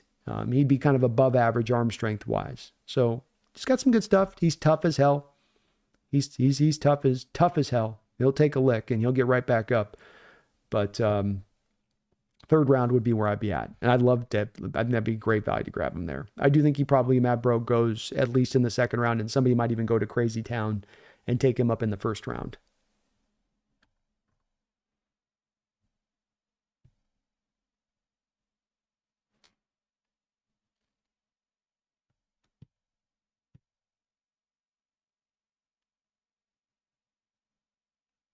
Phoebe says, remember we said all the same thing about John Gannon. He's a good coach now. Yeah. I mean, he might be a good one. He was a goober. Yes. The press conference is goobery.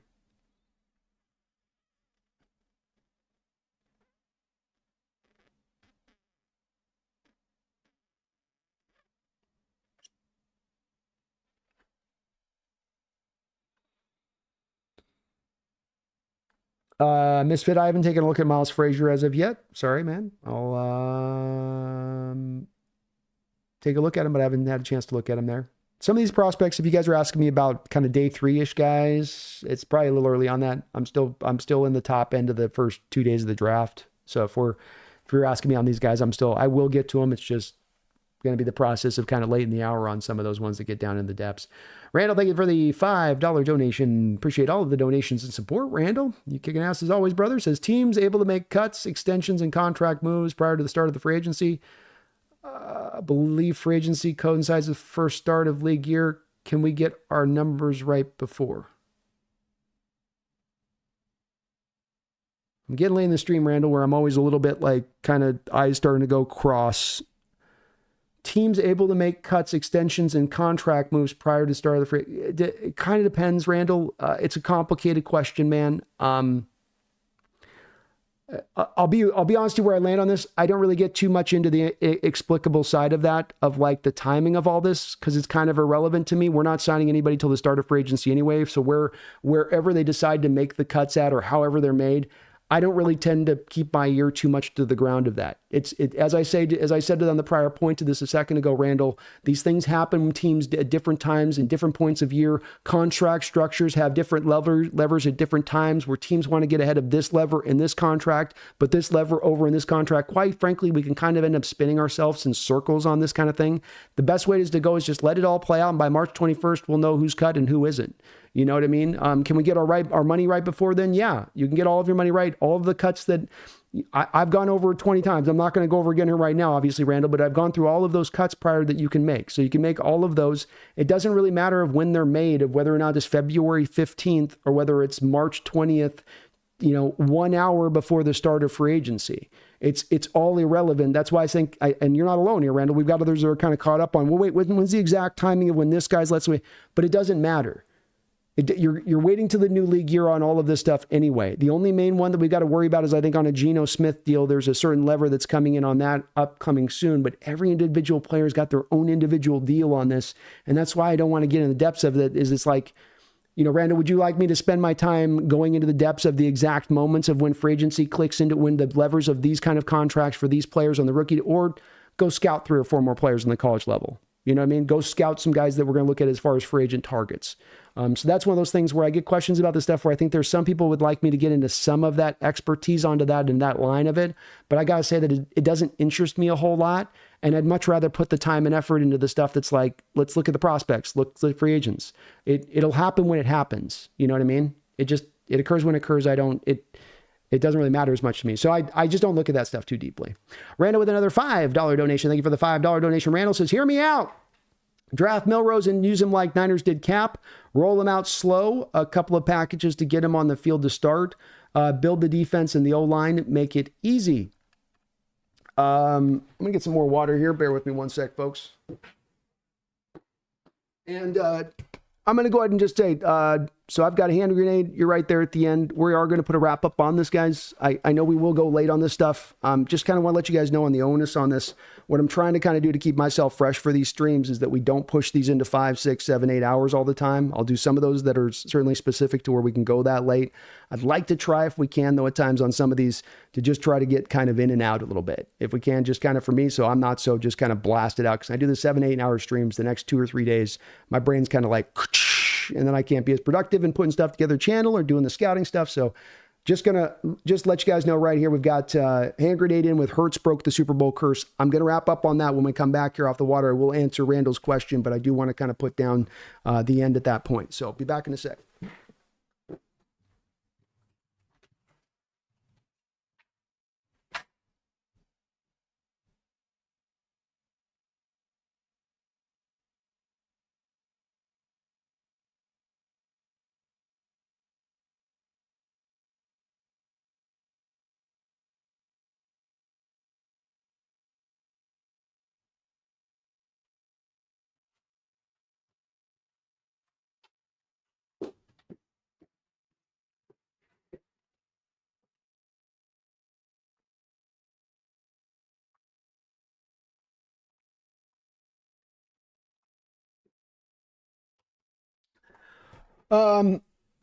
Okay, Randall, and thank you for the $5 donation. So he says, hear me out, draft Milrow and use him like Niners used Cap.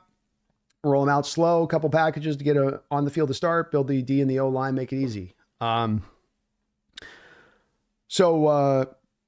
got a lot of natural ability. I don't believe that he processes well in the pocket at all, Randall. When it comes to quarterback prospects, I start with 2 things. I start with arm strength and I start with processing.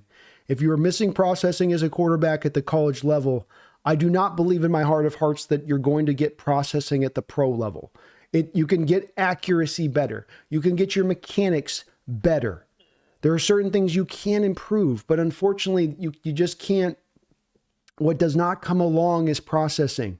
In watching my history of quarterbacks in these drafts, Randall, I don't have guys that go from the college level and they're just kind of numbskulls on that way of things, and then they suddenly become brilliant at the pro level in those things. Now, I know you're not advocating for that, but part of if you're going to go for looking for Milrow is you're looking at him as a quarterback of the future, right? You're not just looking to make him this guy that you've got him in this tiny little box that you keep him within and that you're able to hold him in there. You're looking at him as a guy that, hey, this is a guy that's going to be something down the road. And unfortunately, when they don't have that processing, it's a little bit like why I related to the arm strength. And that's why I like to try to put the same 2 together, because you'd never look at a prospect that has arm strength limitations and say, that's going to get better in time.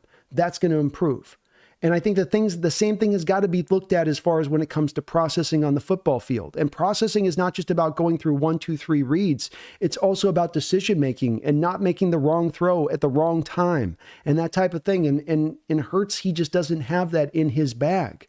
You could get away with Colin Kaepernick 10 years ago, Randall, because when Colin Kaepernick got on the field, it was in the middle of the Robert Griffith role, right? So it was in the middle of the Russell Wilson role, right? So it was in the middle of the read option role, where read option was the newfangled thing that was out there and setting the world on fire, man. It was like what did they use in the 80s and all those songs with the keyboards, right? So it's like what are the kind of keyboards they use in the 80s, Randall? You know this one, for all the sync stuff, right? So it's like that. Everyone's using it, man, and it's awesome. And we know read option lasted for about 3 or 4 years, and it's done. Even Jalen Hurts right now, running a very kitschy offense there for the Eagles. It's not a lot of read option with him at the centerpiece of it, right? It's a little bit of that mixed in, but it ain't like you're just operating kind of solely off that type of stuff, and that's the way he's doing what he's doing. And so can you get him to operate a Jalen Hurts kind of offense? I don't know. I don't know if he's got the kind of accuracy or decision making, because that's the place that Jalen Hurts doesn't get a lot of credit for, but that he should. Jalen Hurts is a real master at avoiding the mistakes, avoiding those really bad mistakes for the position, right? He may not give you a lot on the plus side from a throwing ability or lighting the world on fire as far as his ability to hit all the NFL throws in the book, but he's a guy that's not going to make the stupid mistake either. And that's the place that I can't rely on with Jalen Hurts if I'm going to handcraft that offense around him, where I'm trying to basically put training wheels on the offense to get by his many limitations as a QB. That's where I'm less. So you got there's the 2 points of less certainty when it comes to Milroe for me, Randall, on this. There's less of the certainty that he could be a Jalen Hurts kind of guy that comes in there and I'm going to put the training wheels on him and I'm just going to kind of manage him through, because you cannot run the same kind of Colin Kaepernick, Robert Griffin, Russell Wilson kind of offense that you once could run today that you could run 10 years ago. The NFL has evolved past that. So that's my first problem there on the stage of it. The second part of the stage of this comes down to the fact that the processing is not going to come along. So when you're looking at the long-term ability of this guy to get improved and to get better and to get to that upside that he so tentatively shows you with the arm strength and the mobility, I don't think it's ever going to get there fully, because the processing always is going to be something that holds him back. And I am as strong an opinion of this when it comes to looking at the quarterback position of anything else. This was not where 10 years ago, if you checked with me when it came to arm strength and processing, that's where my mind state was as a fan and looking at the evaluations of these players coming out, or 10 years prior to that. It's something that has really come along through the years and watching these quarterbacks, and especially Randall, and doing these quarterbacks the last 5 years and looking at the ones that come out, and that I don't think I've seen one quarterback I can remember off the top of my head that was a poor processor in college. And I'm saying poor, not average, not a little above, was a poor processor in college and found that skill then at the pro level. Instead, what you tend to see is that thing ends up upending them no matter what kind of great talent that they might bring to the table. That thing needs to be there at the pro level. You got to have it. You got to have it. It's not an optional thing. It's not a, well, he's so talented in these other places, they can make it. No, you got to have that thing, I think. And so if they want to make a run at it, they want to try Randall, they can. I ain't going to like completely get mad at it if that's what they did, but I'd also be like, yeah, but you know, I don't have a high amount of confidence to believe that this thing will work with him, especially as a guy that developed down the road and turn into anything. I think he's a running back playing the quarterback position. I think he's a safety playing the quarterback position. And you got to have a feel for the position. It's a position of artistry. It's the quote I've told you about many times, Randall. It's the old Holmgren quote. The old Holmgren quote that he told Matt Hasselbeck. And if you can kind of get it, you can kind of get it on this one. It might be too obtuse, not you personally, Randall, but out there in the audience. But, you know, he was telling Matt, don't play the position like a blacksmith, play it like an artist. No, you're an artist. You're not forging iron. And when I watch Jalen Milroe, I'm watching a guy that's playing it like a blacksmith. He's just forging iron out there, bringing it down heavy. He's bringing that arm down. He's forging the hell out of that thing. But there's no artistry to what he's doing on it, you know, Randall, on that side. But maybe a possibility that they can go with. So, Brandon, we can move Spoon to a Marlon Humphrey role. We could be even better. Well, there's just... I could only go off Silver Ace. I'm not against any of these things that you guys suggest on this. So I can only just, you know, kind of push back to how I understand the situation and what I look at with it and the data that I have. So 2 years of data, Silver Ace. When I've got Devin Witherspoon inside, he's really good. When he gets moved to the outside, he's less good of a player. So he might be able to move and become a Marlon Humphrey guy if you move him to the outside. He certainly had a lot of background in college and playing on the outside too, to your point on that. It's just that the data as a pro has been that he's not been as good as an outside corner as he's been as a slot guy.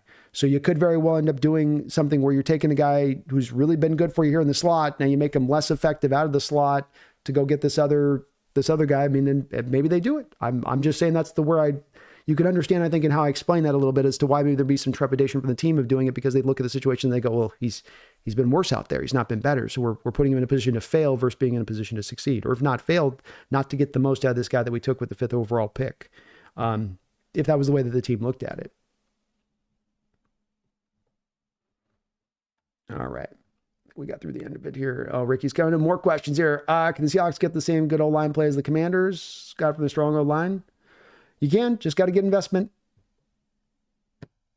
I don't know if they played tremendously better, Ricky. It was one of my points that I was making to people about Sam Howell last year, was that you have Sam Howell took 50 sacks behind a line that I think was rated 15 and 9th. as far as their pass protect and run blocking. It's a little bit of a misnomer that's placed out there that somehow Washington had this god-awful offensive line last year, and now that they've suddenly been made great. It was a pretty decent offensive line last year. The other thing that they have is Jaden Daniels, who's one of the more escapable quarterbacks in the sport. So when there is quick pressure, he's able to get away from it and go extend plays and go and make that line look a lot better than they actually are because of that, especially with his decision-making and how he chooses to, when he chooses to run, when he chooses to throw the ball away, how good he is in his decision-making and processing. So, yeah. Have a good one, Misfit. Appreciate you, X. Thank you, guys. And sorry again, too, we're wrapping up quick. I know a little bit here. We sometimes go a little bit longer. I'm just trying to kind of keep things, like I said, I want to try to keep myself as I can fresh. I want to try to, the hope and the goal here this offseason, guys, with these live stream shows is to try to do more of them if I can. So we'll do them maybe a little bit shorter, but we'll try to be doing kind of more of them as I can kind of pick them up. We are going to wrap it up right now on that note of things. I want to thank you guys for some great discussion as well. I'm glad to hear you guys getting as hyped up as I am for this draft. Senior Bowl's got a lot of interesting guys that fit to some positions of need for us and positions that fit to what could be perfect fits for us. So great to hear you guys got your ears to the ground on this one as much as I do on this and really, being encouraged by what we're hearing. Some are saying it's a weak draft, but it's got a lot of strength to the positions that the Seahawks need to get beefed up in order for us to get much better as a team overall. So while maybe that case, we're picking in a good stage, I think, for what we need to be able to set the stage right here for this and to make this thing roll and to make this thing go. I want to put a big thank you out there to Randall McDaniel for all of his donations today on the channel. God's Gang, Jeffrey Thistle, you guys are awesome. Appreciate you for that. 12th Man, thank you for subscribing to the channel. O'Dwyer, Feed Me, Roy, Long This with a $20 donation. Dogzilla, PGZ, you guys are awesome. Feed Me multiple times over. Thank you so much, you guys, for all the donations and all the support here to the channel. We will keep this going this off season. So I will be over on the Seahawks Nest on Twitch tonight. You want to join me over there? I'll be probably running a little bit of a Call of Duty with the new season over on there. We will then be back on Friday with the B&B show. And then Thursday tomorrow, I've got a members-only call-in stream. So you want to call in, you want to chop it up with me, talk it over a little bit. We'll be doing the members-only stream for members of the channel tomorrow. So look out for your community post on that, as that's where I'll be putting the link to that. The link's actually already there on your community post. So do join us tomorrow. I think it's 5 o'clock is the show time tomorrow. We'll be going on there, probably going for a couple hours and just wherever the conversation takes us. College prospects, free agency, future, wherever you guys want to go, we'll go with it on that. But please do join me over there on that side of it on tomorrow if you're a member of the channel, as I'd love to have as many people in there as possible. So appreciate you guys. For us, it's like landing an international flight. He has to let us know before winding down an hour. That's right. That is right. I always make sure I don't want to leave anybody out. I like leaving people out. That's right, Misfit. That's all I need. The Eagles is just a game manager, man. Game manager. All right. 5 weeks till free agency. We got ourselves a couple months here before the draft. We'll be cooking along here. Hard as ever. Back here in a couple days. Back here tomorrow. Back on Friday. Back on Sunday. We're going to be looking at the top 20 free agents. So bing, bang, boom, man. We just keep this ball rolling this offseason. I always say it. I'll say it once again. What does the sign say? What's my sign say back there? This is the man cave and there is no offseason. There is no offseason here in Seahawk land. You better believe that. So appreciate you guys. Thank you guys. Back soon. Much love. But don't you forget. By God, don't you forget. We're getting ready to lock this thing in. Go Hawks.